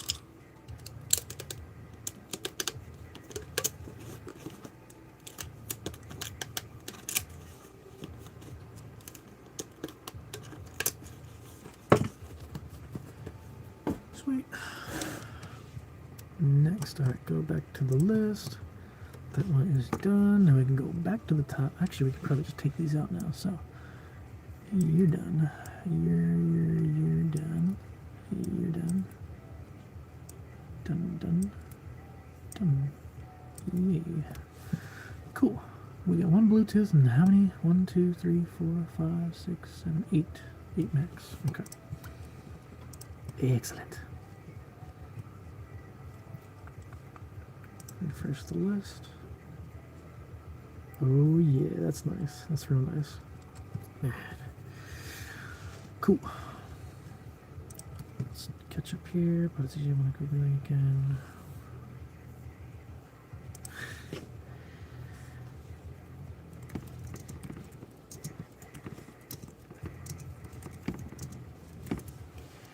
Okay. Anyway, where are we at? Should have been following the Killing a Dur. Yes! Oh my god, the Gale Banks build. Killing a Duramax series. It's so fun. Right now they're working on their other one, the Lockjaw. Their old-ass Chevy pickup. That's pretty cool. I mean, it's starting to get a little too, I don't know what you'd call it. Like they're trying to push, like, TV production, but there's too many damn cliffhangers. Like, the last video I watched, it's just, like 14 minutes of them, like, nerding out over the geometry, but then actually looking at the frame is going to be the next video. It's like, come on, you can't just hold me hostage like that. You got to give me something to work with.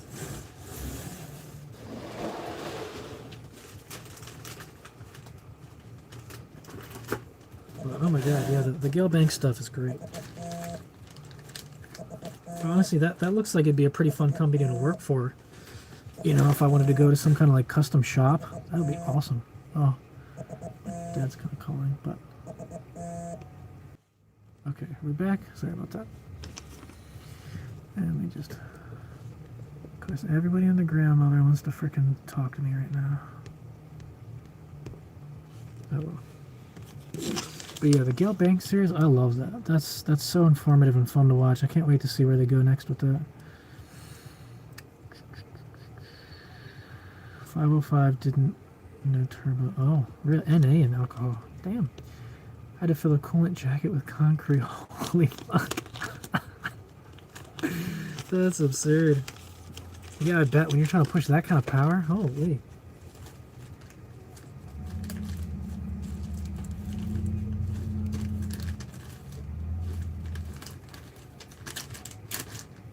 Nuts. Seeing how Chevy wants to phase out the diesel in 2035 and go full electric on their trucks. My brother made a turbo kit for his Jeep and tuned with HP, probably the HP tuner, right? The stock computer always fights the tune, so it's hard to say what you can get without going. Oh, so the HP tuner is like a, is it like a piggyback kit or something? I heard a lot about the HP tuners, but I didn't really look into what it was. Because I'm in the boosted group, so I get to hear like what those guys are doing, and it's interesting. Do you have any plans for your Dana 30 on the Jeep? Yeah, so the 30 is going to get fixed soon. I don't know, now that the weather's nice, once the business starts to clean up, and I'm happy with the MJ, which I'm just about there. Yeah, I have to rebuild the Dana 30. I actually have all the parts. I'm putting an aux locker in the front and getting rid of the Eat Me locker. Got new gears. I want to send the gears out to get cryogenically treated, so hopefully they last a little longer too. So that's what I got going for that. But yeah, that's pretty much it. Just swapping in an aux and just have to actually get to the point of taking it apart and rebuilding it.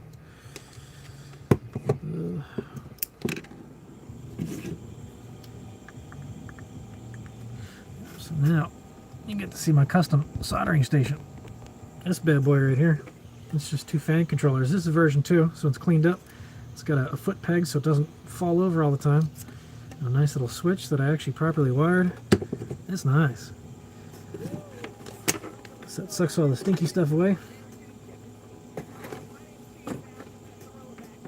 And we can get to work.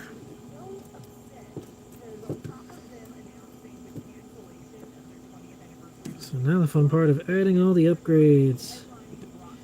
Bluetooth is easy, you know, that only takes a couple seconds. The Max, it's a bit more involved.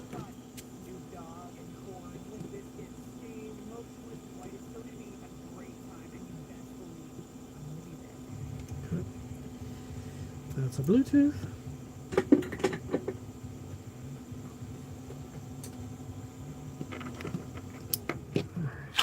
And for these, there's a little bit of programming. I'm putting an ARB in my Dana 30. Did you need to use your puller on yours or just in the rear? Puller for what? I didn't actually take it apart yet, so I don't know.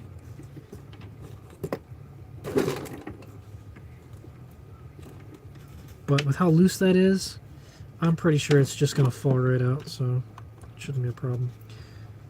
Oh, that's a little stiff. That's real stiff. Oops. Ooh, well, come on. Oh, the button must be stuck down. All right. Oops. So this one moves, this one moves, this one moves, this one moves, this one doesn't. Okay. Anything that has OBD2 and may have to see if HP Tuners is compatible with the vehicle. Okay, spreader. Oh yeah, the spreader.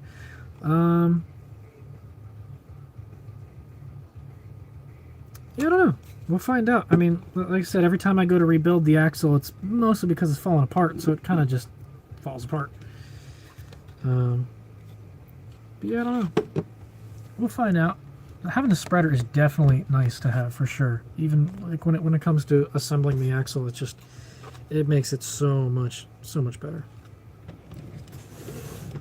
because there's almost no way to get the proper preload without that spreader. Mine came right out. Just need a spreader for the rear. Yeah, yeah. The first time I did it, I think I needed a pry bar to pry it out a little bit, because that was when it was still factory. But yeah.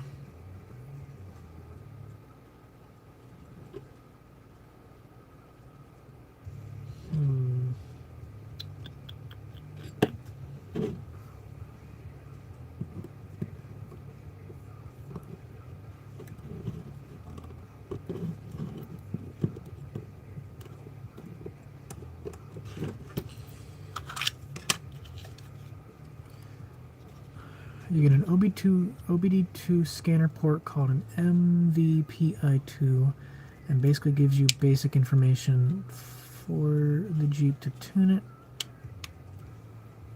Huh.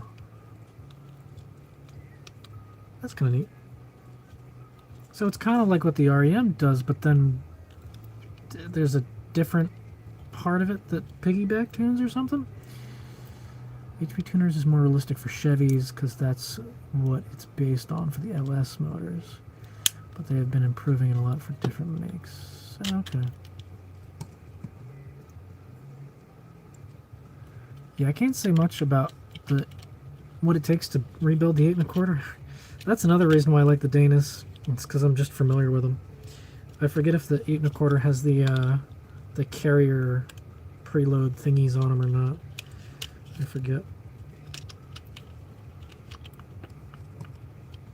ARBs in both. Damn, look at you go. There's a USB cable attached to plug it into your laptop. Okay. So it's like a whole little setup basically. It's kind of neat.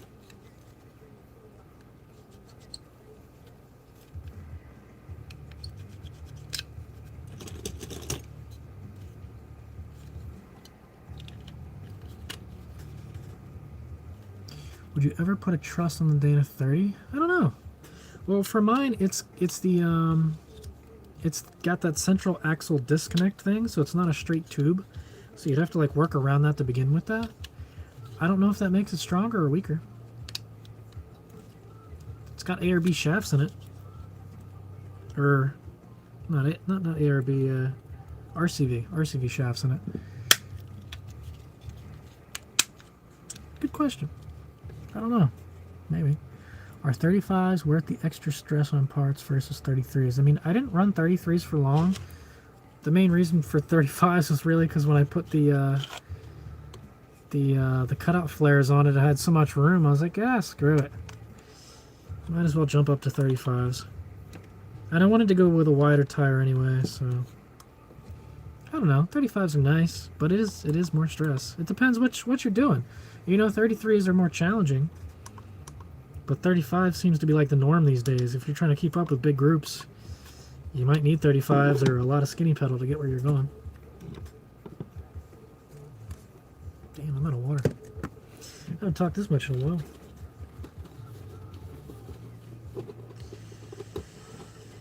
Okay, so this one's got Bluetooth, so that one is done.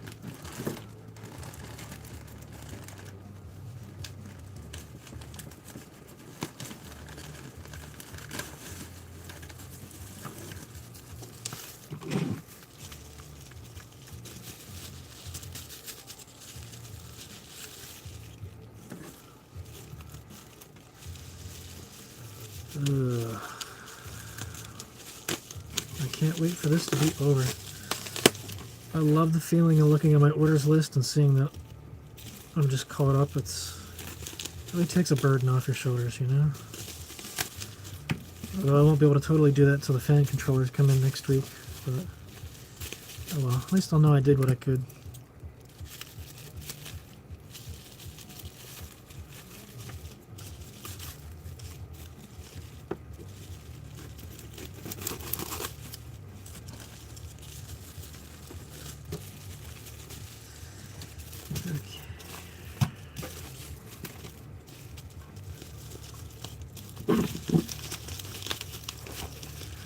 I don't know if there's any companies that have a way to work around the cat axle. I know that's why people hated the second gen Dodge Cummings. Yeah, they can be weak. Interesting. Yeah, I mean, the main reason why I deleted it was because the newer XJs had the thicker U-joint caps on the front shafts.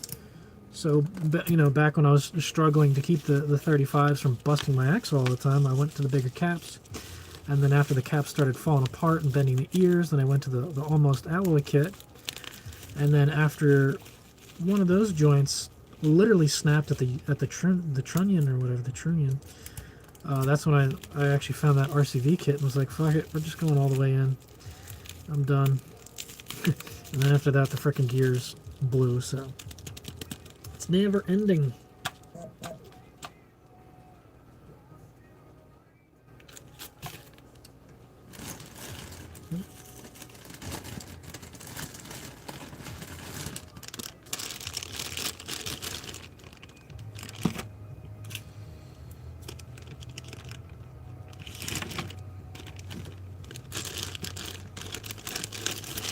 Any plans to go live again tomorrow or in the future? I kind of doubt it. This is, I mean, depending on how the fan controllers go, like if you guys really want it, maybe I could get on again when I do the fan controllers.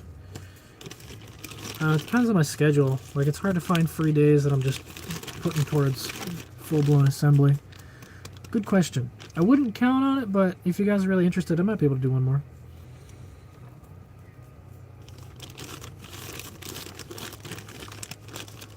Plus no two shafts on the one side. Yeah, I mean, I didn't really have a problem with that, because with that you could technically lock the shaft.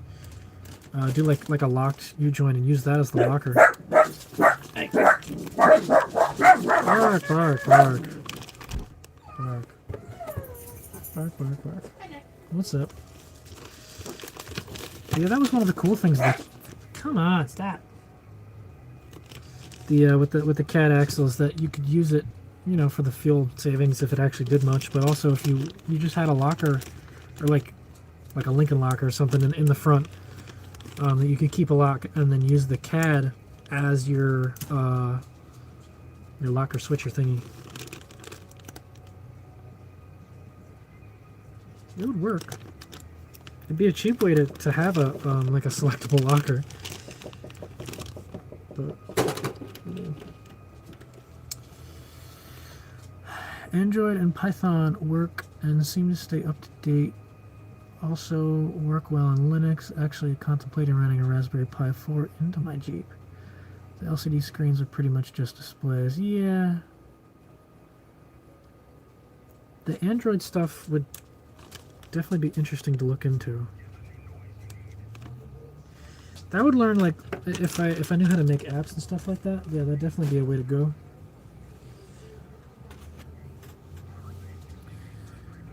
Only real benefit of the CAD is you can run a spool. Yeah. Easier said than done, but you could swap everything over to a high pinion 30 without the CAD and would be able to do a truss. Just gives you more insurance. Yeah. I mean, the only real reason to keep the current axle that I have would only be because it's got new ball joints in it. It's got the courier upper joint. But if I gotta pull the whole damn thing apart to put the gears in, yeah, there's not too much else reason to keep it. I'd just be finding another Dana 30 that was in decent condition. Okay, I gotta get a drink real quick. Right back.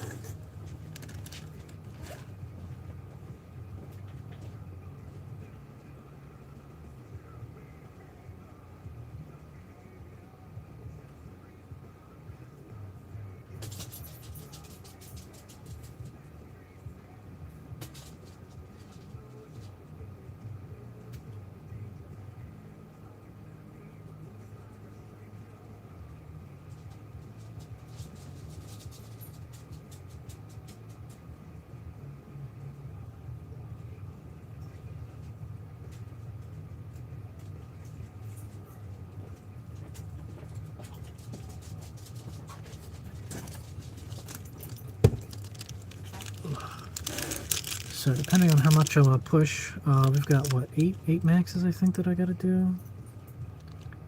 8 maxes. It's Probably another hour and a half. So maybe I'll knock these out, and then I'll call it a day for dinner.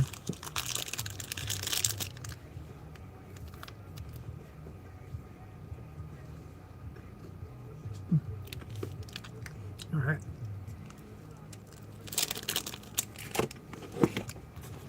Time for the real fun to begin. It's a lot of work.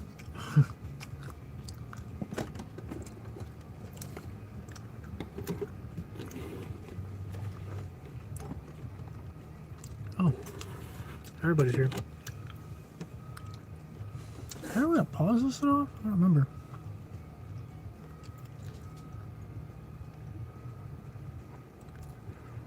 Probably not.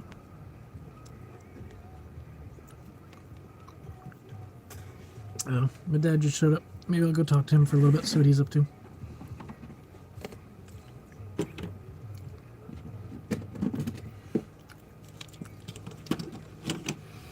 So, for the Maxes get everything. So the first thing is Bluetooth. So everybody likes Bluetooth. Well, except iPhone guys. Because iPhones had to be obnoxious with the Bluetooth protocols that they accept.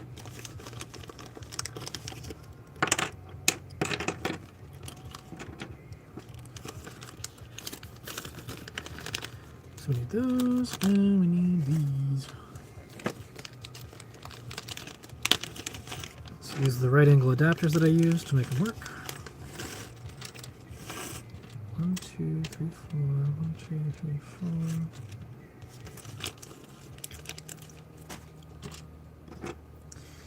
Then we pop them all in there. Good to go.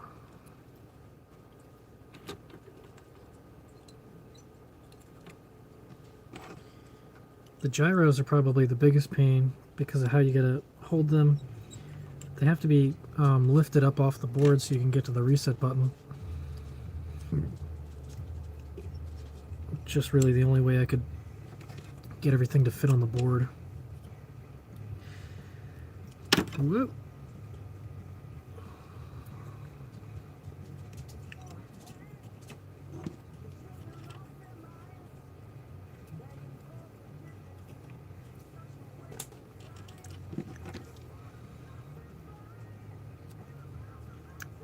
Yeah, I guess that's pretty much everything that's been going on in my life so far.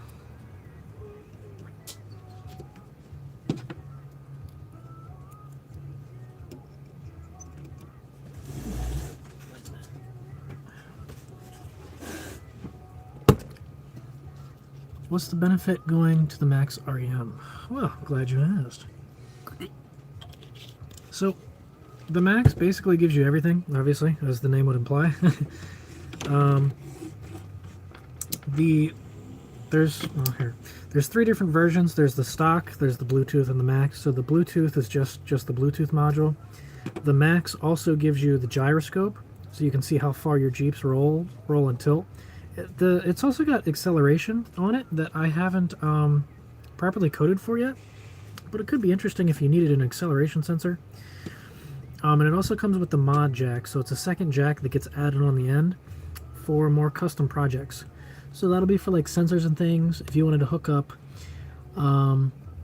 like a fuel pressure sensor or any other kind of like pressure sensors that you wanted.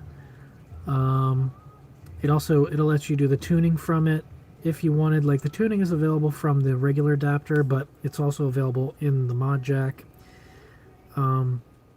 If you wanted to hook up a wideband sensor to the REM, it would be easier to run it to the REM than it would be to run it all the way through the hood over to the adapter. But yeah, it gives you more ports for doing custom projects. Now, until we figure out what kind of custom projects everyone wants, it's not super useful, but I don't know, it's good to have for expandability in the future. Never know what I might come up with this. But it just depends on what you're looking for. Like, if you don't need any like fancy odds and ends, just get the stock. The Bluetooth's cool if you like app support, for sure. But I don't know, it depends what you're looking for. I don't really try to upsell, it just depends what customers actually want. I just like to add some goodies here and there and see what sticks.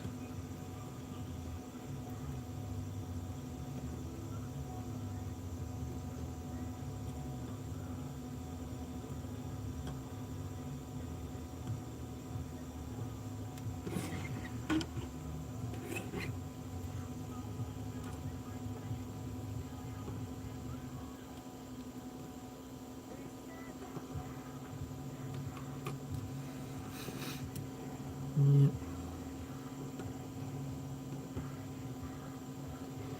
It's crazy growing up and getting older how much things change. All that stuff you used to do when you were kids, it's just, you know, bullshitting around and having fun. It's just, you definitely take it for granted sometimes. Life is definitely simpler.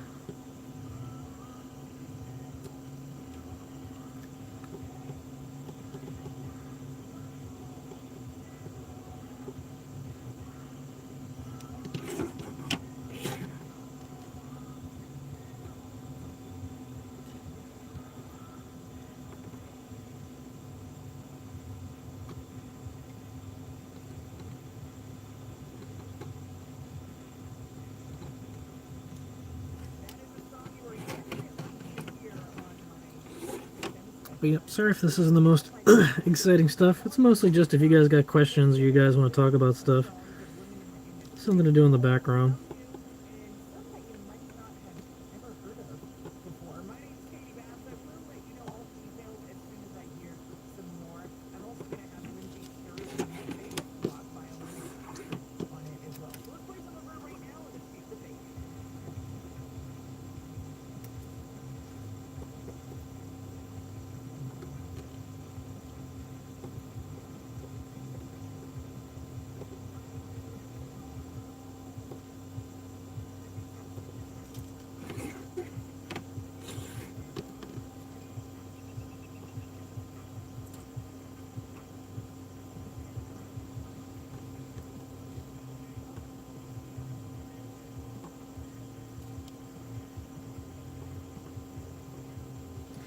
Okay, well, Bluetooth.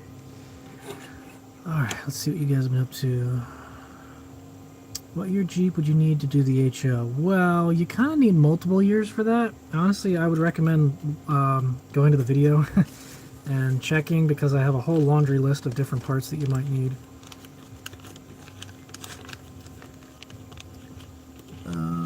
Taking full advantage of having in the background. Yeah, glad to be of assistance, you know. Just figure out something kind of fun to do. It was kind of funny because my girlfriend mentioned it. Back when we fuck me, god damn it. Back when we first started dating, when I wasn't around, she would watch some of my old live streams just because she missed me. I was like, that was like the cutest damn thing I've ever heard. So I'm like, it got me thinking like, oh, maybe I'll do one more just to see what everyone's up to. I haven't done it in a while. Well, yeah, it's just nice to talk to you guys, because I know I don't do a lot of video content, and I'm not as live as I used to be. So I figure this is kind of a good middle ground to kind of get a little bit of audience engagement. Okay, so we got a question. What does the Renix ECU not have a way to sense fuel pressure? Nope. Because mine has been giving me a fuel not primed error. So, yeah, the computer has no idea how much fuel pressure is at the rail. All it knows is that it's turning the fuel pump on, and that's about it. But the fuel not primed code it's not like a major issue. It's mostly just that if you get that code, that means it wasn't able to test any of the other codes. Because sometimes, like, I've noticed if I turn the key off and turn it on again real quick, it doesn't prime, and that'll pop up, but that means that it doesn't go through and test the other stuff. So it's not a major code to worry about. It's basically just letting you know that it didn't run some tests. But anyway, I will be right back, so I guess you guys can hang out with the dog sleeping. I'll be back in a couple minutes, maybe less.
Alright, what'd I miss?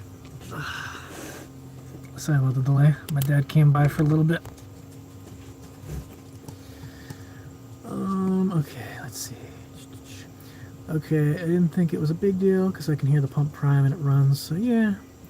Thanks for the help and info today. Made a boring day at work better. Nice. What's one of the big future plans you want to do with the MJ? Oh boy. Oh, I didn't know you're rebuilding axle. That's awesome, man. Glad to hear. Goofy dog there. Big plans for the MJ is some kind of power transplant. Absolutely. I want to increase the power on it somehow. Somehow, some way. I'd like to make it a little faster. Everyone always says, you know, if you want more power out of 2.5, sell it and buy a 4.0. They're not wrong, but considering I kind of need it for the business, I'd like to hold on to it. So, I don't know. I think I'm going to do some kind of electric swap. Or not swap, but addition.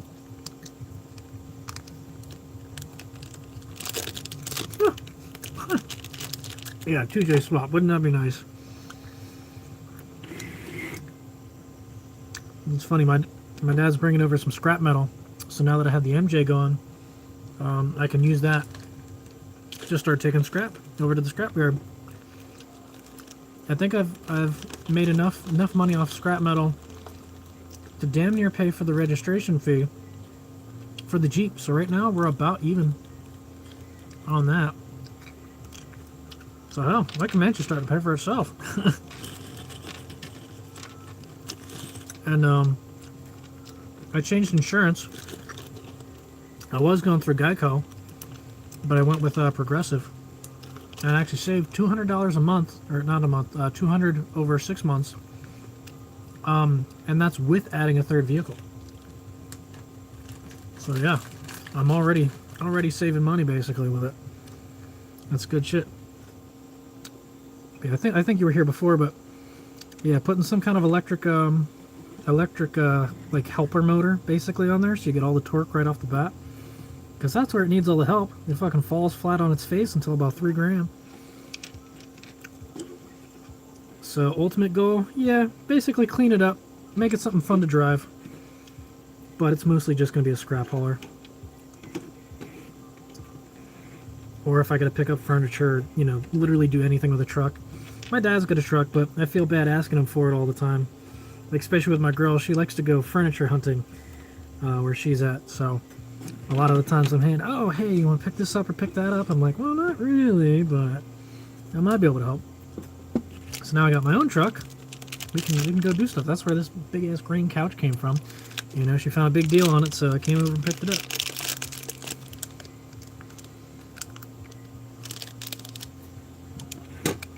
She's going to slowly help me whip this house into shape, so can't wait.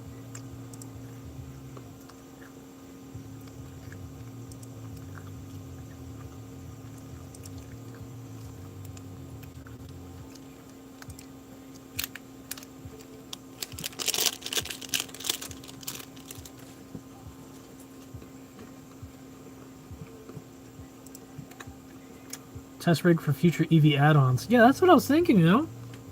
If it gets popular enough, I'll be the first friggin' Jeep EV, like, upfitter. Like, oh, do you need power and fuel economy? Well, here, let me help you out. But the big thing is trying to figure out what kind of price point it would be for. There you go. We're live streaming.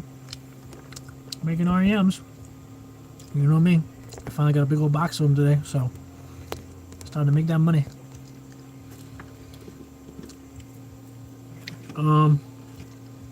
Yeah. We're talking about using electric motors and EV swapping as more of a means for power than fuel economy, but you kind of get both. But that would be cool. I would like to hit a price point of under 2 grand to do the whole project, because we're talking a motor controller, batteries, and then figuring out some kind of charging situation. I highly doubt that I'm going to get fancy enough to have regenerative charging, but I'd have to look into how it all works. But yeah, basically I just want to put a big old battery pack in the bed, and then just have a little motor that I can use to add a little bit of electric boost whenever I need some more chooch factor. That'd be great. It'd be like a little RC car.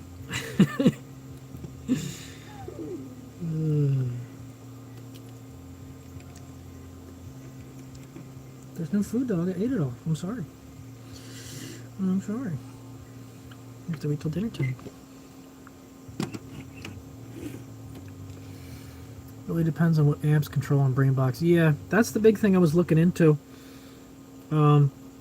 Like a single phase versus a 3-phase, and ideally I'd want it to be some kind of a brushless motor, either a DC brushless or I forget what it's called, like a PMAC or something. It's a permanent magnet AC motor, one of the two, whatever doesn't need brushes. But they basically both work about the same way. It's just whatever they're controlled by. But the big thing that I want to look into is having the motor controller and a battery that can handle spikes of high current. So like how batteries are rated at, you know, like let's say we get a 2 kilowatt hour battery. Well, if you check the battery's resistance, however the frig you do that, I was reading a bunch of like hobby websites for people that like to push their little RC cars and drones to the maximum. How you check the IR value of your battery pack so you can see the maximum like spike current that it can take safely without blowing up. So if you find out that you know you only have a 2 kilowatt hour battery, but you could squeeze 15 kilowatt hours out of it for 30 seconds to a minute, then that'd be great. You know, because that's all you really need is just little bursts of power. So if you can get a really high burst rating, then you don't actually need a massive battery or a massive motor. You just need to make sure it can survive, you know, for however long you decide to accelerate. And then see if it needs any kind of cooling. But yeah. AC forklift motor can regen. Neat. RC car would be cool to get out and park a car on city vehicle. Yeah, that's the other thing, right? If you run out of fuel or something like that, you can just freaking use the motor, drive it around a little. Bolt-on system for the front of the engine, run it on a belt like a Dodge. Stop start V6. Really?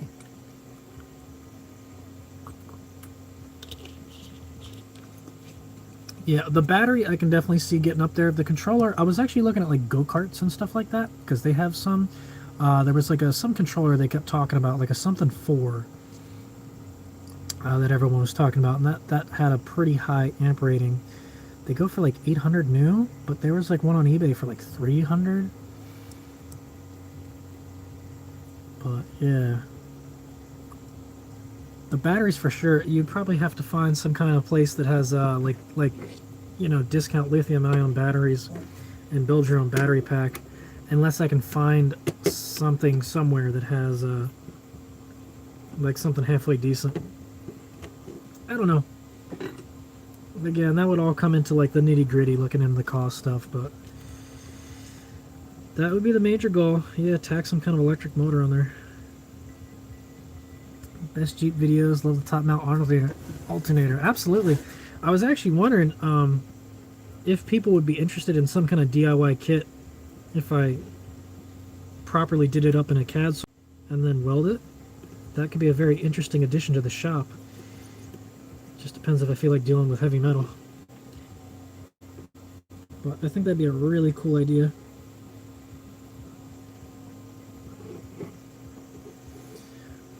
Yes, please make a kit. Absolutely. I gotta see, I guess what kind of thicknesses and all that, because the hardest part for me, it depends. I don't have the mechanical fan. So the AC alt bracket has a bearing journal for the mechanical fan, so I guess I'd have to figure out some kind of bearing solution, unless people don't mind losing the fan for electric. So I don't know. That's about the only major thing I'm trying to figure out.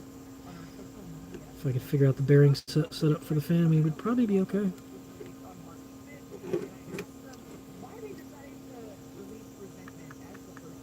I'm trying to fab mine up for a bit. Got like 4 XJs right now. Good lord. Yeah, plenty of them to go around, huh? Products, so the first step is learning like a real CAD software that I can export files to for people to use.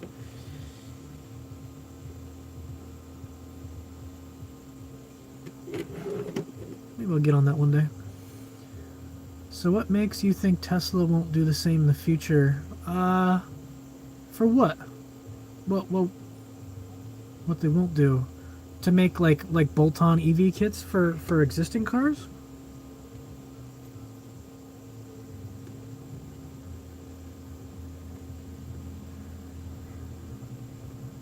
I mean, hell, if they are, sign me up. I'd love to be part of that team. But I feel like, I don't know, I guess it depends what they're trying to do, because if they're producing their own cars, would it make sense to make upfit conversions that, I mean, yeah, they kind of make money from the conversion kit, but not as much as selling a new car. I don't know.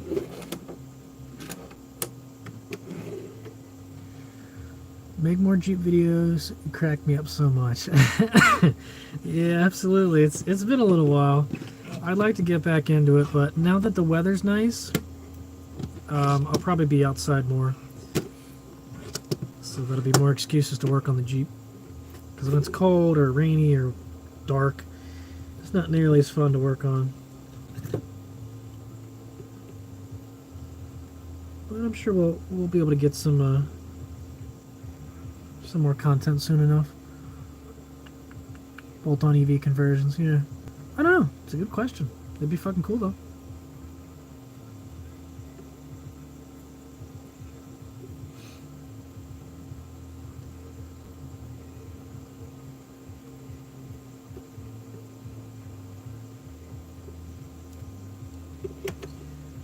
Very cool.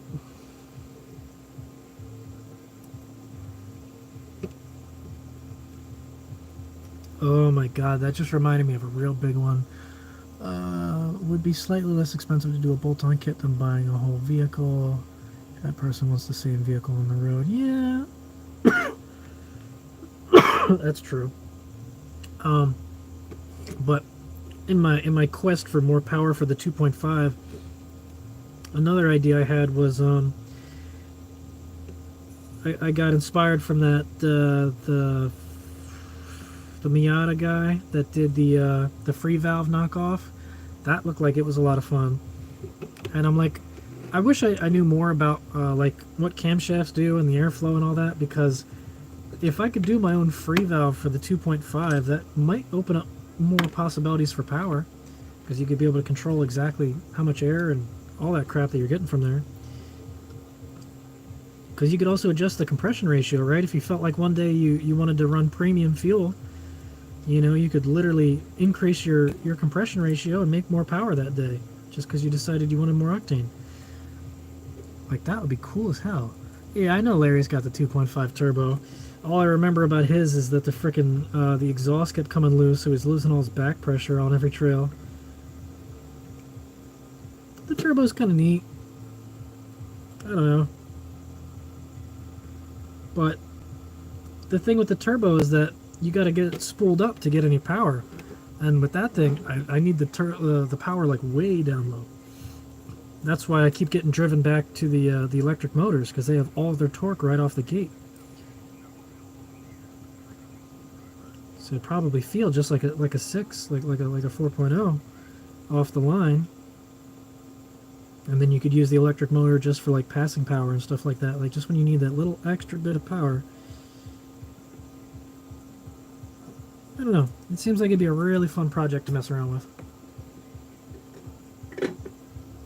It's always fun hearing it go, well, yeah, of course. It's hard not to love a freaking turbo spool, but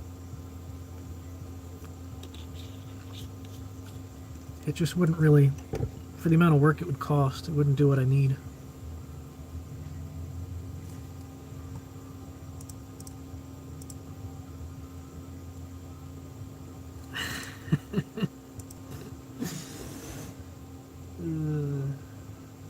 Okay, the final part now is the gyros.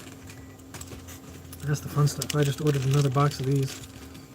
I love Adafruit, man. Their shipping is so fast. I ordered it Sunday night, and it was already here today. So this is the last part of the Max.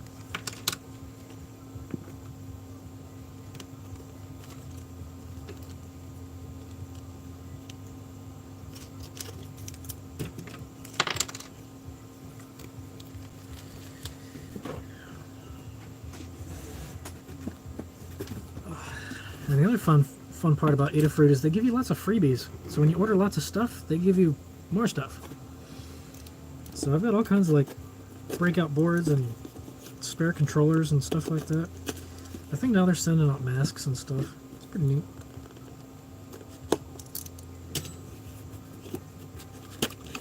Let's see what we got. Yeah. Bubble wrap, my favorite. More gyros. Oh yeah, buddy. That's a pretty penny. We got a... whatever the heck this is. It's an I2C potentiometer. Really? What would I do with that? And we got a circuit playground. I can't count how many freaking playgrounds I got. Oh well. Originally they were going to send me like a temperature humidity sensor. That would have been cool. But they did not. Oh well. Let's see what else we got. Why do you think a lot of vehicle manufacturers have small turbos on the cars and smaller cubic inch motors? It's to bring the torque down low. Yeah. Like when I was messing with the that automation game, I was trying to build a turbo to see when I could get everything to spool up. And you can get them to spool sooner.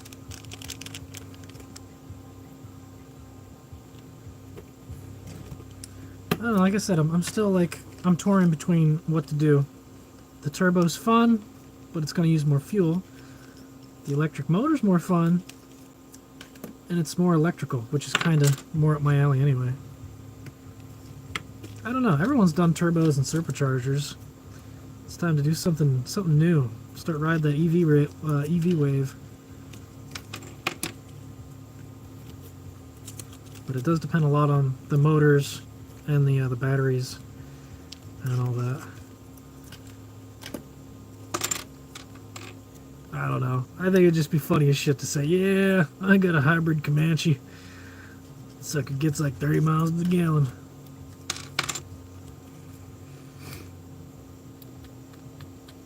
Watching from the Netherlands. Awesome. What's going on, Hank? Nice to see you. Yeah, for those just tuning in, we're making some REMs. Right now I'm doing the max versions. We're getting them all shipped out. I just got a big order, big batch in today.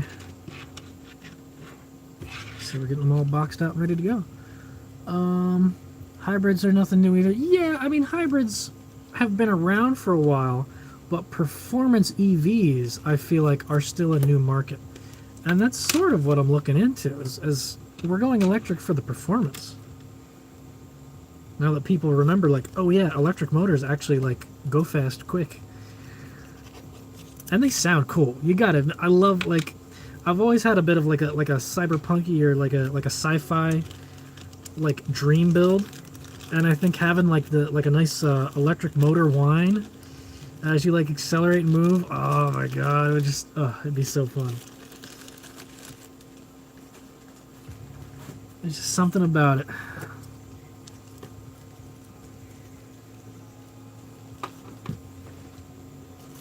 I don't know, we'll see what's out there, because I mean there's already YouTubers out there that do EV conversions all the time, so it's definitely possible and being done. Just like to take a stab at it, learn something new, because you know, hybrids are definitely going to be the future, so it wouldn't hurt to learn firsthand what all goes into the systems to get them working right, especially being able to do it for cheap, easy and cheap too.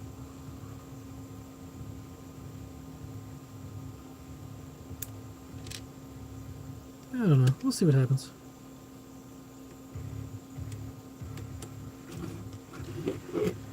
Alright.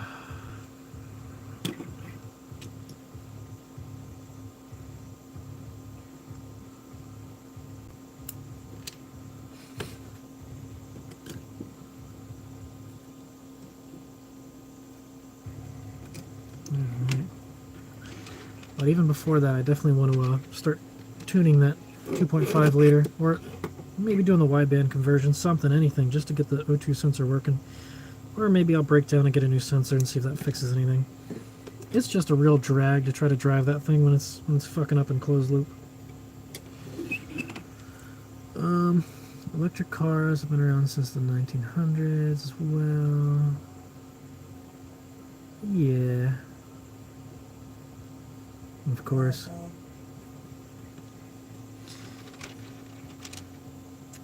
Definitely helps with the government push and all that. But I feel like the biggest boon to the electric cars has just been battery, or like energy density.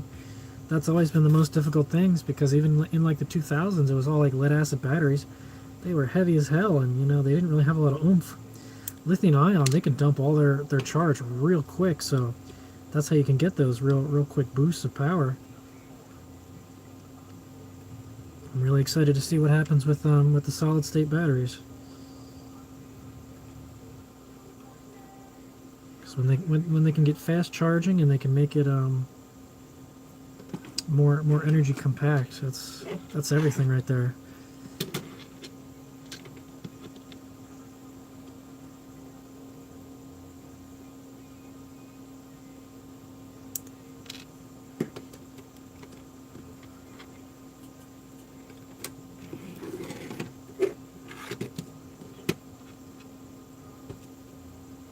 What about hydrogen? I don't know. Hydrogen's been an interesting one.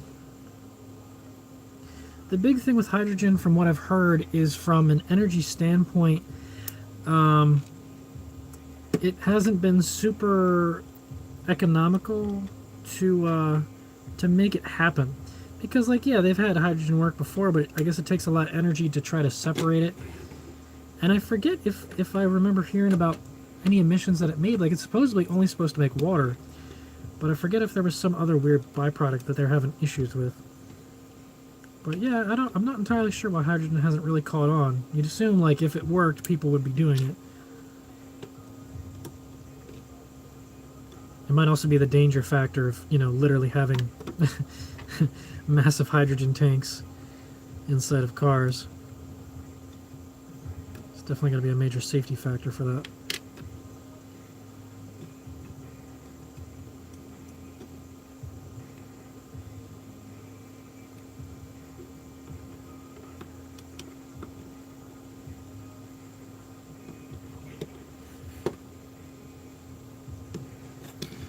Needs to be more mainstream. I'd jump in a heartbeat if I could mod a car to do 0 to 60 in 2 seconds, right? I mean, that's I think the part that's really getting people excited, is that hybrids are moving away from the boring, like, oh, we're just here to save the environment and, you know, move around like a little slug, to having the performance factor. That's what gets everyone excited.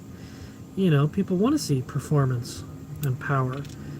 So when they finally find out that, holy shit, like, you can actually make an electric car that goes quick, like, now you got people thinking. Now you got big manufacturers looking into it. Like, that's the ticket. You got to make it exciting.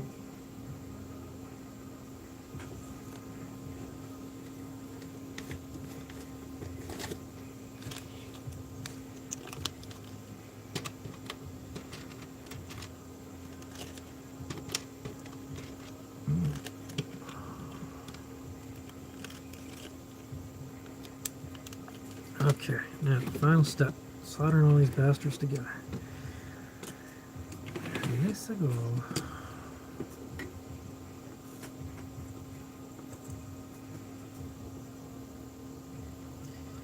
This part's always the most challenging. Drop it down a little bit.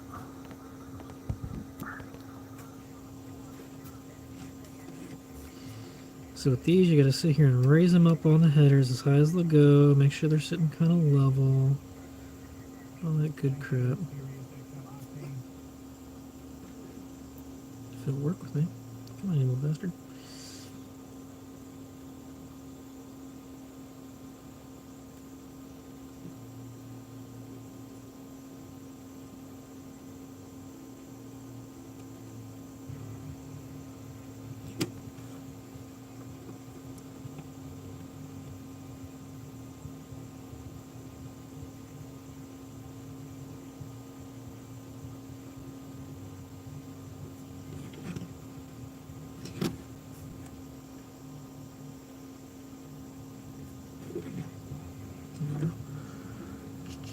What's up with the Max? I already have the REM. So the Max REM just adds a couple other features. Like, if you got a stock REM and that does everything you need, well, then I wouldn't really worry about it too much. The Max is only there's just a couple upgrades for people that like to tinker. So I'd say for most users, the Bluetooth is a pretty decent buy. If you enjoy messing with your phone, you know, you can walk away from the Jeep and you know, look under the hood or whatever and have the phone in your hand while you're adjusting stuff. But it also shows a lot more of the readings on one screen. I'm sure at some point, if anyone ever wants to help with app development, we could have a much better app. Or have torque support, or, you know, something like that. So there's always future expandability with the Bluetooth. But for the Max, what it adds, this is what I'm doing right now, are the Max versions. They have gyros, and they got mod jacks. So the gyro shows you the roll and tilt. That's this big blue one in the middle. So if your Jeep's rocking left or right, it'll tell you how far you're leaned, so you can tell if you're over too far. And then this one is the mod jack, the little guy on the side. So that's for adding additional accessories, like if you want to hook up custom sensors, or like a wideband sensor, or for tuning or stuff. It makes easier access because there's a port on the REM, so you don't have to go all the way to the adapter. It adds a couple new pins on there too. So I mean, it really depends on what you're doing. For the average user, Max is probably overkill, but you know, certainly doesn't hurt to have the latest and greatest in case I ever do come up with something magical.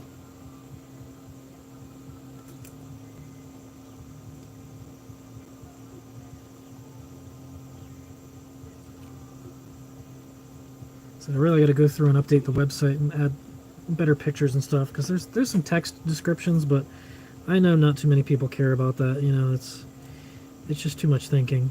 So I'm gonna see if I can put some pretty pictures in there so you can really see what you're looking at. Still love my REM. Keep up the good work. Awesome. Glad you like it, Mike. Yeah, we're pumping a few more out right now. I just got a new batch in, so we're gonna have a lot of happy customers tomorrow.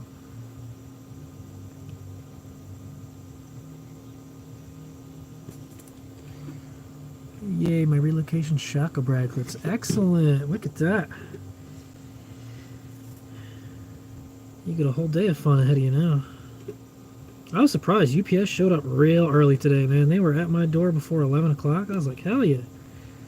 It's time to get this day going. That's what I like.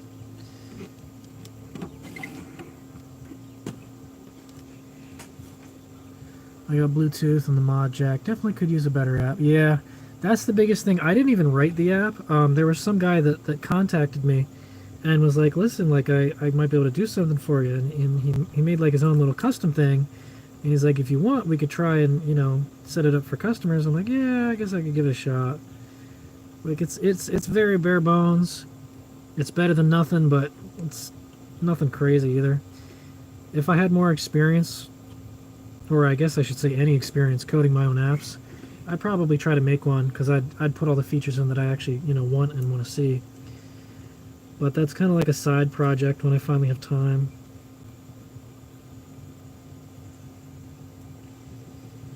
I'm definitely going to have to start taking some schooling soon to more professionally learn programming languages and the tools of the trade, stuff like that. There's only so much you can do just dicking around on the internet.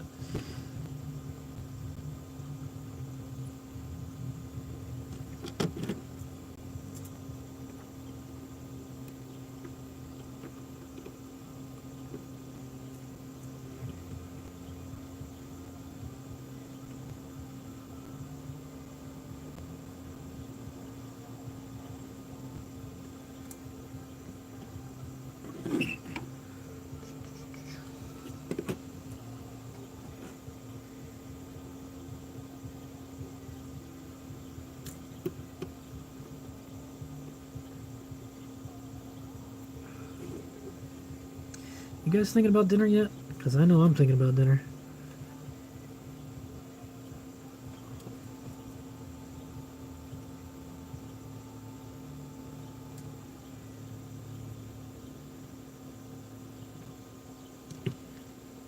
It's probably one of my like second favorite things to do is like cooking. Because I can be a little picky sometimes, but it's just fun to like make stuff that you know is going to be tasty. It's part of the reason my girlfriend likes me, is because, you know, if there's any ever food that needs to be done, breakfast, oh my god, I definitely got you covered. I can make some good breakfast. Except for waffles. I always have a problem with waffles. But it probably helps if you have a good waffle maker.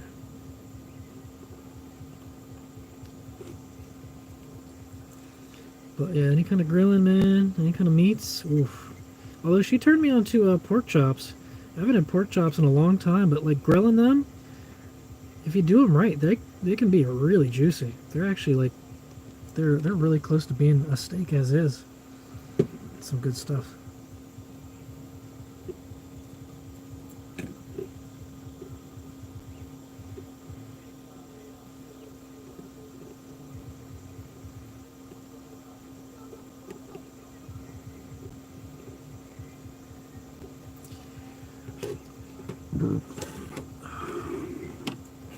Almost there. Just a couple more.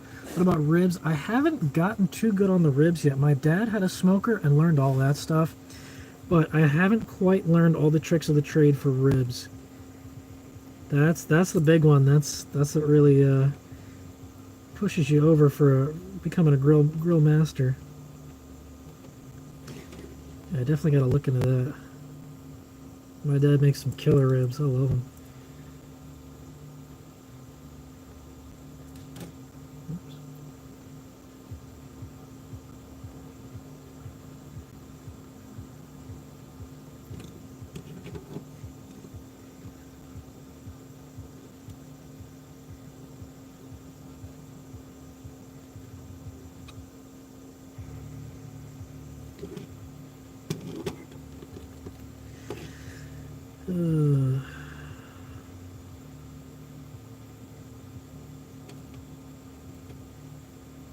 Definitely clocking in the hours today. Making that money.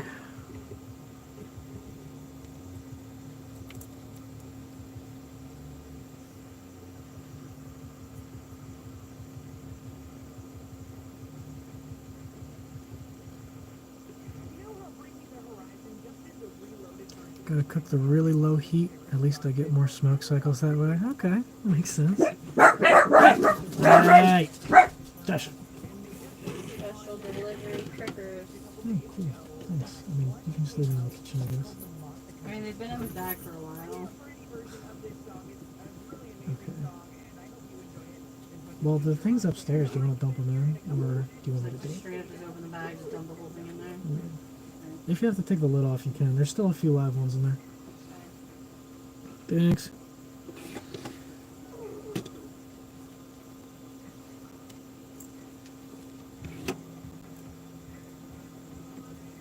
Hoping they were gonna single wrap the wrap so I can just take the one that I can.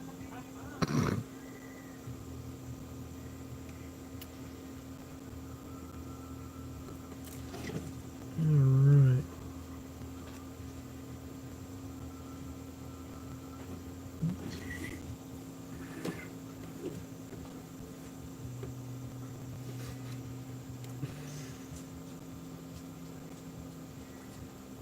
Who knew that was going to be one of the more annoying things that you'd have to do in your day-to-day adult life, is just choosing what you're going to have for dinner every night.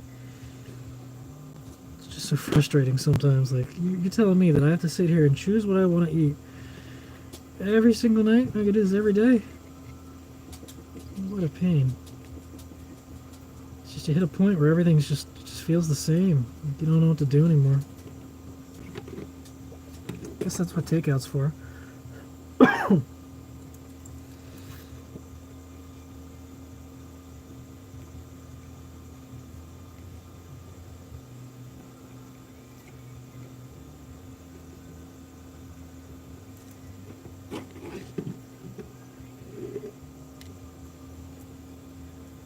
We had a food dehydrator for a while. I think it's still floating around somewhere. But for a few months, we were messing around with homemade beef jerky. That was a fun one. It just took forever. But oh my god, homemade beef jerky, that's a fun one.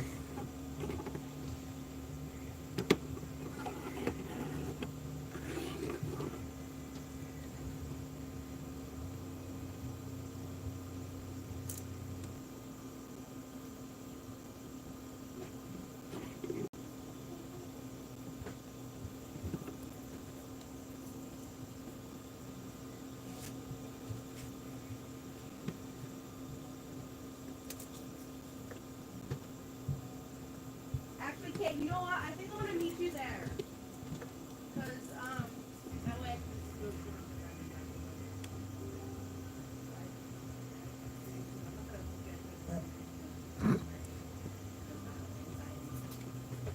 Okay.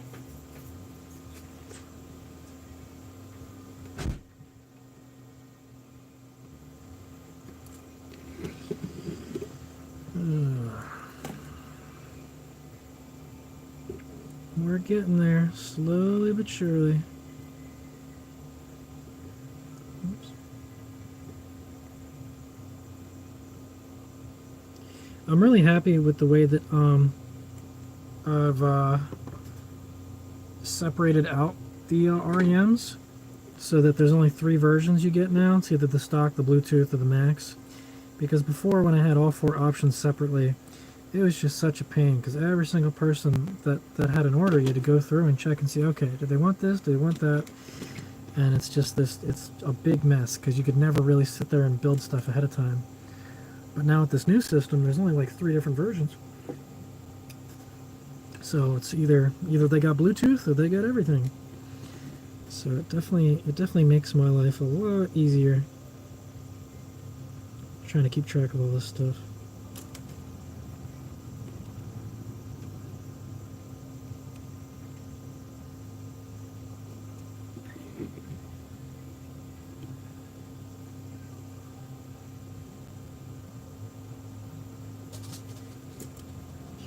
But I do need to update my pictures so people are a little more aware of what they're buying. Because you hear Max, you're like, oh, I gotta get the biggest, greatest everything, but if you don't really know what you're getting, it can definitely be a waste. I like selling stuff, but I also want to make sure customers are actually happy with what they're getting, you know? I'm not here just to make a quick buck. Make sure they actually enjoy it. So it doesn't take long to put them... So it doesn't take long to put together and get them out the door. Yeah. So the biggest concern with this whole REM assembly business is trying to lower the amount of time that it takes to get these out the door. Because, you know, when I first started, I built the entire thing by hand. Like, you see how long it's taken me just to put little odds and ends on. Imagine trying to put every single little freaking component in here. I mean, my numbers weren't nearly as big back then. But, yeah, it was a long time. It would take hours upon hours just to sit there and build, like, I forget what the batches were, but like 4 to 8 of them to get them going and tested and all that. And like by the time you're done, it's just, you don't have any brain left. So yeah, now that I have the assembler take care of building all the main stuff, I can just take it out of the box, check to make sure that it works, and then put on the little extra doodads if required. So yeah, as you can see, in the time of, we're at 4.5, we'll say I started it like 5 hours ago. In 5 hours, I'm just about shipped near 20 units. So yeah, it's a freaking tremendous amount of time savings. Love you, man. Thanks for your videos. Absolutely. Glad you enjoy. Right now we're sitting here putting some REMs together because they finally came in today. So that's what we're doing. I guess we can bring it back up now because I'm done shuddering. Say goodbye to that. Back on the fun stuff. I'm gonna have to order some solder too. Got like 2 wraps left. Got a little bit. Alrighty. Getting there. Come on. You can do it.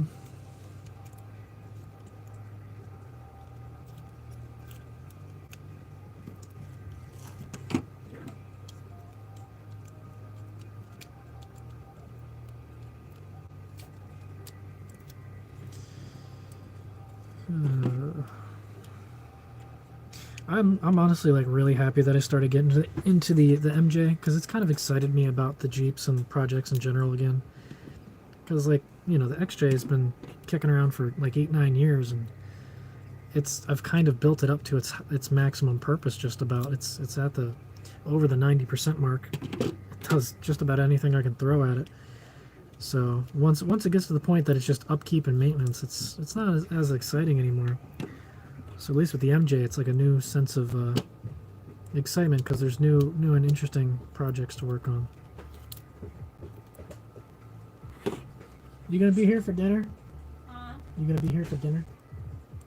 Probably. Kayla won't be. I might be. Okay, I might be making burgers. I don't know. Do you want to do anything with the shrimp? If you want. I don't know. What do you want to do it? I mean, originally I was gonna make Alfredo with them, but you could probably toss it with like some little lemon pepper seasoning and maybe a little bit of like the taco seasoning. You could do like shrimp tacos. Interesting. I'll let you think about that. I mean, I might not be back till like 7 or 8ish. Alright. So we'll see. Okay. Need anything, just text me. Okay. Okay, the final thing, making sure the options are enabled.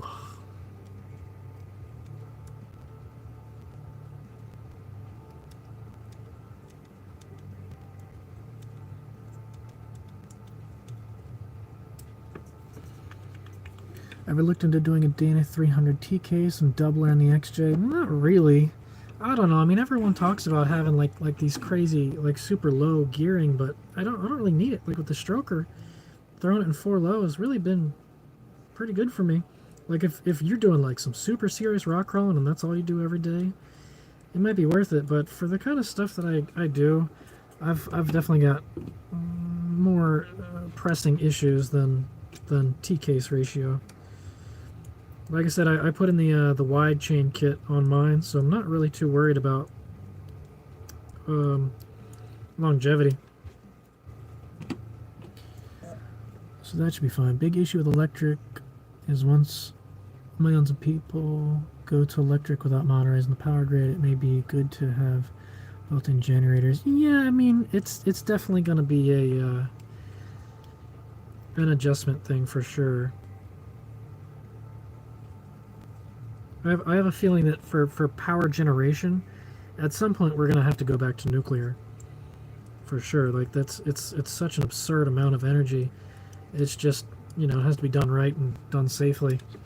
But yeah, you definitely can't put the whole stress on the grid. But that's when renewables are going to start kicking in as well.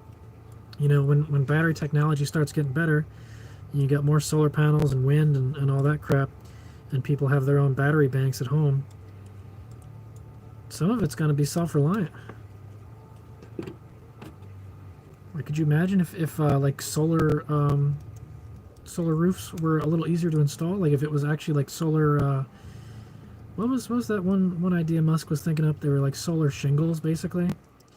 If that could be like set up rather easily, like, oh my god, that'd be an insane amount of energy generation.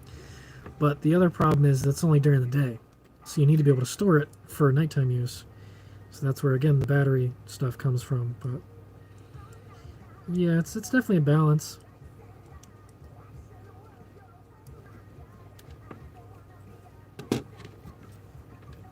We might never completely get away from fossil fuels, but 100-year-old tech is still being upgraded. Need to go off-grid. Yeah.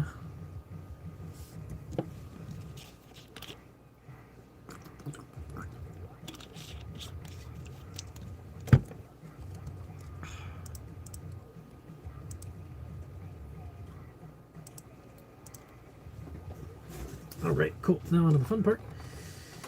We can start putting them in cases. Yay!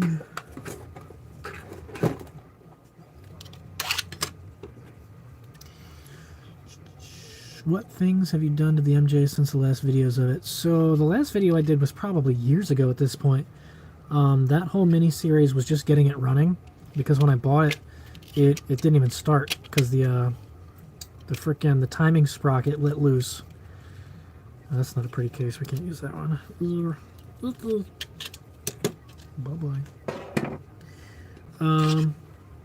But yeah, since that, I haven't really done much. It's only been around for testing the code for the REM for the longest time. So it would be started every now and then. I'd check the clutch, make sure it still kind of does what it needs to. But it mostly sat as a lawn ornament for the longest time. But just recently, I got it registered, and I got some new tires on it. I got a new battery in it, and it's actually on the street driving now. So right now I'm using it to haul away scrap, because there's a lot of scrap metal and other crap laying around. So I think this year is going to be a focus on cleaning up all the crap that we have laying around and just do something with it, because I'm tired of seeing it all. And the MJ is going to help because it's a pickup, so you'll be able to haul it all the way. But yeah, so far it's tires, battery, a little oil to get it running. I did some interior maintenance, so I cleaned out all the freaking mouse crap, and dome lights, fuses, the gauge cluster, just little stuff like that, you know, just to get it usable. I probably got to put a sound system in at some point, because there's no head unit, there's no speakers. I've just been blasting my phone every time I drive it. It's okay, but it could definitely be better. But yeah, just little things. The mirrors are absolutely shot, so I have them like duct taped and shimmed, so they kind of stay in a relatively good spot. But God, those stock mirrors are so just awful. So, gonna do some kind of mirrors. A kind of like a really fun idea I had was maybe doing like custom headlight taillight setups. Because another thing, this kind of ties into like the EV and everything, is that the whole like cyberpunky sort of like vibe. There's something about it that drives me. It'd be really cool to kind of make a little cyberpunk Jeep, but have some nice like modern LED taillights that have like long strips and stuff like that. Do like some daytime running lights, like how the new Wrangler, the JLs are, how they have the strips over the fenders, have a white daytime running light strip, and then maybe a yellow strip that blinks. So probably where the turn signal is stock on the front, you'd have a white strip on the top and a yellow strip on the bottom. I don't know. I'd have to mess around with Photoshop and see if anything looks good, but it just little things like that, you know. It would be more of like an appearance thing for this. Just make it look cool and look good, because it's a 4-cylinder. It ain't going fast, you know. Might as well have fun with it some other way. But I don't know. Just some ideas I've been throwing around. I have no idea how hard it would be to actually make custom taillights, but again, something new, something different.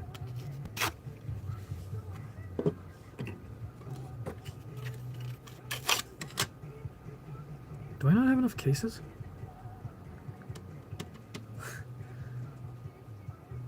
No. I might have, no, with the one in there, I actually have just enough. I should probably start printing some more. Damn, we're already out of maxes. BG. Very cool. Yeah, it's, you know, it's running. I'm debating if I fast track some of the MJ footage and put that up faster so people actually have something interesting to watch for once. Because, you know, I definitely am just as excited about the content as you guys, and that's what helps keep me going, is when there's fun, exciting content. And there hasn't been anything super exciting lately, so that's part of the reason my channel's been a little stagnant. Hell, I've been so busy, I haven't even had time for like business updates, because I used to do updates like once a month, once every 2 months, and I haven't even done that in a while. That's kind of what the live stream here's about, is sort of an update for people that care.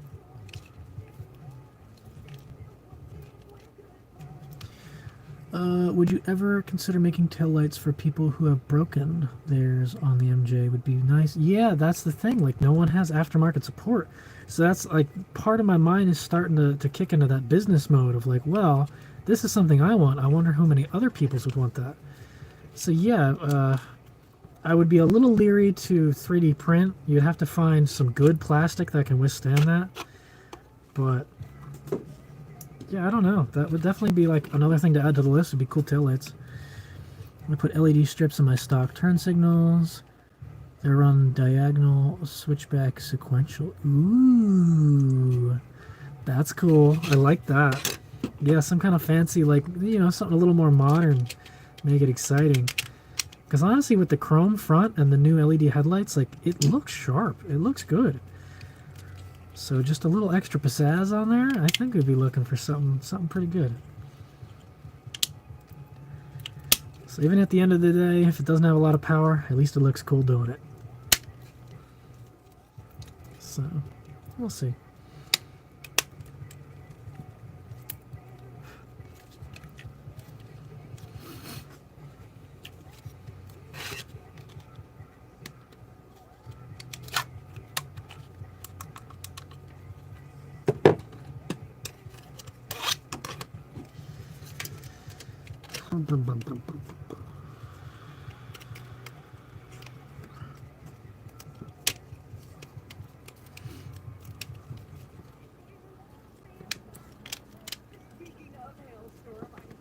Yeah, there's a lot of stuff I could do to that, because that's the nice thing about that one, is it's not even the main Jeep, you know, so even if I still needed a Jeep, I got it, so that one can definitely be put on the back burner for projects and messing with stuff.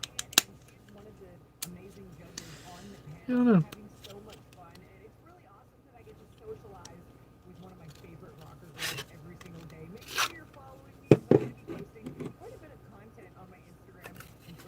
I enjoyed all the videos of building the XJ, so I'm excited for the MJ. Yeah, that's what I'm saying. Like, hopefully it's something fun. I definitely can't promise that I'm going to be doing very many bolt-ons. I would definitely like to keep this a street truck. It's not getting lifted or anything crazy like that.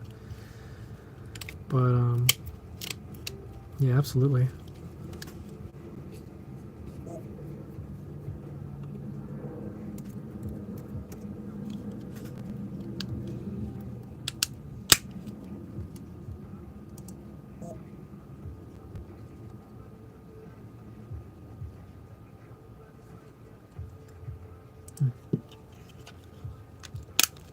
Oh, you son of a bitch.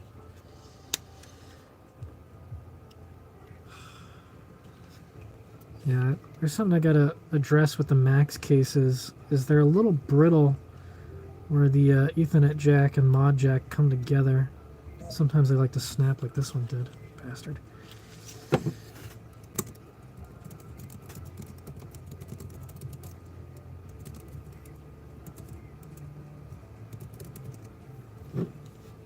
Ravenwood, wow, haven't seen that one in a while. Holy shit, he's still kicking. What's going on, man? It's been a while since I've seen that. Would you recommend the IRO 3 link? Yeah, I mean, it's pretty good. Like I said, I still had my gripes about the cross member and how it mounted. But I mean, for the price and what you get, it's really not that bad. The only thing is you got to do a Courier solid joint on the upper axle mount, because there's no way that just one rubber bushing is going to be able to take all that stress of the upper mount. So yeah, get yourself a new mount, you'll be set.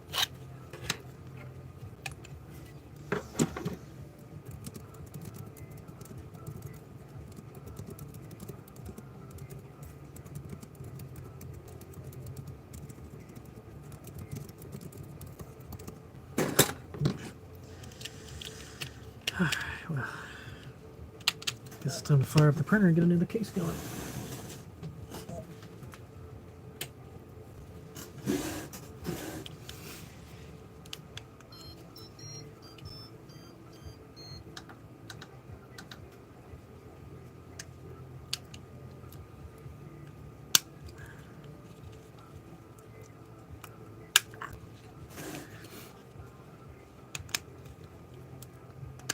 There we go, beautiful.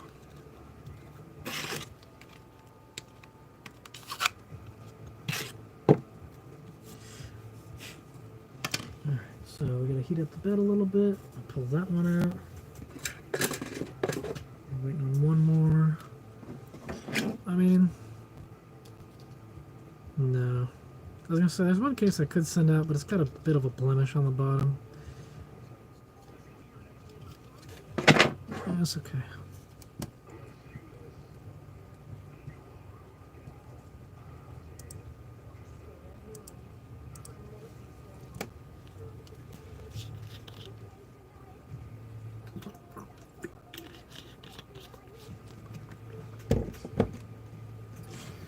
I've been trying to modify the Rough Country cross member for my XJ so you can service the trans if needed. Yeah, because isn't that one, it's solid, right? Aren't the, all the mounts and everything are just tied together.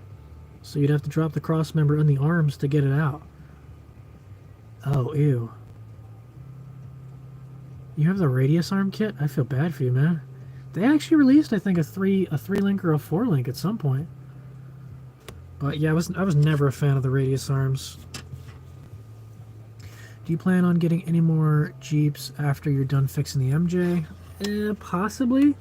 The only one would be probably an HO, like an OBD1, like anywhere from a 91 to a 95. If I ever decide to start trying to support them for future scanners. But it would only be a business expense. I have no need for more Jeeps. It would really only be for experimenting. Yeah, she have to take the arms and cross that. Yeah, that sucks. At least with mine, the cross member and the arms are separate, but still.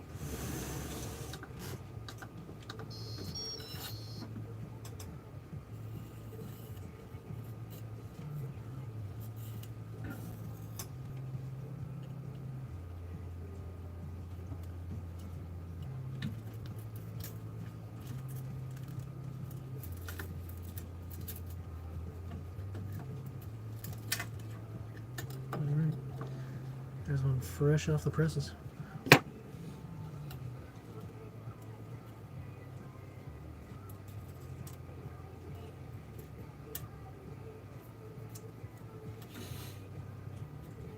Yeah, this printing bed has definitely seen better days. I'm definitely pushing it a little past its prime, but we can still get some usable stuff out of it.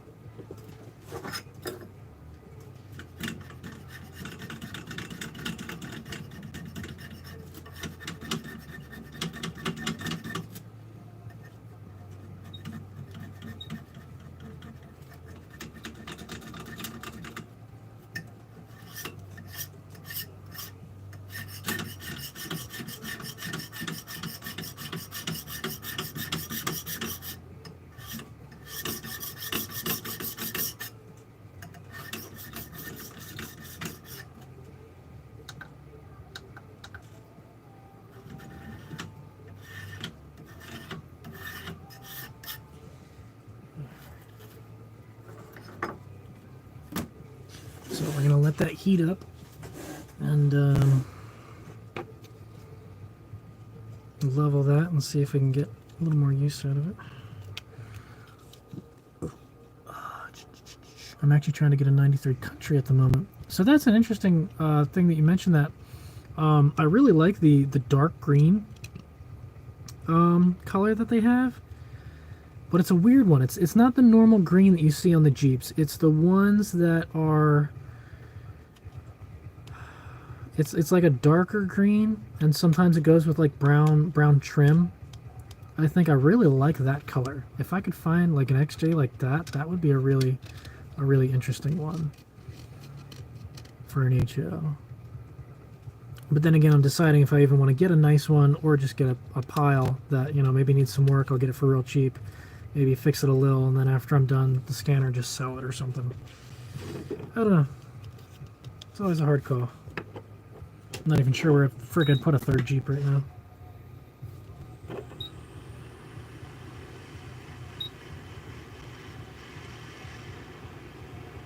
For those of you late to the show, this is how I take all the weird white goop off of the scanners after they're done printing. So you can see the difference between the treated and the untreated. It really brings out the black.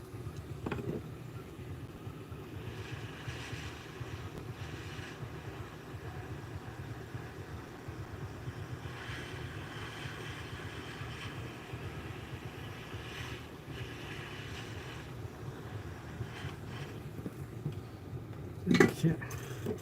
And after that, you get a nice pretty case. Look at that. Oh yeah. Yeah, it depends if they want to sell it. Well, I guess if they don't want to sell it, you're not going to get it, so.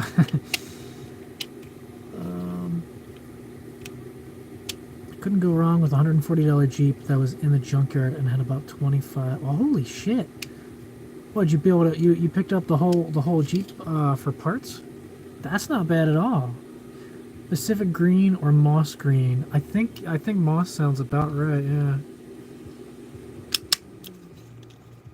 Because my buddy had one that had like the more teal green color. It's okay, but there's something about that other one that just really gets me going. I love that color. The whole Jeep. Holy crap. That's 140 bucks. Like, shit, you can't beat that.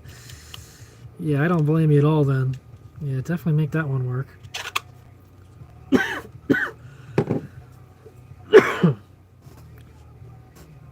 Funny enough, it was mine. Oh, holy crap. So wait, you're telling me that your grandfather had a Jeep, that it got sold, and you were able to find it again, and you're trying to buy it back. That's amazing. I love stories like that.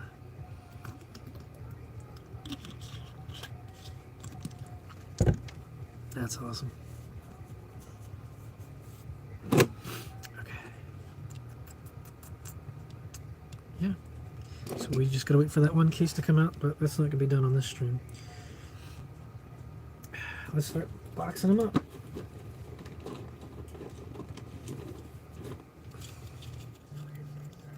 That's crazy.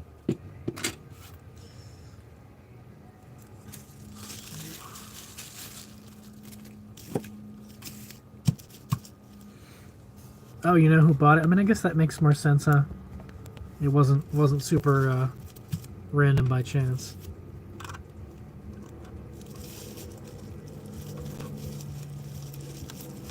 Yeah, that's pretty cool. Yeah, my dad actually used to have a Comanche when he well, yeah, I mean, I guess technically, yeah, he was younger, but not that young. But yeah, there used to be a Comanche at this house a long time ago, but it was like an 85 V6, so it wasn't really worth keeping anyway, but it's just funny that there's an MJ back at the house again. I think it was a two-wheel drive as well, so... Oh, you found out who bought it. Really? Did you do like some digging, or like did you just talk like phone call like down the line, like ask this guy and he's like, oh, I sold it here, and then he sold it there, and something like that?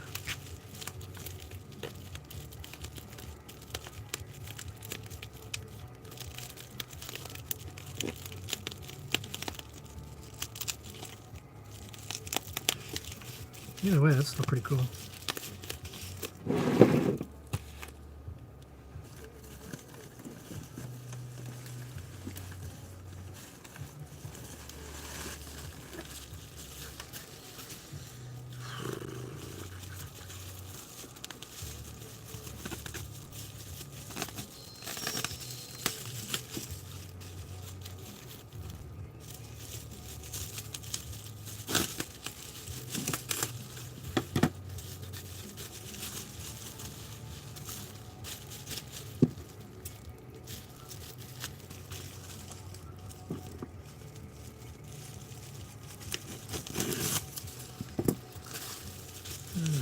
Well, I'll tell you what, we're making some damn good progress today. So, down for the printer. Let's see if I can straighten out some of these bubbles.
Well, it's not perfect, but it's better than nothing. So now what we'll do is check the level, see how we're doing.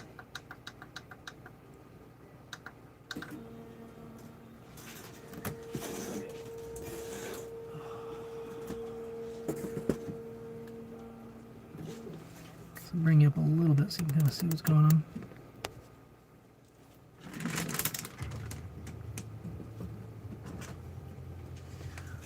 So this is the part that I printed. It was the dial indicator holder. So you actually snap it on the rail for the printer, so that way you can see exactly how far the bed's out of whack. So we are going to level the bed and get that case going. And we can go back to business.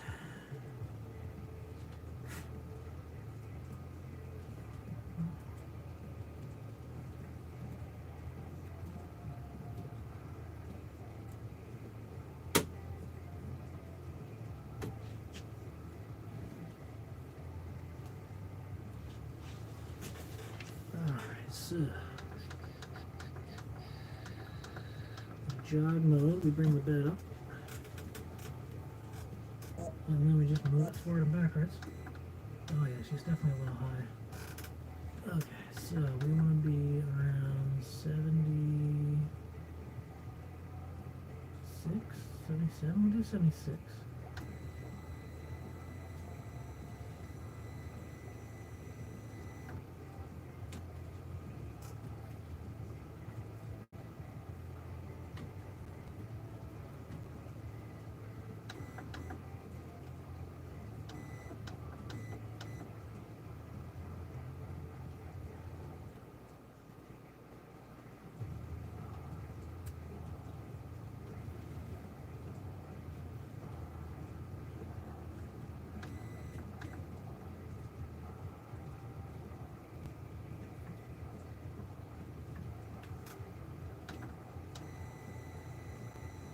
Let's see how we're doing.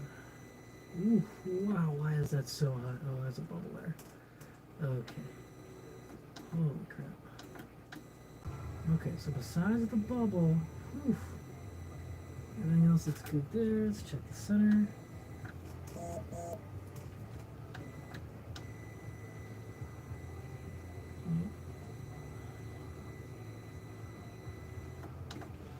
It's not there.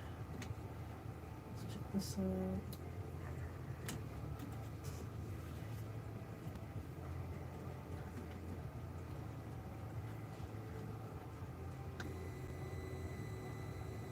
Oh yeah, that's looking good. We're spot on, baby. I'm getting good at this. Alright, so besides that one bubble, we're pretty much good to go. Not really much I can do about that.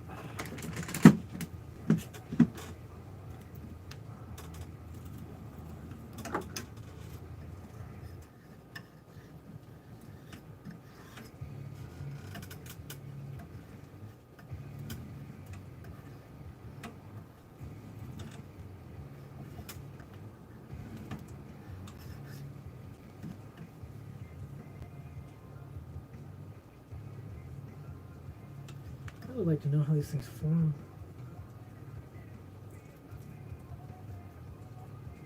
When you get them really hot, you can kind of move them around.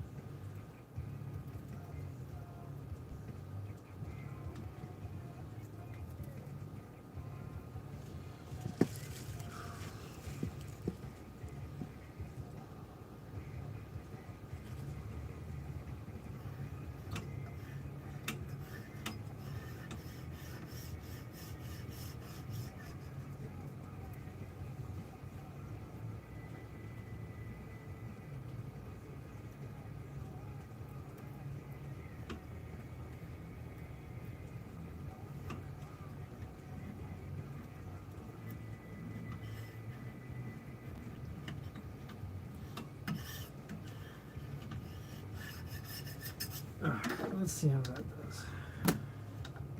I actually did a custom magnet cover here.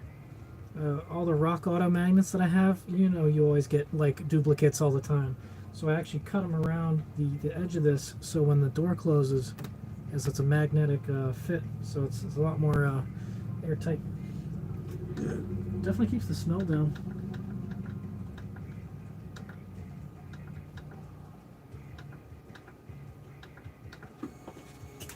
Okay. Anyway. Let's see where we're at. Mechanic. Okay. Still running. The guy who bought it has been letting his sister use it. Just be careful with that. Yeah, actually, that's what happened to my dad's old Comanche. It was given to my mom's business friend, who was given to that guy's sister or daughter or something, and they painted it purple, and I don't think it lasted very long. So yeah, if you wanted to see the $140 Jeep, look up LCV Dudes. Oh neat, I'll definitely take a peek. 291,000 miles on it. Holy shit, good lord. If it doesn't work out, I'll probably either get another XJZJWJ. Whew. Yeah, I mean, I can understand it for the sentimental value, but if they're actually driving it, that thing's definitely over 300,000. You are pushing it, pal. Whew. That's nuts.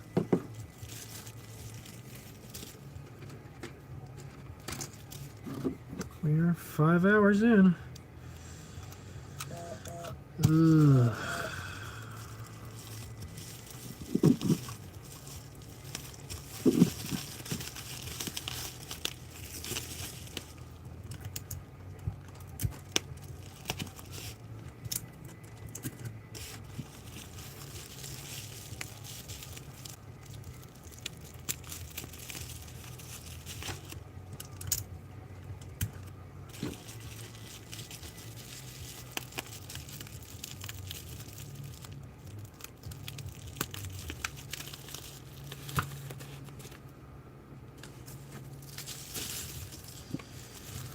Looking good, looking good.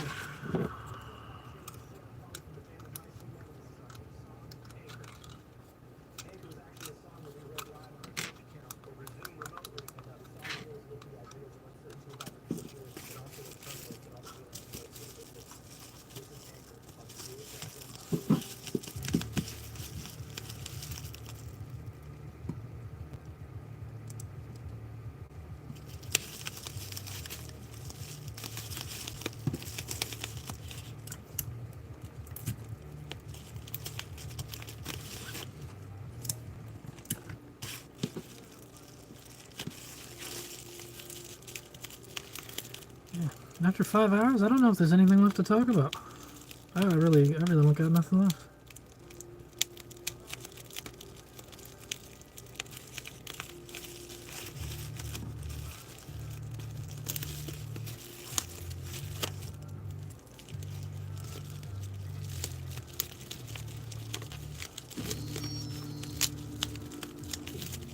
There goes the printer.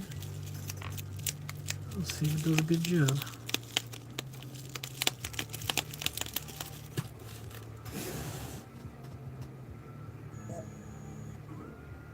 Looking promising.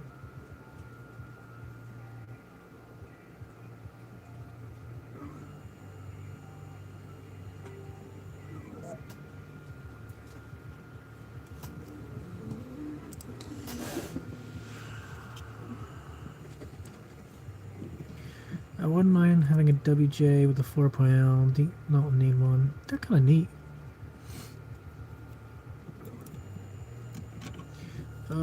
Is this your full-time job? So it's still a side hobby, surprisingly. Yeah, it's not full-time. But it's definitely a fair bit of my income, so I would say at this point it's more of a second job. So I basically just work 2 part-time jobs.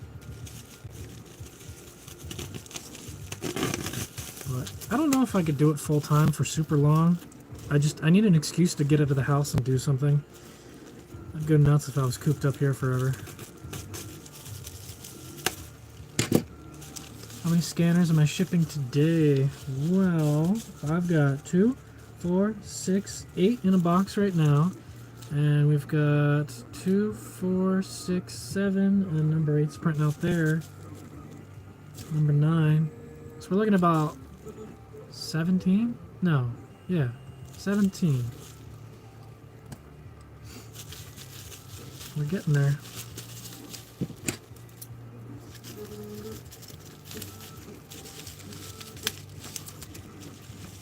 I missed the post office, so I'm just going to send them all tomorrow. But that's okay. No, I don't have to stress.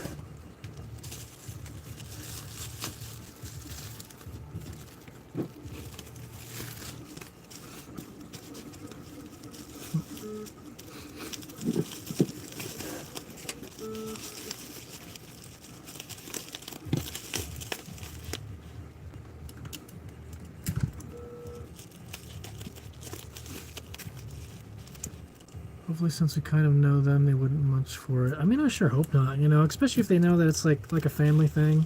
And for how many miles? Like, I'm sure they're looking to upgrade. you know, best of luck. Hopefully you're able to get it back.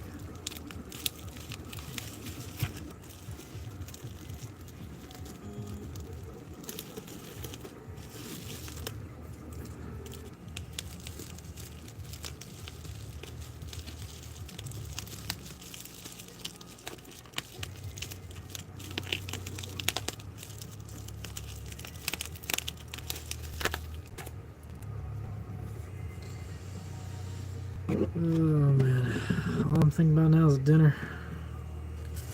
Dinner.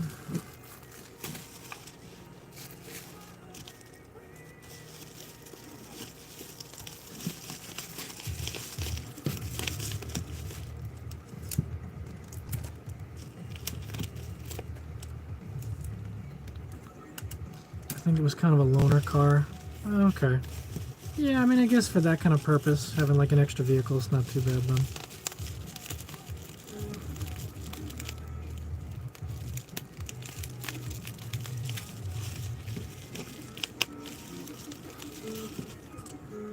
I think she totaled hers from hitting like a deer or something. I mean, you know, what are you gonna do?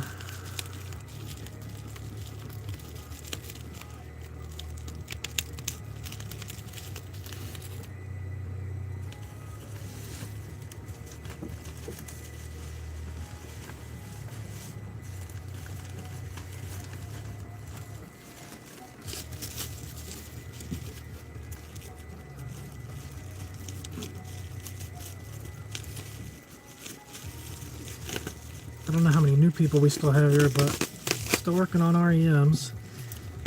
We got all the stock ones shipped up. I just got the Maxes built, so now we're just bubble wrapping them. I had one of the cases kind of break on me, so we're putting a new one right now. That's going to be another 2-some hours, so don't expect that to be done anytime soon. How's your experience with the IRO long arm? So far, I still like it. I really can't complain. It's holding up fine. Thankfully, I haven't had to drop the trans at all recently, anyway. So I don't have to worry about dealing with the cross member. But yeah, just make sure you get a solid upper axle joint, like the Courier joint that I got, because the rubber mounts take way too much of a beating with just that one upper.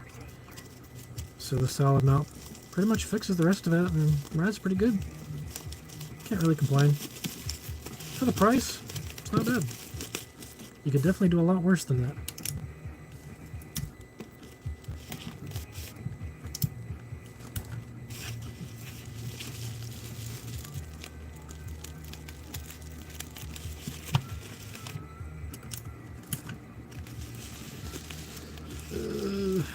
Come on, so close.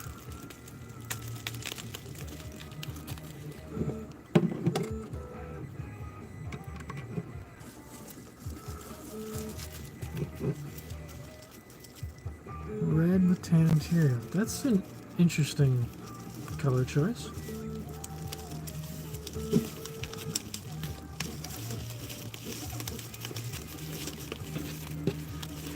Well, I can't talk much about interior colors since the MJ I have is like, it was like the burgundy red, and then it got painted yellow, and then painted black, or maybe black and then yellow. I don't know, but there are lots of different colors going on inside that thing, so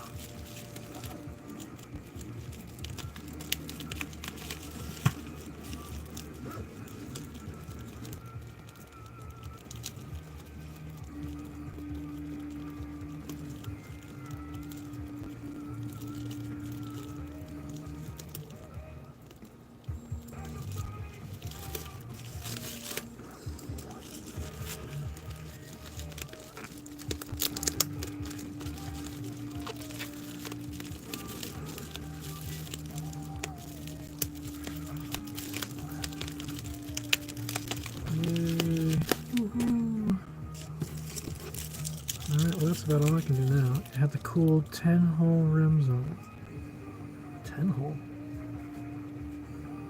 Were they stock or was that aftermarket?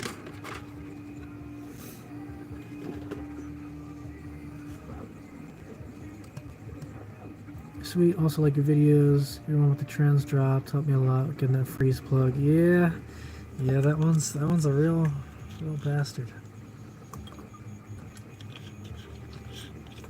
Stock ones, huh?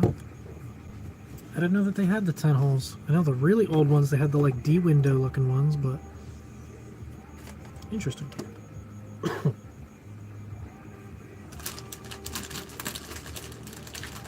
Alright. Trying to get these boxed up and call it a day.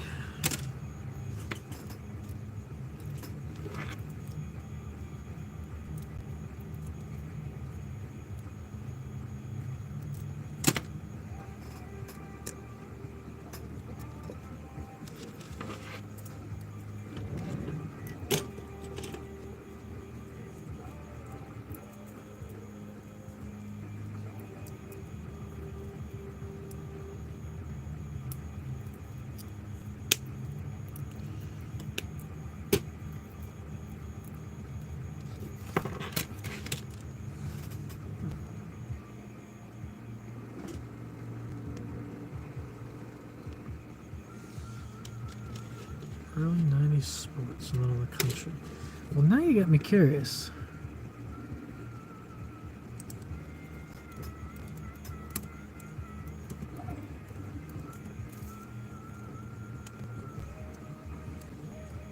Oh, those goofy looking ones. Yeah, okay. Gotcha. Yeah, those are very interesting. I forgot about those. I don't even know how to... Yeah. It's certainly interesting looking.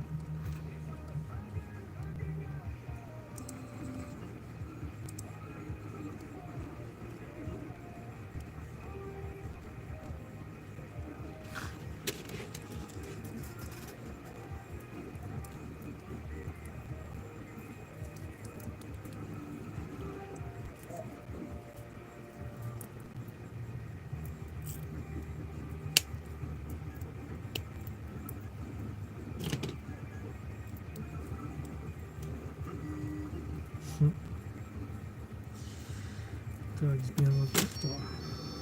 What's going on, little doggy?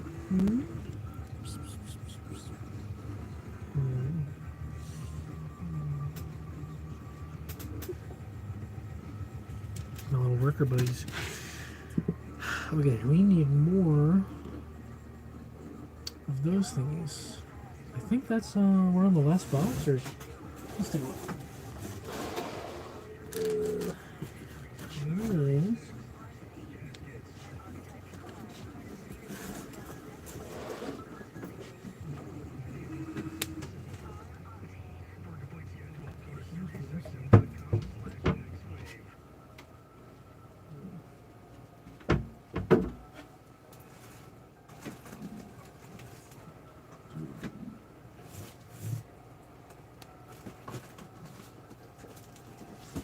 Alright, we're busting in the last box of adapters. I forget how many of these I got. There's quite a bit of them.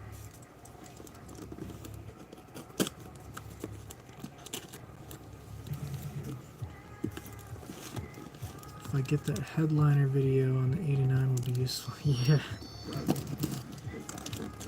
The headliner's not like the end of the world. You definitely got to make sure you do a good job on the glue, but I've done the job like twice now. It's okay. You can definitely get it done in a day or two. Once you know what you're doing anyway.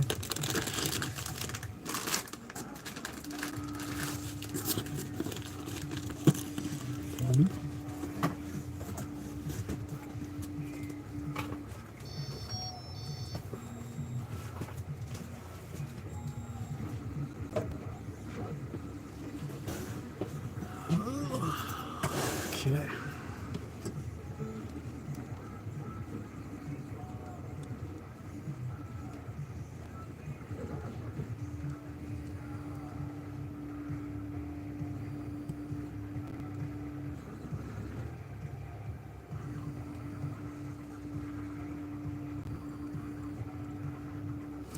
Oh,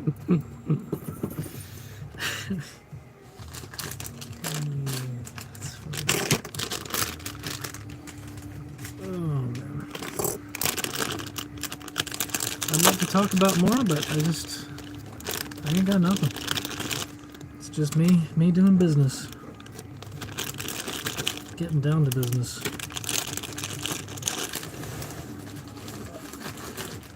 Ugh.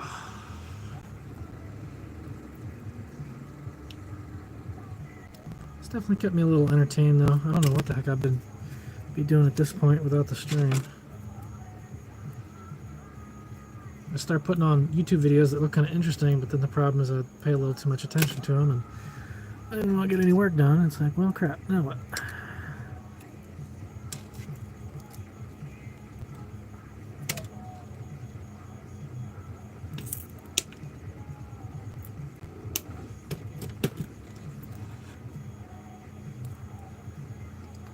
It was sagging so bad you could barely see the back window. Yeah. My buddy's, I forget what it was. I don't know if it was the X10. Oh no, it was it was Tom's XJ. He his headliner was sagging real bad to the point that like it was just in the way. So every time you would just tear a new section of it out of the way so you could see behind you. Because that one was a 95, I think. So yeah, something about those years. I guess the headliners just don't really stand up anymore. Okay. Now we can get on to finishing.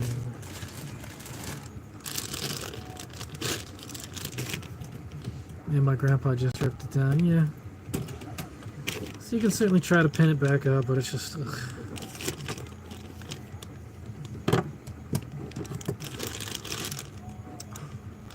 I gotta fold more manuals.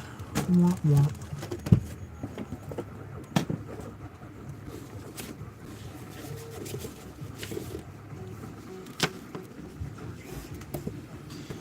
So close, yet so far.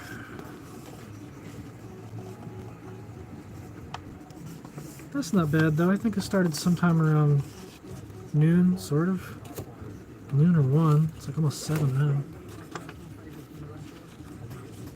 Me and the wife were wondering where you went. Yeah, it's been a while. I'm still here, just busy, very busy. But hopefully there'll be some more exciting content eventually. Now that the Moab series is finally done. That have been dragged on any friggin' longer. Good lord. Now that that's out of the way, I'll see if there's any actual exciting videos. There's actually, I think there's a few.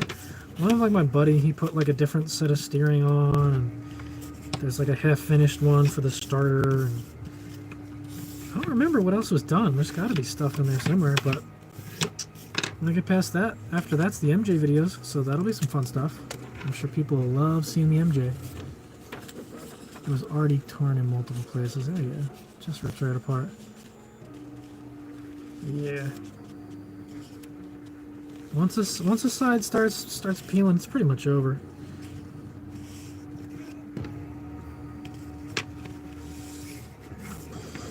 Yeah, for anyone just joining a little later, just sitting here. I got a new order of REMs in finally. Another set of the batch finally showed up. So today's just been the slow and steady grind, getting units out the door. Figure in the meantime, might as well talk to people and see what's going on.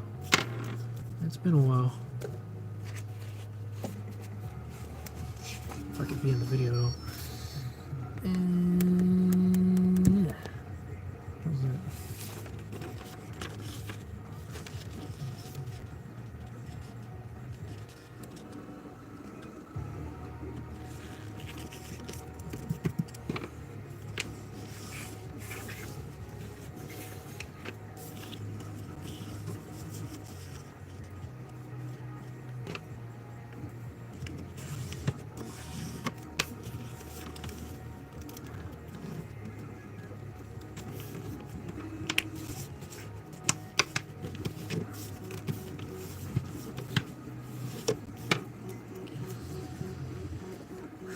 Starts to hurt the neck after a while. Good Lord. I'm gonna get up and start doing something soon. Cooking dinner's gonna be fun, you know? Get to stand up and do something.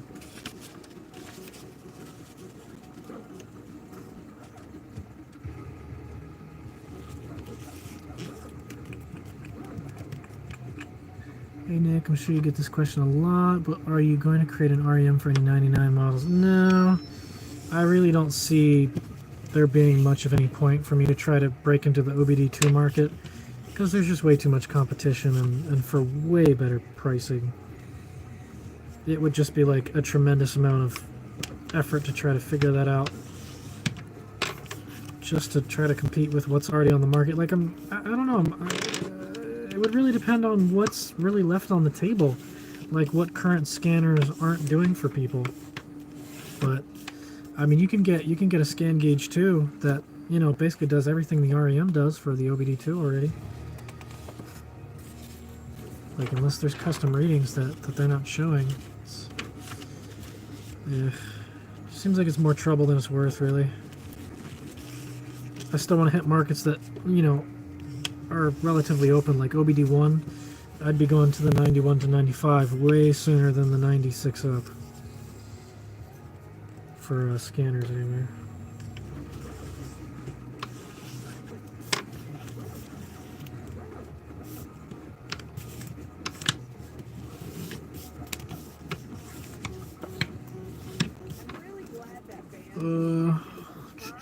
I have one of Nick's early clock units. It's great. It really makes the Jeep look good.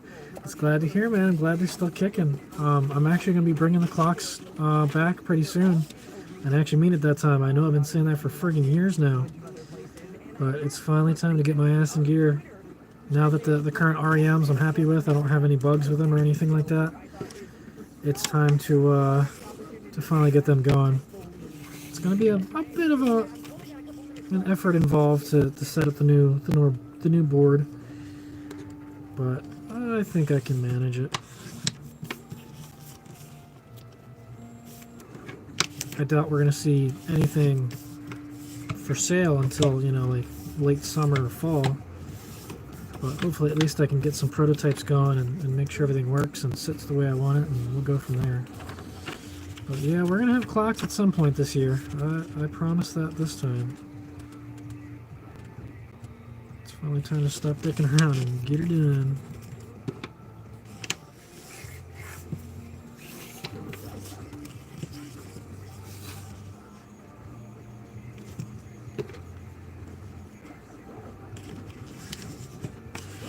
I'm folding some manuals, and then after that we can box these units up and call it a day.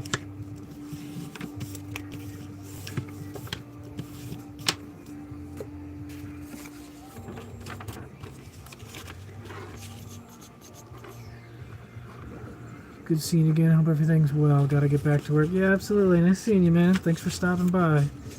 Hopefully you'll see more of me at some point. Just gotta start getting some content going again, that's all. But take it easy. How well is the headline in the 89 holding up? Oh, after replacing it, it's been great. I haven't had any sags or anything. But you definitely gotta make sure you use enough glue. And then it's good glue, too. But yeah. It's been holding in.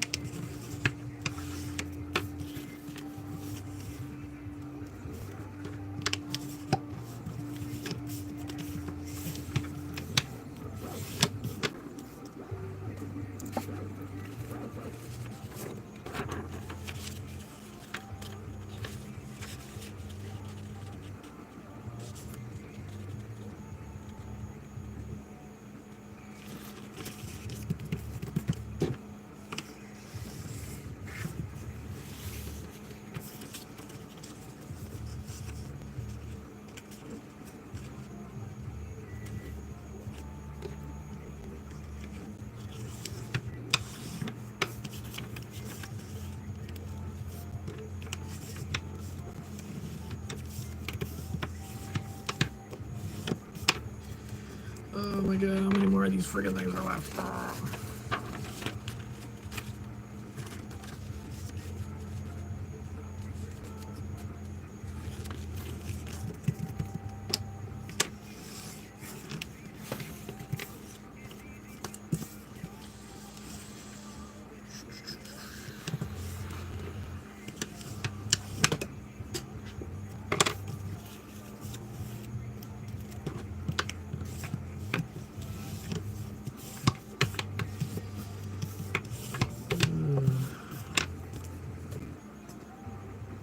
printer's looking good, so that's a good sign. Definitely get everyone out tonight, so that's going to be exciting.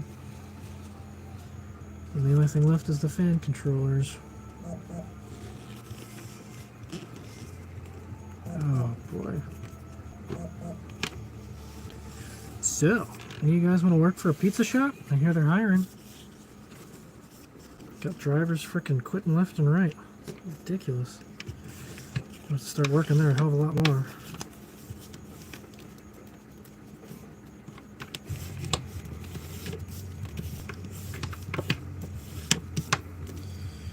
Okay, done manuals. Let's get this going.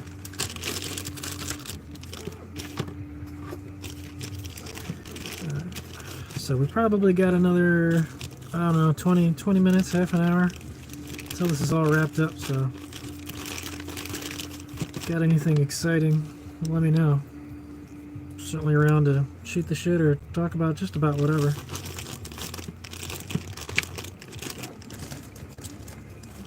Got one of these, got one of these. Got one of these.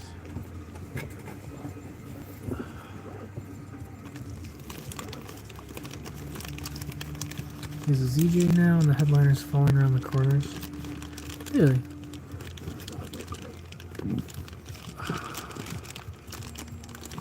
I guess the headliners just aren't gonna hold up.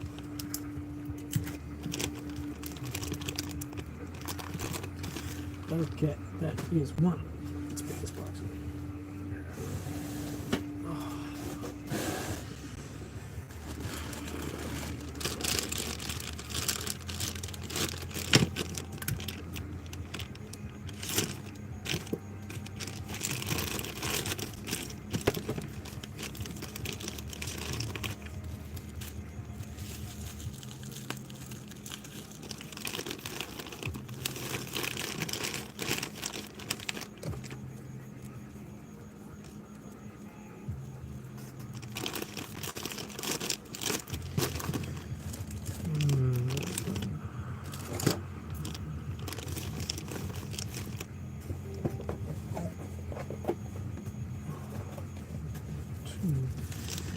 I gotta start wrapping up some more adapters, are we not?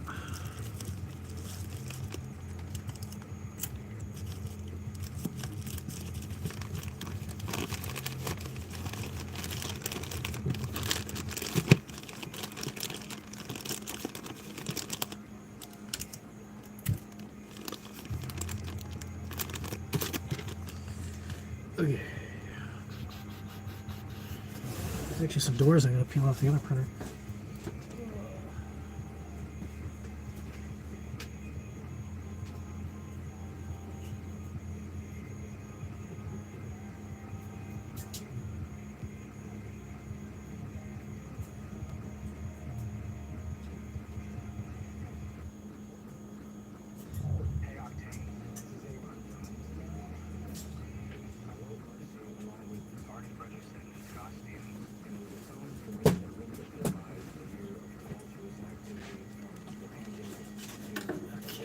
So we've got these and these. Put these back.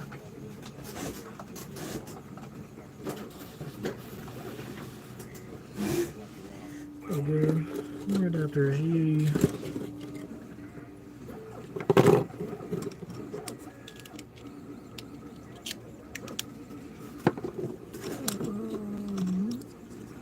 I was able to use a flat thumbtack, and surprisingly, after about almost 2 years, they haven't fallen out. Yeah, I mean, the thumbtacks really do the job. When I had mine, there was all kinds of weird, like, they were like corkscrew things. They might have been specifically for headliners, but it definitely holds up. Yeah, if you're hitting the headliner board, that should do it. Dustin Shepard, what is the best solution for vapor lock on a 98 XJ? Ooh, that is an interesting question. So, with the newer system, I forget at what time it was converted. I don't know if that was 96 or after that.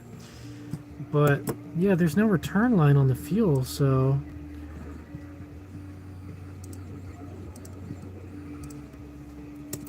1 second.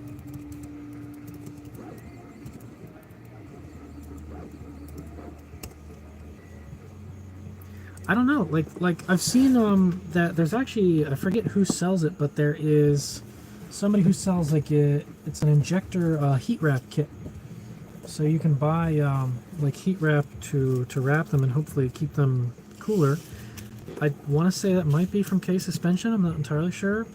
But the other thing is to make sure that you have your stock heat shield on the intake manifold. That little like foam matte looking thing that's probably fallen apart and soaked in oil.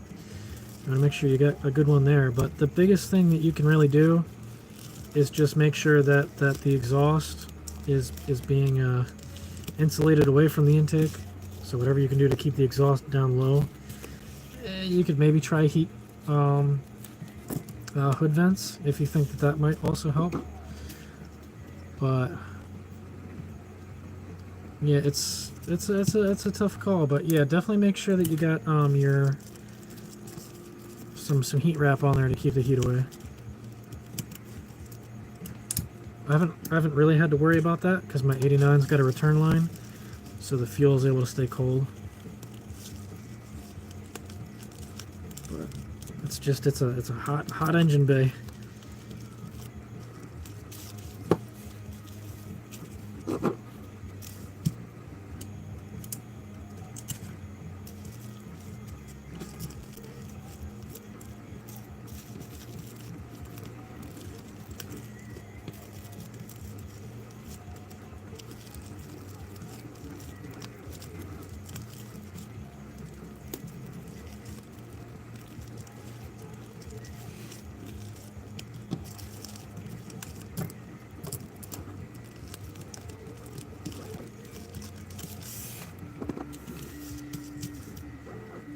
Yeah, see what you come up with. I would definitely check the forums and Facebook groups and see what other people have done about it.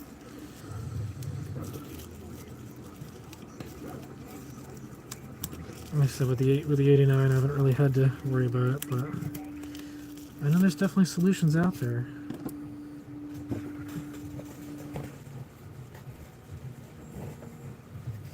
Yeah, there's so much bubble wrap here. Ugh.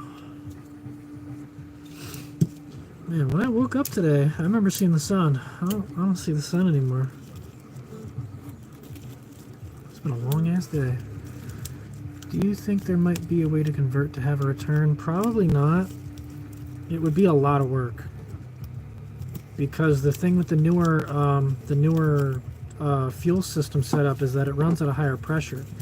So if you wanted to do a return line system, you would have to find a regulator that would let it run at the higher pressure, because the old ones, they were a lot lower. You have to obviously run the second line all the way down to the tank, get a pump that supports that and all that. I mean, yeah, good question. And then I don't even know if that would mess with the evap system at all. If it would throw a code. It's a really good question.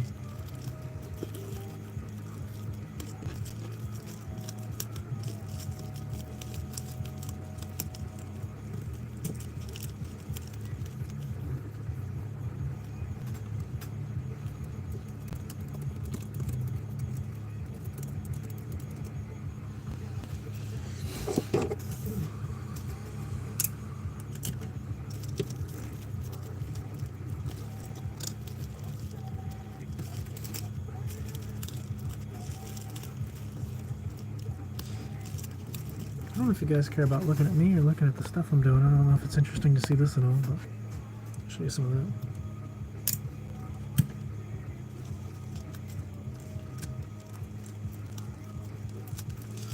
that. Okay, that's it. We got some nice, pretty adapters all wrapped up. Let's continue.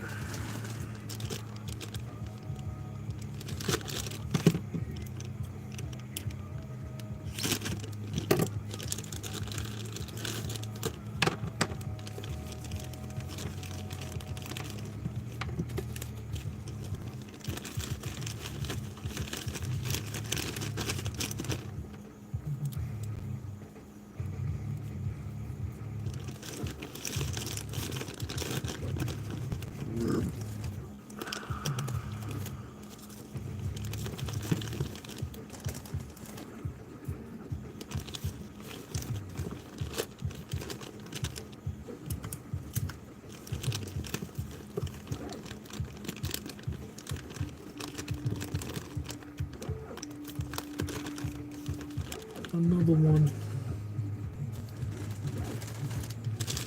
Oh, we're so close. I can feel it. Come on. Push.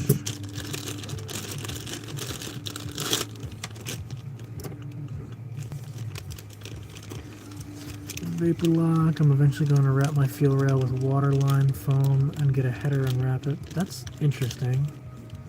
Waterline foam. I seen them on the Grand Cherokee 4.0 after 2001. Huh. That's cool.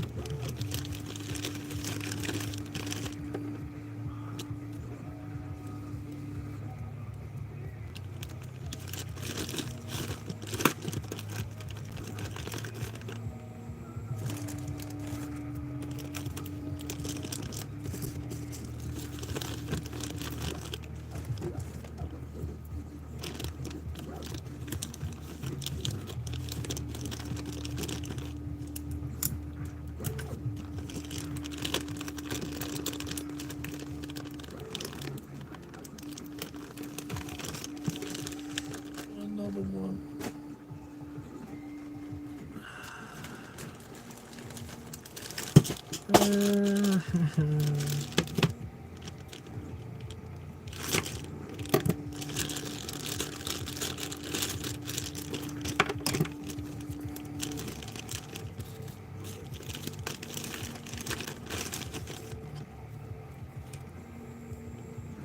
Yeah, sorry if this isn't the most exciting. I figure like always, I'll at least finish through. So if you got any final questions, feel free to ask. Just here to show people what I'm up to and what's being worked on. Show them I'm not completely dead just yet.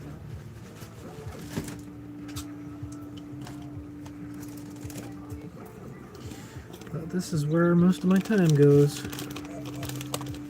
Getting stuff done.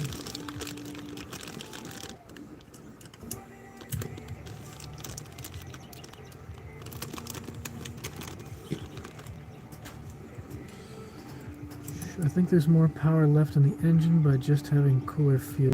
It's possible. I thought they changed the fuel system on the XJ after 95. Yeah, I'm pretty sure on 96 or something, somewhere around that point was the conversion. I think it might have been with the OBD2 or I don't remember. There was something that changed, but they went returnless and higher pressure.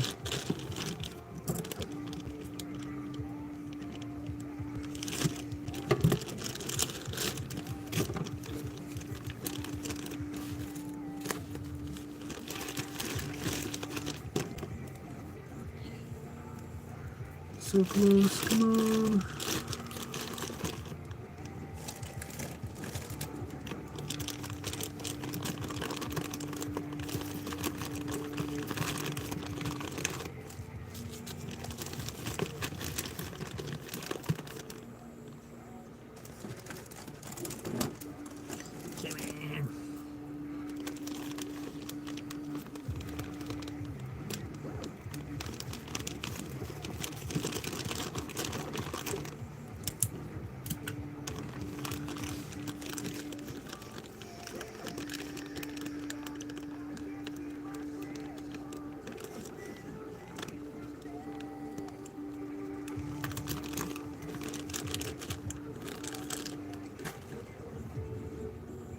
Oh, damn it. Gotta open a new bag just for one.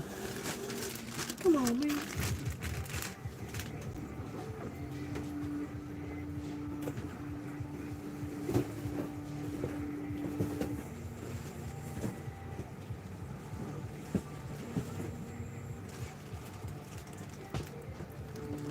Have you ever seen so many Ethernet cords? Just look at them. Oh no, he does. Very nice. Come on.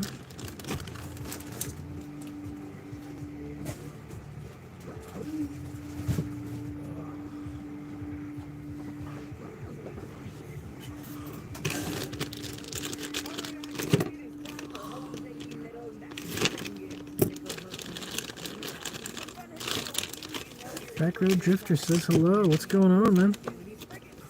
If you're just tuning in, this is getting closer to the end, but yeah, Lots of scanners today. It's been almost 6 hours of scanners. We're almost there. Just gotta put them in some boxes and get things going. But yep, we finally got REMs back, so we're gonna make a lot of people happy.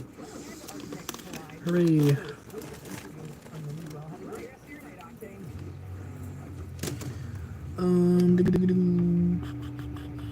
I've always wanted like 84 to 96 better than this. So yeah, I definitely like the older style better.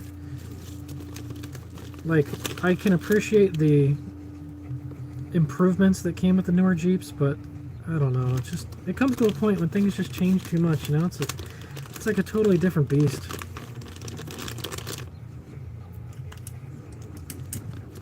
I don't know how comfortable I'd be trying to frickin' diagnose something if it went wrong with the newer ones. At least the older one, it's like, oh, it's probably a relay or a wire that's shot. The newer one's good frickin' luck.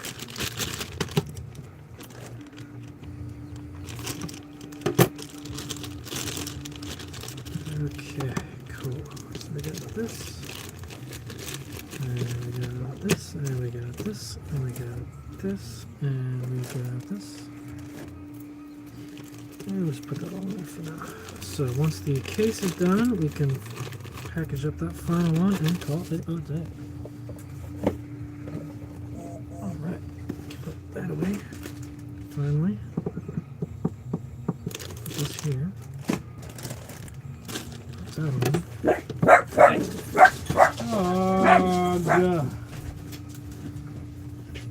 Oh, yeah. Oh yeah, you can definitely say that. So have you ever had a green tea shop before? Yes. Pretty coffee though. Yeah, okay. Why, where'd you go? We get it, Oh, okay. Have you ever been there before? Nope. They're like pretty decent bar here. They have some cheesesteak case, not cheesesteak egg rolls. Really fucking good. So they're like partnered with Costello's, so you can get like buffalo kills and everything like that. And they have this mac and cheese that's like mixed with the buffalo kills. Not my favorite, but also like not terrible. So yeah, their mixed drinks are pretty fucking good. Okay, good to know. They got a peach margarita. Don't recommend a blueberry margarita. I just don't recommend margaritas, but yeah, sure. Listen, the peach margarita was great. All it tasted was a peach. No, peach snaps. And then Kayla ordered a green tea shot, and I never had one. You never had? Oh wow. Okay, you got some learning to do. Surprisingly tastes like green tea. Yeah, they're not bad. No tea in it at all. Yeah, oh no. Yeah, Huh. Maybe have to go out there sometime.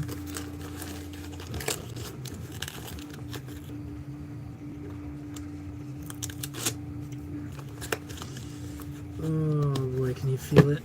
I can feel it. It's a good feeling. It's the kind of feely feel that makes you feel feely. 6 hours, that's some dedication right there, yeah. Believe me, man, I've been sitting on this for months waiting for this damn thing. I mean, technically this one's been close to about a month. But when the orders build up, yeah. Gotta get these things moving. We're just about there. Just gotta put these in boxes, put labels on the boxes, and then tomorrow I'll take them all to the post office.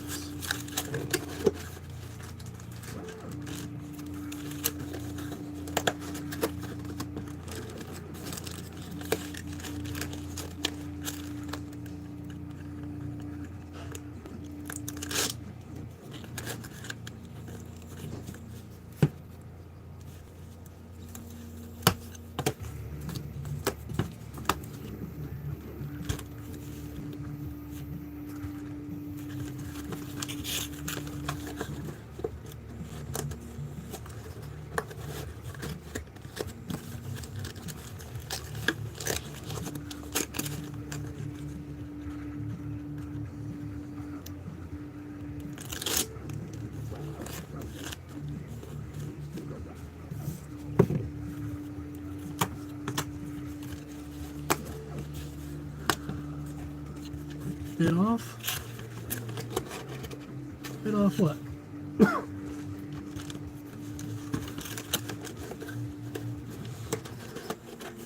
do a header wrap video and report back. Oh no, it's not that kind of engine knock. It's not like a timing advanced issue. It's like the engine is literally knocking. Like we're talking piston slap or a rod knock. Yeah, no, that 2.5 is hurting. Gonna have to pull it apart at some point and see if it needs bearings.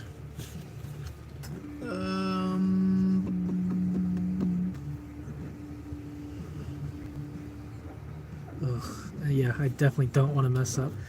Daniel, what's up, man? It's been a while, hasn't it? Yeah, you're just catching the very, very tail end of a long night of REM packaging.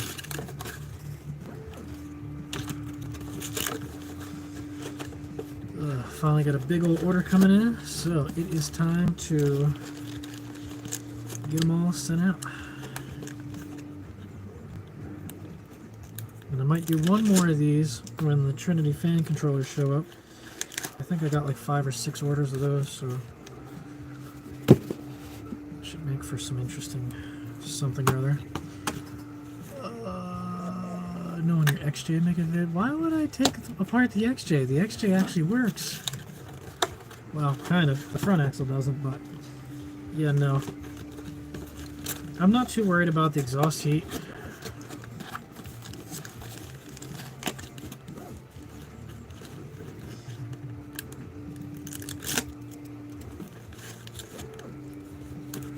Honestly, before I get all fancy with that, I need to just regular tune it.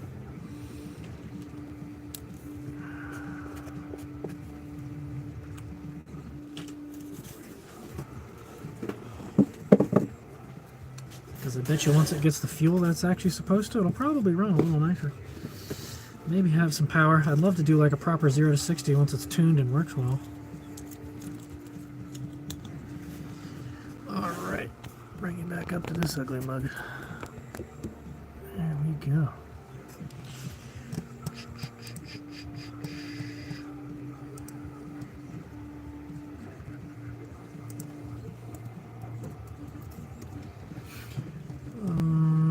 Alright, now on to the orders. Where are we at?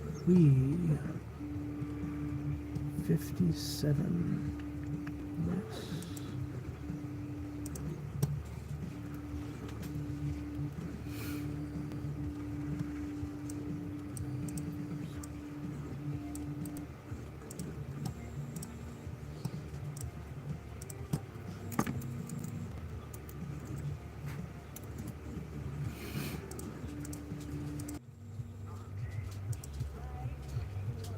Good internet? We good? Hey, you're back. What did I miss? Oh, it took lunch. Yeah, lucky you. My lunch was a frickin'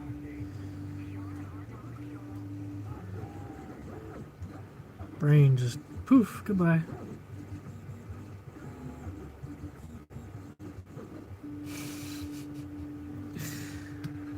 Granola bar. Yeah, lunch was a granola bar. Yeah, you didn't miss a whole lot. I'm almost done. Yeah, we've got another 8 here. I did all the maxes, so that is all set. So now I'm just putting labels on them. We're putting one more case because I fucked up one of them. But after that, I'm going to call it a night and have some food before I go insane.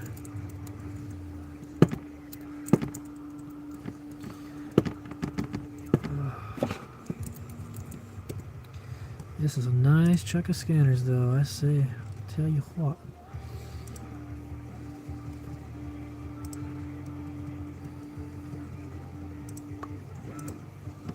Oh, yeah, it feels good to stand. Whew.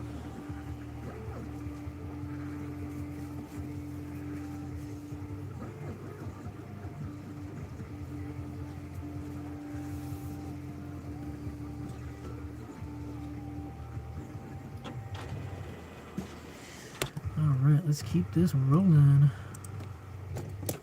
1 second.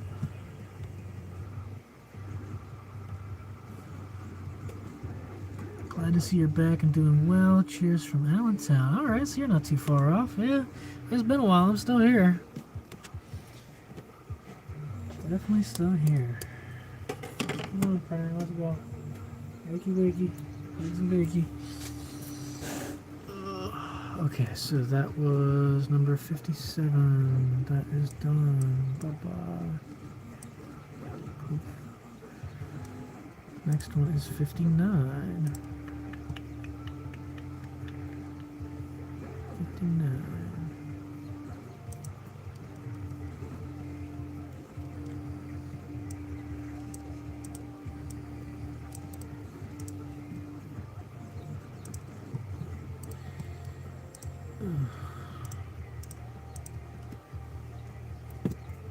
The Dragon Ball shirt? Yeah, you like it?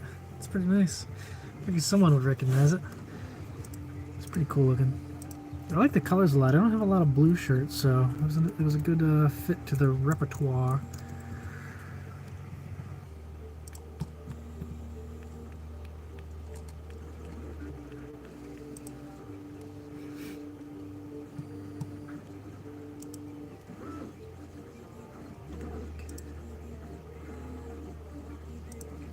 Alright, this printer's gonna go. Come on.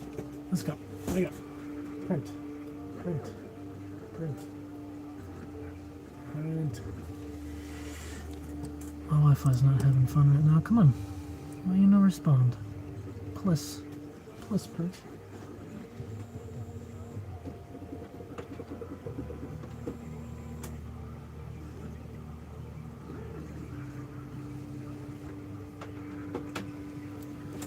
Give her another go. See if she wants to come.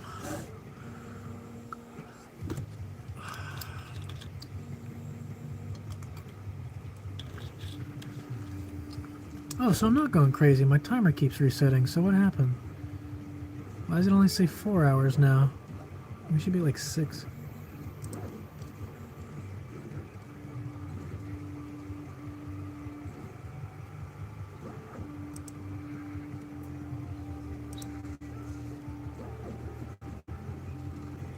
So I haven't updated the, so we're good? We're here? Alright.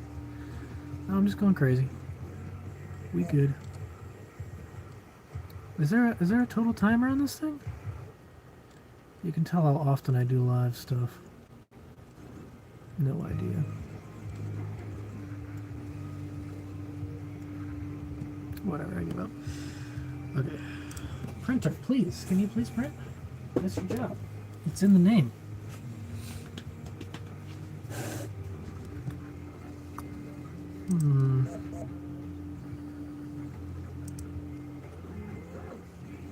Let's try and resend it.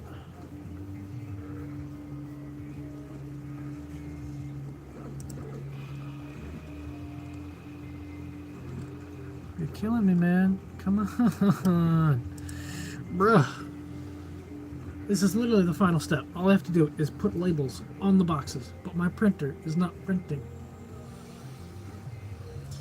You're driving me bananas, man. Come on. Help a brother. Would you? So at least we can take boxes in the meantime. Ugh.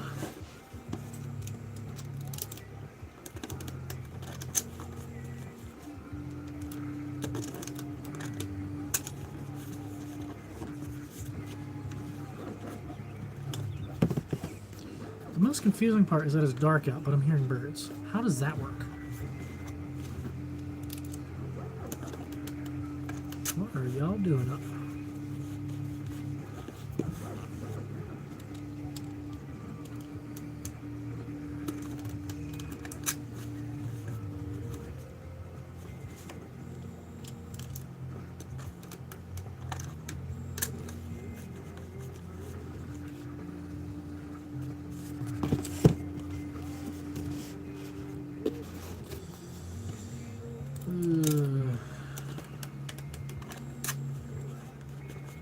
Is anything exciting going on in your lives right now?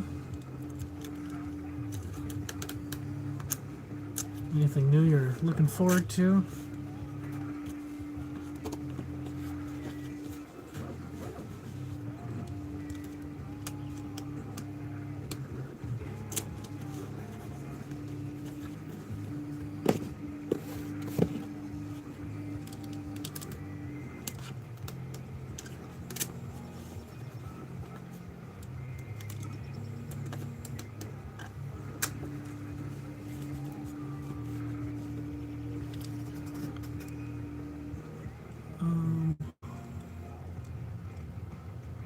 You need to tell the printer it's printing on thicker than normal paper. I can check that, but right now it's a not responding error. The printer's just not, like, it's hooked up over the Wi-Fi, but it's not connecting for some reason. It's like not responding. I just restarted it and it's still being a little butt cheek. But I will check and see if there is a paper thickness option to see if that fixes the jam. But it's weird. I don't know. I'll see if there's anything there. I ghosted my boss's daughter this week. Oh boy, that sounds like a fun one. Yeah, definitely got to be careful with that. One of my buddies was almost in a situation like that, but the girl was just way too young. But he still loved busting his balls all the time. It's just, yeah, it's a fun one.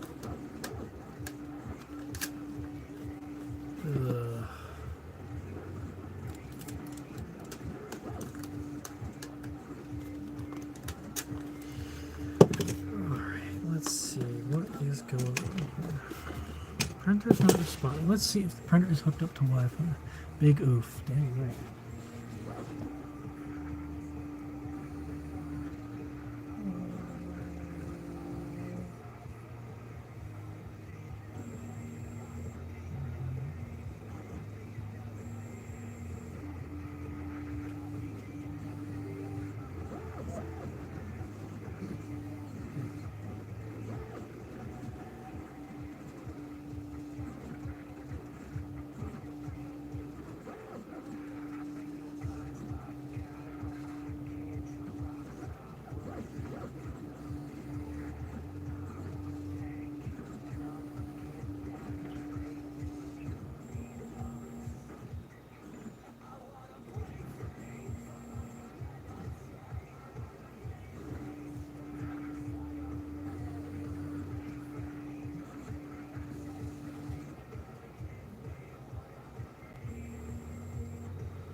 Yeah, this printer just isn't having it, man. I just turned the Wi-Fi on and off on it. I don't know how long I gotta give it until it figures it out. I might have to resend this label, which means I have to... bullshit. When are the next batches of Nifty Shifters coming in? Oh, I mean, the Nifty Shifters are already here. And I haven't been out of Nifty Shifters for months now. Are we back? We're back? Yeah, yeah. Dude, my whole everything's just going down.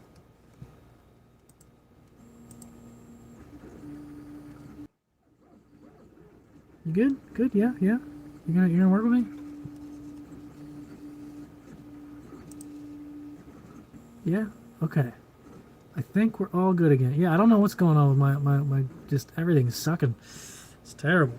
But yeah, anyway, yeah, Nifty Shifters we've had them for a while, so yeah, no worries there.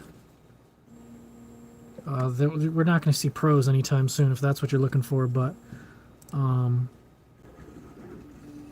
I do want to work on some projects that will pretty much make them not necessary. The juniors should be able to do everything that we need.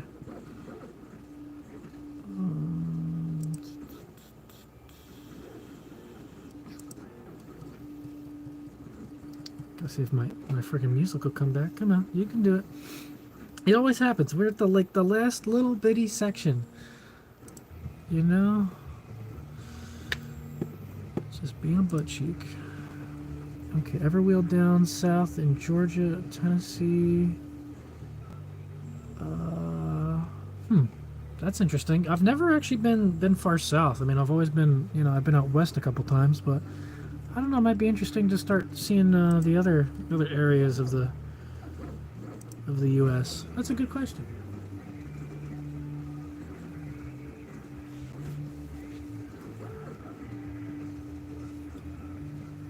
Alright. Turn it on. We're gonna resend this, and you're gonna get your ass in gear. Come on. I believe in you.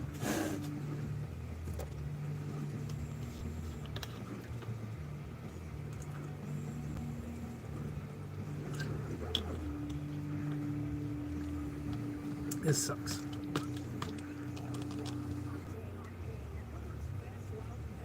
I'm about to just do a wired connection. I've never had issues this bad before. This is terrible. This is killing me.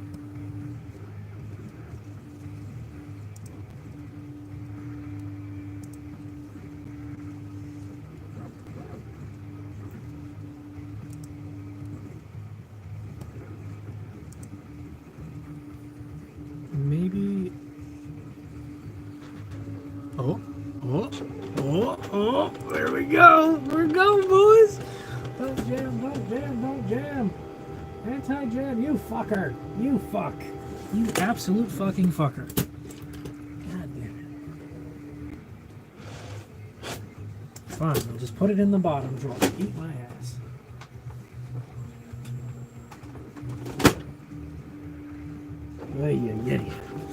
Okay, so now that that job is actually starting, let me look into here and see if there is an option for thicker paper. No. Okay, we're going to have to do that.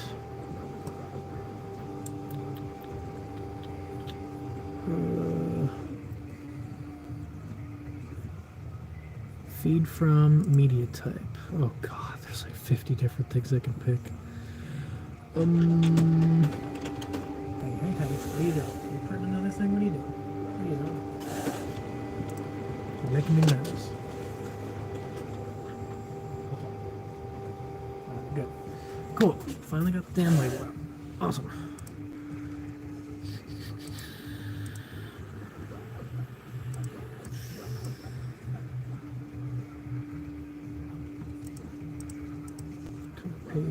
Supply levels. I don't know. The only thing I see is median quality. I wonder. I guess labels. Could try that. Okay. Well, this was a max, so let's get that done real quick before I forget.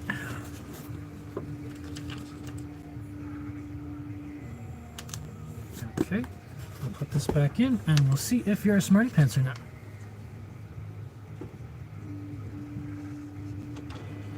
Let's start taking bets. Does the media type change if my printer's just being an asshole or not? Let's find out. Clicking print.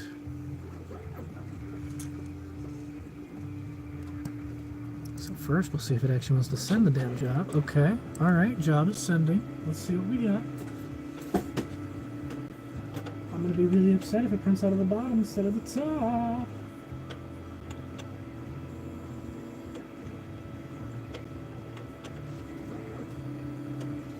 Okay, it's making a new noise. I haven't heard that noise before. It's like snow. Alright, let me catch up. I need to see what I need to order parts from you and start setting up a nifty shifter. Absolutely. Yeah, I mean, it depends what you're looking for. I mean, the rail shifter's cool if you need like 1 through 4, but if you want engine braking and you don't need anything crazy, you can just use the factory shifter with the nifty shifter.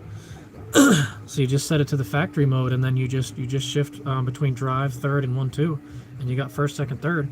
Or if you set it to the overdrive mode, then you have second, third, fourth. But hey, you don't even need an extra joystick if you don't want.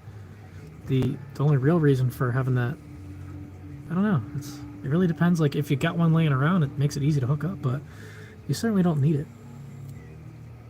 Have you been driving other Jeeps besides the XJ and the MJ? No.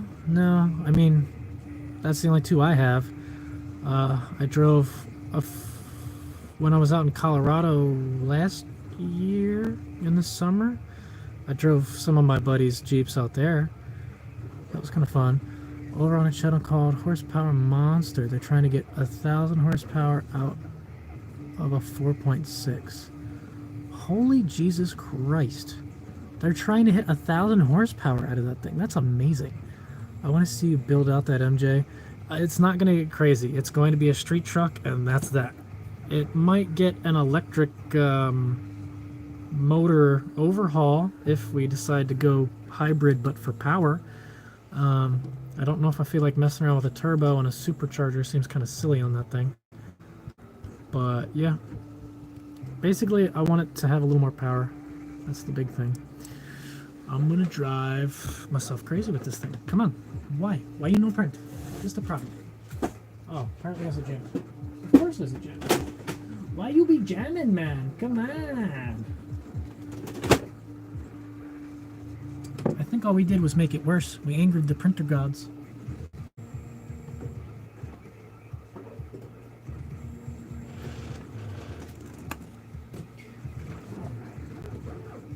Come on. Alright, I guess we'll have to put that one on the bottom shelf. Click OK. Figure the fuck out.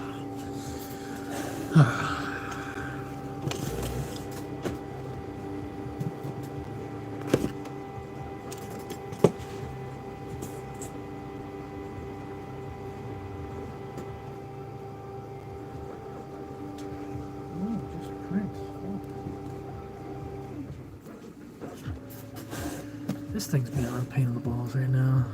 And it seems like your internet really hates itself today. Yeah, you're telling me. I don't know what the fuck's going on. My Wi-Fi's always been kind of weird. Like, I even upgraded packages. I'm with Comcast, and it's just something about this place. Sometimes it's not great. But I got my own router, so I don't have to pay for the rental fee of their router. And it was supposed to be better than the Comcast one. It's like a Netgear. I forget what the hell it is. Like a Nighthawk, but it's not like one of the fancy overkill gamer ones. It's just a little better than the stock stuff, but I don't know. I just don't think the internet here is just great to begin with. Alright, what? Are you done? You did it? We good? Okay. Fuck. I don't know what that label setting did, but all it did was make it print like 3 times slower. Okay, that was a max. So, here is a max. Cool. I like maximum frustration. Alrighty.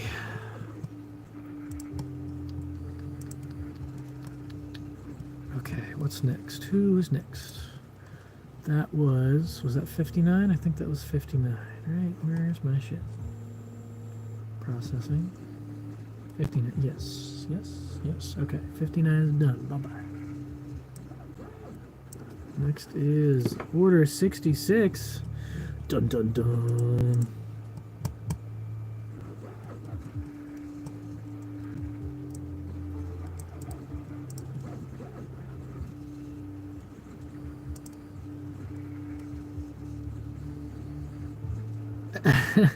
Yeah, it's just a folding chair with a nice pillow on the bottom. Honestly, I've come to enjoy it. I mean, it depends how long I'm sitting there. It's not good for super long periods of time, but it's alright. Okay, that was the Bluetooth one. Bluetooth.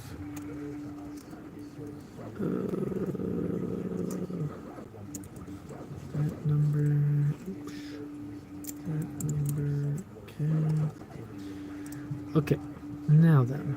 Let's make a shipping label, see if this works. This, that, this, that.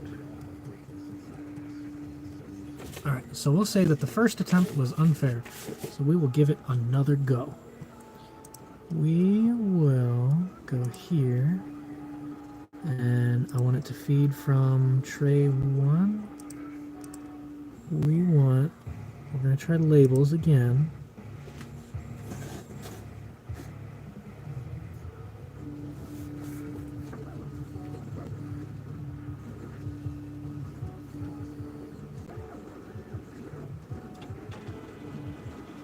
Alright, let's give her a go. Come on, you can do it. I believe in you. Let's make some magic happen. Alright, here it goes. Did the paper type change anything? Let's find out.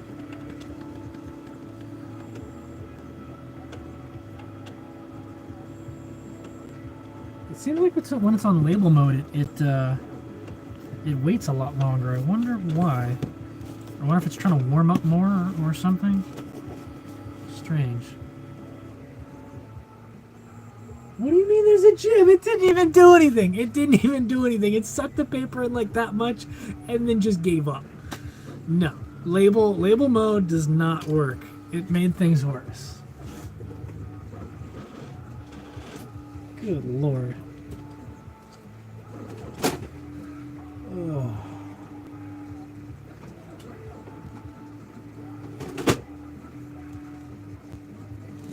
Like I said, like there's 2 trays on this, so the bottom tray works fine. Tray 2, there's no problem. It's just tray 1's easy because you have your paper, you put it in, and it sucks it in, and then spits it out. But it's just being a pain in the balls. So oh well. Let's see. Rebuilt my '88 engine, diagnosed issues with my REM, got rid of a knock before the braking oil was out, saved me big time. Excellent. I'd like to hear that, man. Glad it saved your skin. I need one of those REMs. I mean, come on, man. They're right here. They're ready to go. We're boxing them up as we speak. I just got a big batch, so place an order. You could be one of these guys. How long does a 3D printer take for making parts? I mean, it depends on what I'm printing. So one of these cases right here, I don't know if you were here when it first started. We're at 55%. It's probably been running for over an hour now. I think the like this part of the case takes like 2.5 hours or something like that. It's not fast, is what I'm getting at. It takes a while.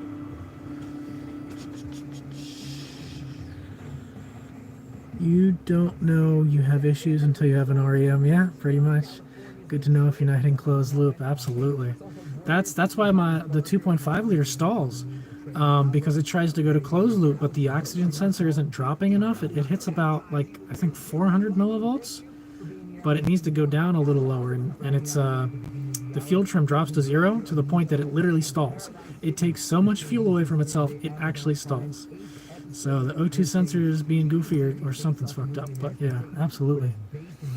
I'm still losing signal to my TPS on bumps, but I've done heckin' groundwork. Huh. Yeah. That could be all kinds of crap. Some wiring goof somewhere. I don't even want to think about that. Okay, that was Bluetooth. This one.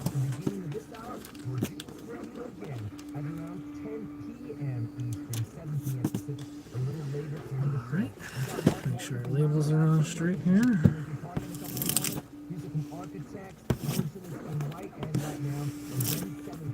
I rock? Alright. Thank you, Bruce. I appreciate it. I tried my hardest. Okay. What about making the printer think like it's printing cardstock? I could see if there's a cardstock setting, but I don't know if that's the issue. I'm pretty sure like it's something about the auto feeder setting on it. I think it's a physical jam. I don't know if there is. Oh, excuse me, Jesus Christ! I don't know if there is a. If there's any mechanism that accounts for thicker or thinner paper on that. Because if I put it in the bottom tray, it's fine every single time. I just don't feel like opening the bottom tray every single time I want to put a frickin' label in there. But I can give that a shot. All 3 versions in stock? Yes, sir. I got some all. Everything is a go. Okay, so this one is good, right? Cool. Next. That was 66. 66 is done. Okay, bye. 67.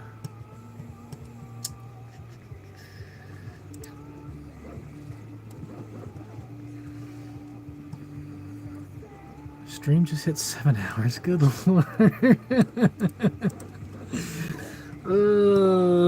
Kill me. This is gonna take all day.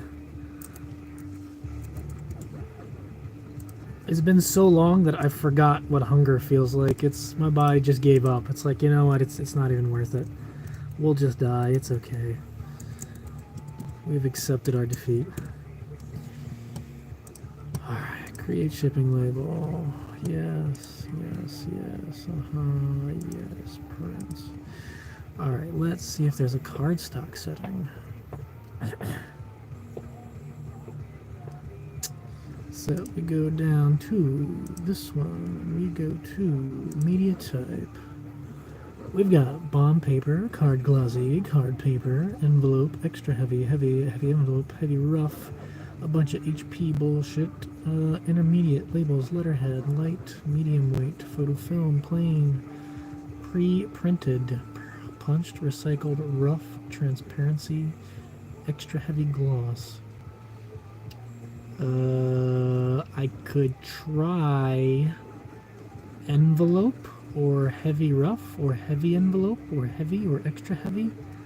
I don't know. Oh wait, you said there's card glossy, but there's not a card stock. Glad to see you making some new videos. Keep up the good work. Thank you, thank you. I'm hoping to have some like actually interesting content soon now that I got the MJ going.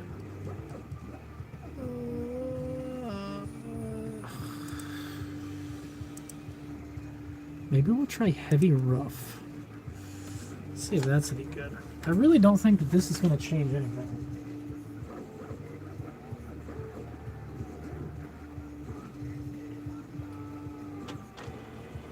Like, I feel like the media type is for so it knows like how hard it's got to print. I know that was a big thing with inkjets. You know, if you're doing glossy or you're doing matte or whatever, it needs to know how much ink to put down. But I don't know if it's gonna change the thickness setting at all. We'll try. We'll see. But I'm pretty sure the printer's just, it's got a little something in there jammed because it's all sticky bullshit. Let's see what happens. Nope. Oh wait, come on. Maybe it's halfway. Come on. No. That looks like a complaint. Maybe. We'll see. Probably not. Flash is on. Oven's warm. Ready for dinner. Lady. Ah, lucky you. Yeah, hopefully I can get some food soon. Octane blast in the background. Oh shit, he knows about it. Yes, sir. Dude, SiriusXM is some good shit. They finally raised my rates to like 22 a month. I gotta call and complain, see if they'll drop it back down to 8 or 10 or whatever the discounted rate is. But yeah, I can't go back. I can't go back to FM. Fuck all those commercials and all the censored music. Ugh. SiriusXM, some good stuff. Oh wow. It took a while, but it came out. Actually looks pretty good. We might be onto something. We might be onto something. We'll have to try another couple labels to confirm, but maybe that's all it is. Just got to change the paper type. Who knows? Two damn printers. They're so smart, they're stupid. Okay. So let's go into here. Yes, okay, that one's good. That one was 67. That one here. Okay, that one can go. 78.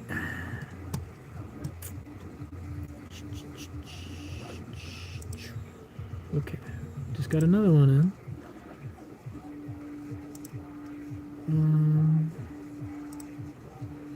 Oh, come on, bastard.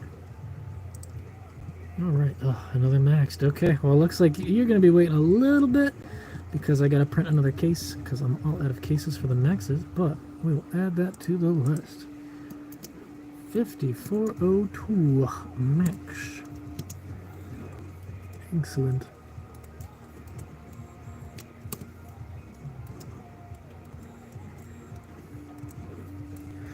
I appreciate the order, sir. You'll be out soon enough. What happened to the 95 you made videos on a few years ago? So that wasn't actually mine. That was like a friend of a friend of a friend kind of thing. And that Jeep was hurting. It needed some loving quick. So yeah, that was just a quick like job, I guess you could say. But yeah, that one, I don't know what happened to that one. It's gone. Thanks for all your videos. Helped a lot with the XJ. Excellent. Glad to be of assistance. Okay, 78, that's a max, right? Yeah, okay. Create. Boom. Boom. Come on. they still show back ordered. I got to update the website now that I actually have them in stock.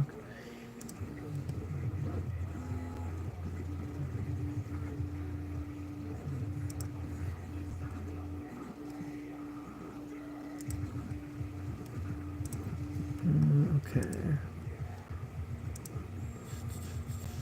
So media type, that was extra heavy?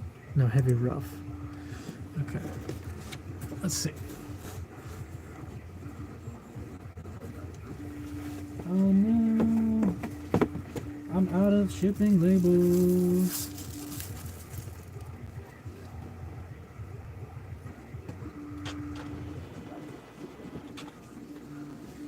Oh, I guess I gotta go order them sooner than later. So, heavy rough, print. Let's see if it works. If it works a second time, then maybe we might be onto something.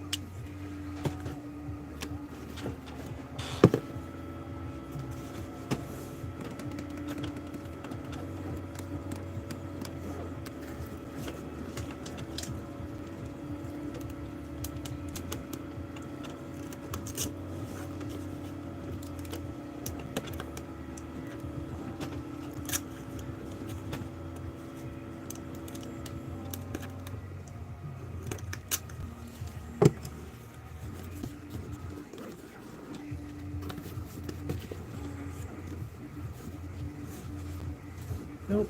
Heavy rough did not work. I guess it was just a ruse. We got lucky.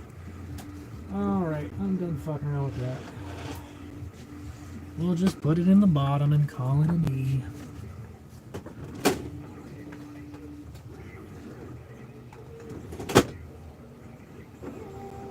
It's simple, really. The printer just sucks.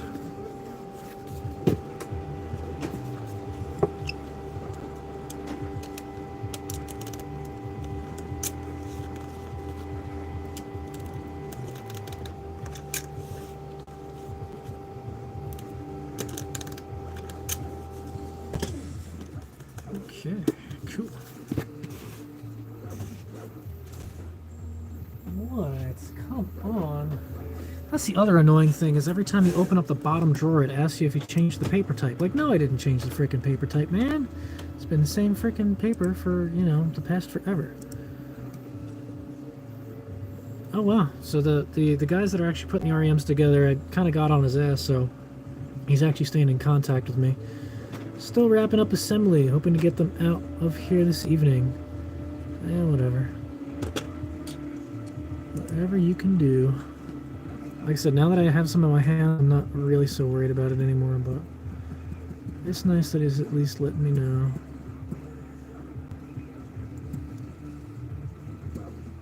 Okay. Alright, can you print? Cool. Alright.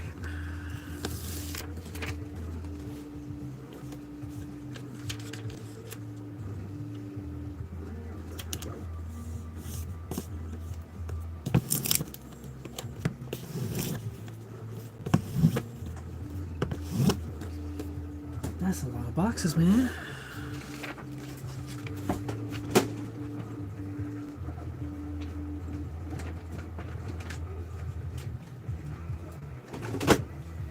Okay. Order 78 is done. Bye-bye. Order 79. Have you looked into maybe toying around with tune settings on the Jeep? I would absolutely love to tune the Jeep. The only problem is I have to, like, develop it first. So, yeah. Something that I wanted to do is, so I actually downloaded the PROM, like all the fuel table maps that are on the Renix computer. I have them downloaded. I just don't know what any of them mean or what the range is yet. So, what I'm going to do is set up a bench tester that runs the engine. And real quick, hold on. Oops, I forgot to copy one of the people. I forgot, man. That's fucked up. Okay. But yeah, now that I have the tables, what I need to do is figure out what they actually mean. So I'm going to set up the bench tester and try to go through some stuff and see if I can figure out exactly what kind of math it's doing. But once I figure out what the numbers are and which ones to change, then yeah, I could put my own custom chip in there, and then upload like my own tune.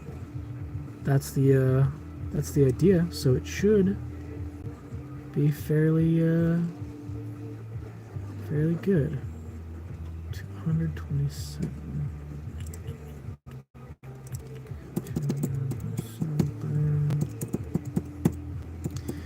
Yeah, especially I want to mess around with the 2.5 a little too, or see if just a new O2 sensor will make it work.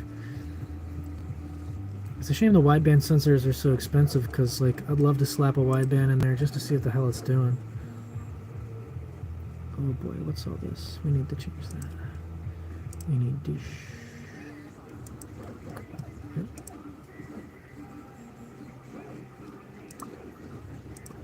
Okay.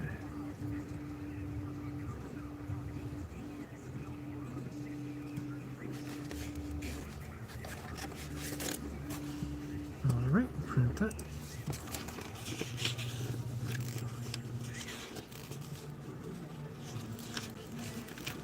Yeah, we're out. Oh my goodness. This part really shouldn't be taking that long. All I'm doing is printing out labels, but maybe start making custom tunes, chipped ECUs for people. Hell yeah, that'd be awesome to make my own chips or whatever. That'd be some cool shit. For sure.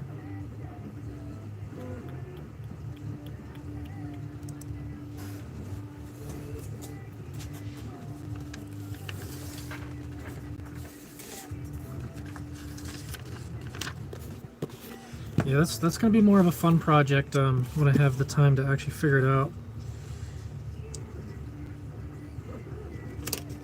But I figure that's gonna be the first step towards tuning, because like I was saying before, once I figure out what the tables do and how each sensor changes the table, then I might be able to do some kind of piggyback stuff. If I find out maybe I could just make a piggyback tuner off the, let's say, the intake air temp sensor or something like that.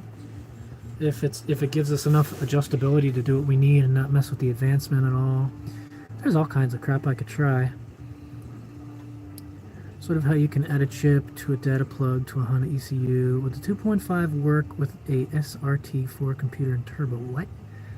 I'm gonna say a big fat no, probably. You'd have to move over any sensors it would need, like whatever it was expecting at the flywheel and the distributor, and it's not multi-port injection. There's probably a lot of things that would not work well. Reason why Honda tuning is so compatible and common. Yeah, I mean with this one, like, we would have to mess with the ECU. It would have to be rechipped. So that's the only kind of annoying thing. But I don't know. We'll see what kind of options we can explore. Okay, real quick. That was number 79. 79 is done. Cool. Bye-bye. So go back. I forgot what 78 was. This one. Okay.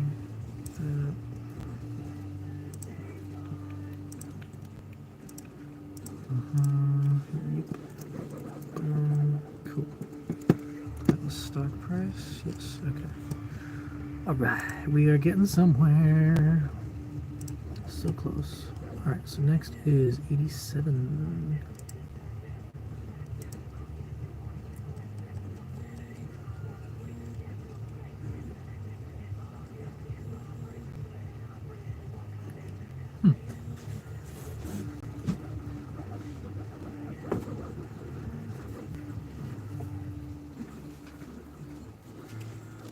I've got a bunch of half sheets. I wonder if it'd be worth being like stupid cheap and seeing if I could get the printer to print these out, but it's probably more work than it's worth.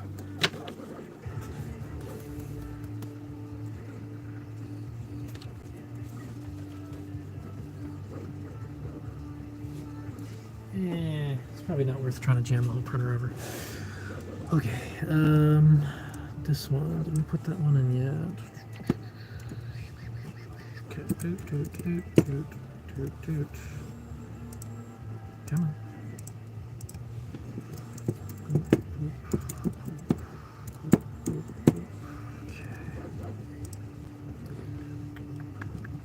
We're getting there, folks. We're getting there. For anyone still just tuning in, we got REMs. We've got lots of them. They're in boxes, and we're getting them out the door. Trying to make a lot of happy people today.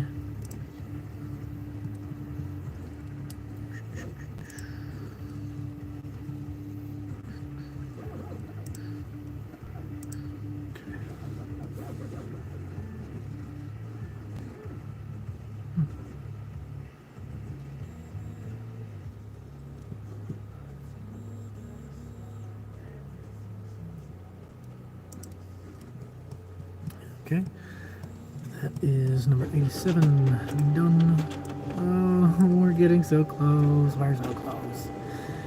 Come on. Alright, next one is 92.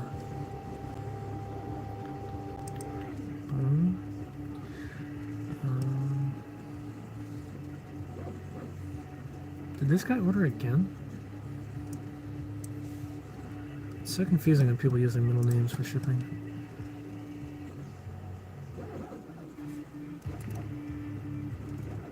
No, different guy. Okay.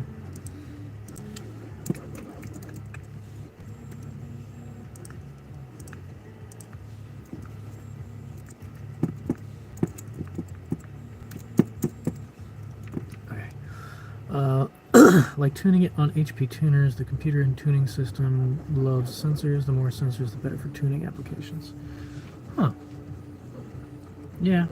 I mean, because that's basically what the REM does. It takes in the whole data stream, and then it can use that to its advantage if it knows what to do with it all. Okay, so something like this. This is going to be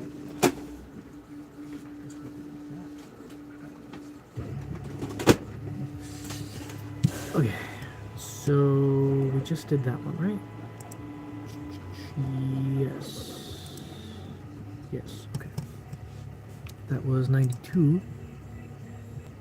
Bye-bye.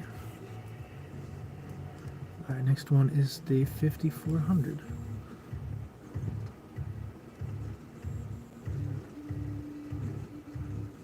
Yeah. Yeah, okay. The lack of an actual sensors in the fallback on trying to tune a Jeep, especially the older Jeeps. Yeah. I mean, that's why I put the wideband in mine, because you gotta know what's going on. Alright, it's time to reload this list. There's too much crap. Alright, cool. Better. Way better. Okay, so... Wait a minute, what? Why?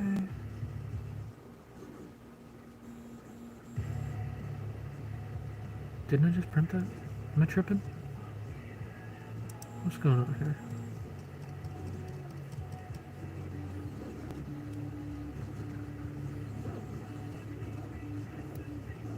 I think my website's getting a little confused now. Come on, you can do it, buddy.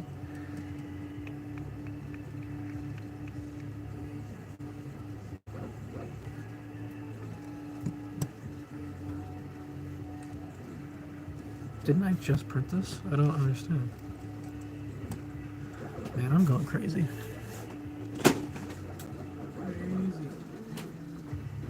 Oh.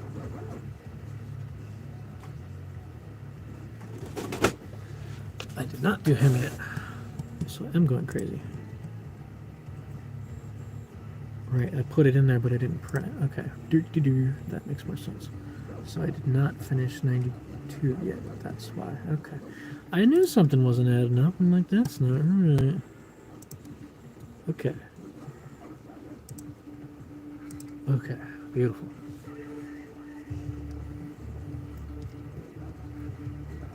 We're getting there. We are getting there.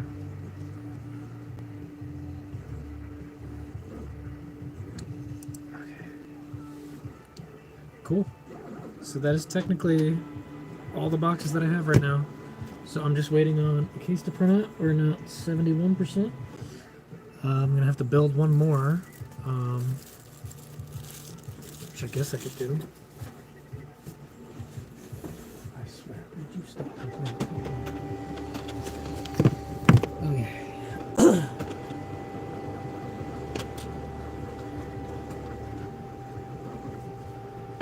Cool. All right. Well, to keep things interesting, I guess I'll hang around for a little bit longer.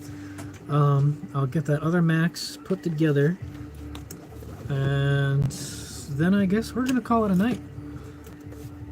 Because I don't even know how many hours I've been doing this for now. I feel like I started at noon and it's already 8 o'clock. It's almost 8:30. That's a lot of time, man. There's cray cray.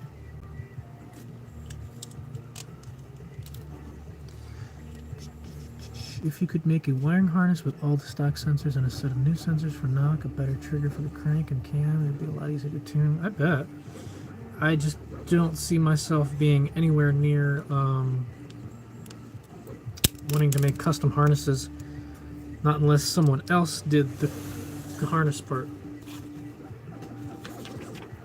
It's bad enough just doing the wiring for the nifty shift. There's no way in hell I could be convinced to do a whole ass wiring harness.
Pretty sure I kind of fucked up the label on that. It'd also be better to lock and move your timing under load is a big issue with tuning. It's a start. Wiring specialties, look them up. Yeah. Definitely have someone else do the hard part, for sure.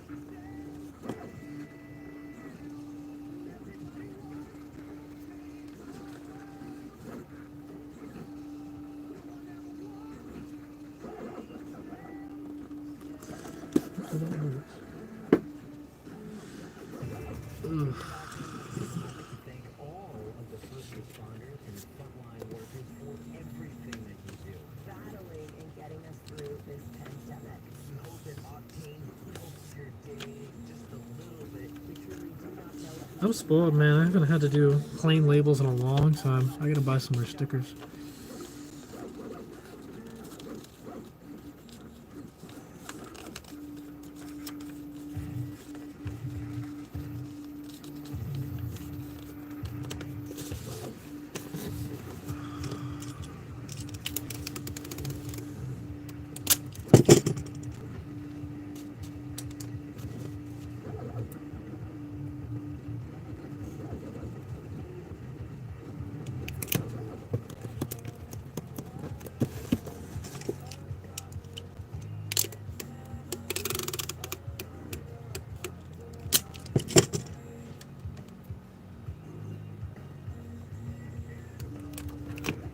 Yep. Okay. They'll make any kind of custom harness, and at that point you could get a Lynx ECU2 that can also be part of the tuning. If it wasn't colorblind, I'd look into wiring, but that's my fault. Are you really? That's wild.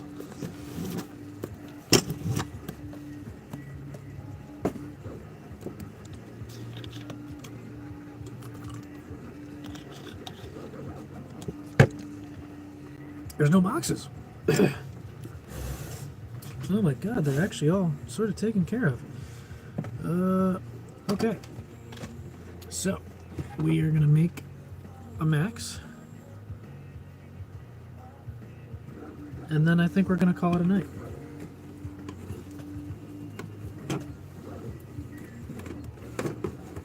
Okay.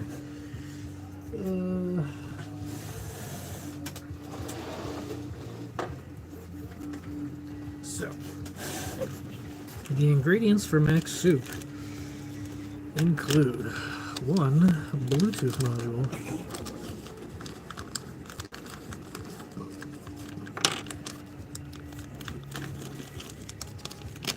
one 90-degree adapter,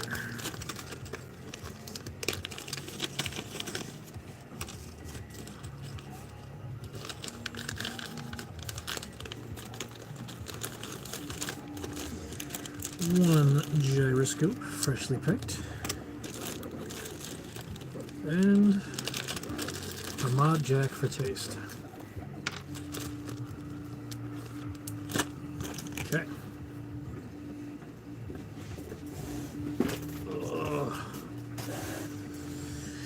Oh, we're so close, we're so close, we're so close. Come on.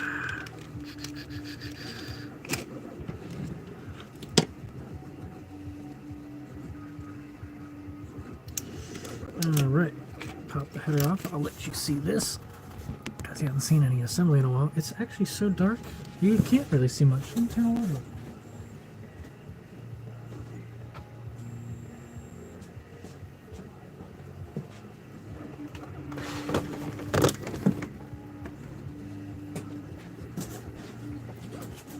It's actually pitch black out. I can't believe that. The entire day has been REMs. That is absurd. Okay, we got this, we got that. Put it all together. Bing, bang, boom.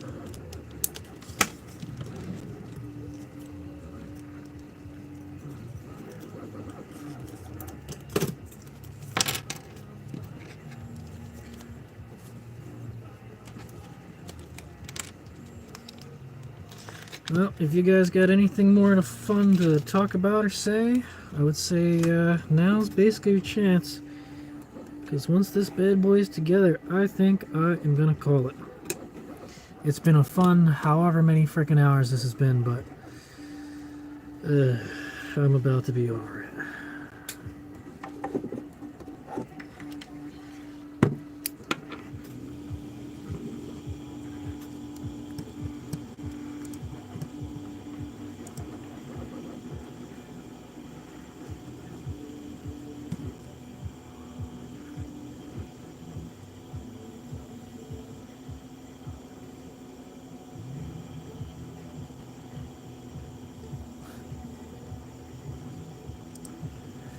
Okay.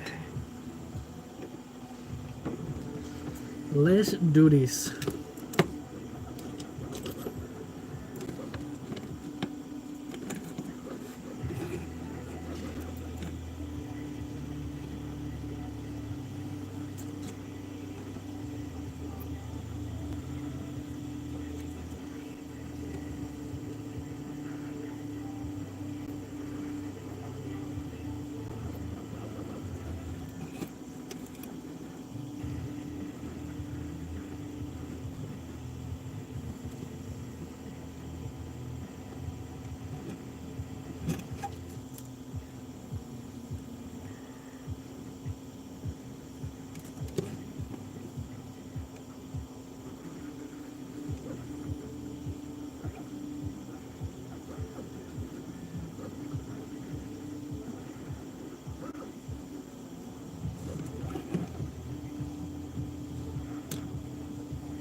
Go get some din-din and relax. Yeah, I'm hoping, man.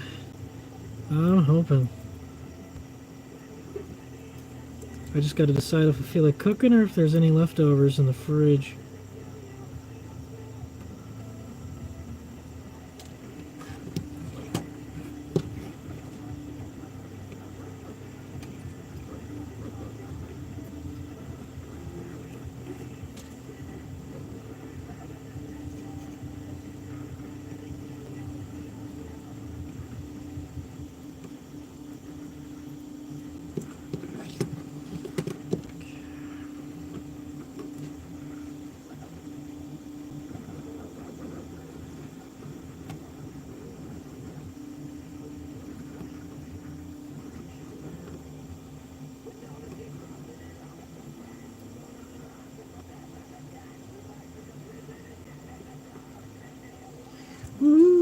we go. We did it. Yay. Oh, very nice. Put it in a case, but I don't have any cases yet. So, since that's the case, but that's pretty much just about it. So I'm gonna get the bag set up for what little things we can prepare, and we're gonna call it a day. How about that?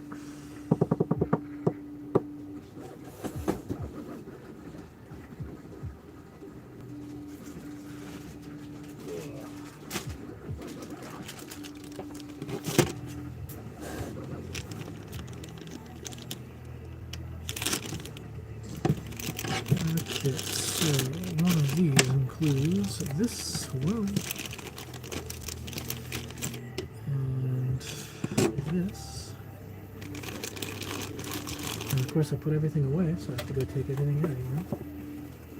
One of these. Ooh.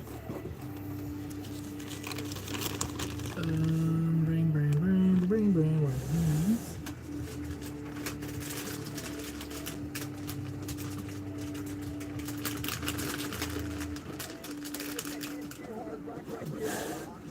Very much being part of the family, my brother and sister. It's Jose met him Ambassador Mangan over back in Southern California. I was hanging out in Arizona. Cameron. To be exact, over the last few days, posted up a really cool picture of my family that we took in downtown Phoenix on Sunday.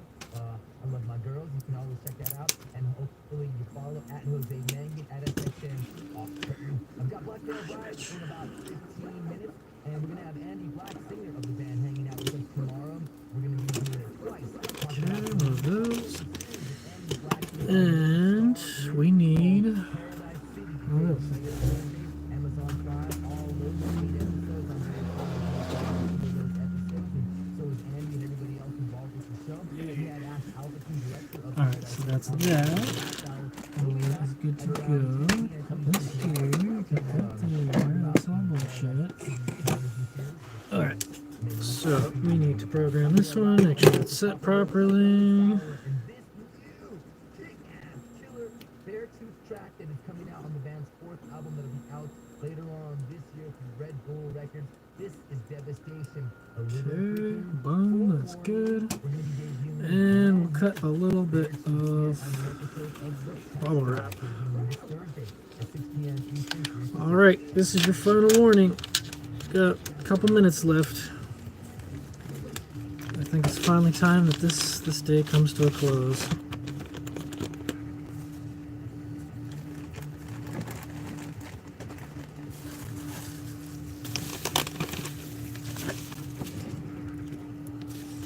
It's been a pleasure, but I'd very much like to not lose my mind.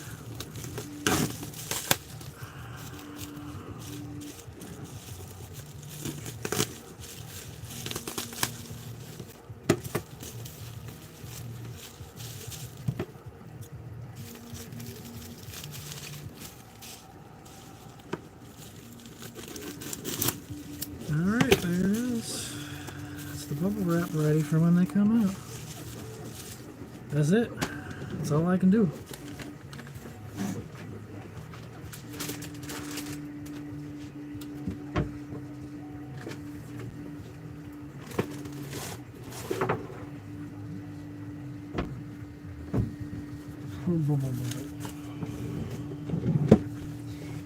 Alright, well, it's been a pleasure, ladies and gentlemen, but I think it's about time that I fly the coop and get some freaking food. So, yeah, thanks for sticking around and seeing what's going on today. Hopefully this is a learning experience or something like that. But yeah, anyway, y'all take it easy. Thanks for hanging out with me for so long. That wasn't the most exciting, but at least you got to see what I was all up to. So, alrighty then. Give it a couple minutes for everyone to cycle through. Oh, that's so nice. Once those two are done, we're getting there, man. We're getting there. There's like 7 TFC orders, so that'll be next week, I guess. We can look forward to that.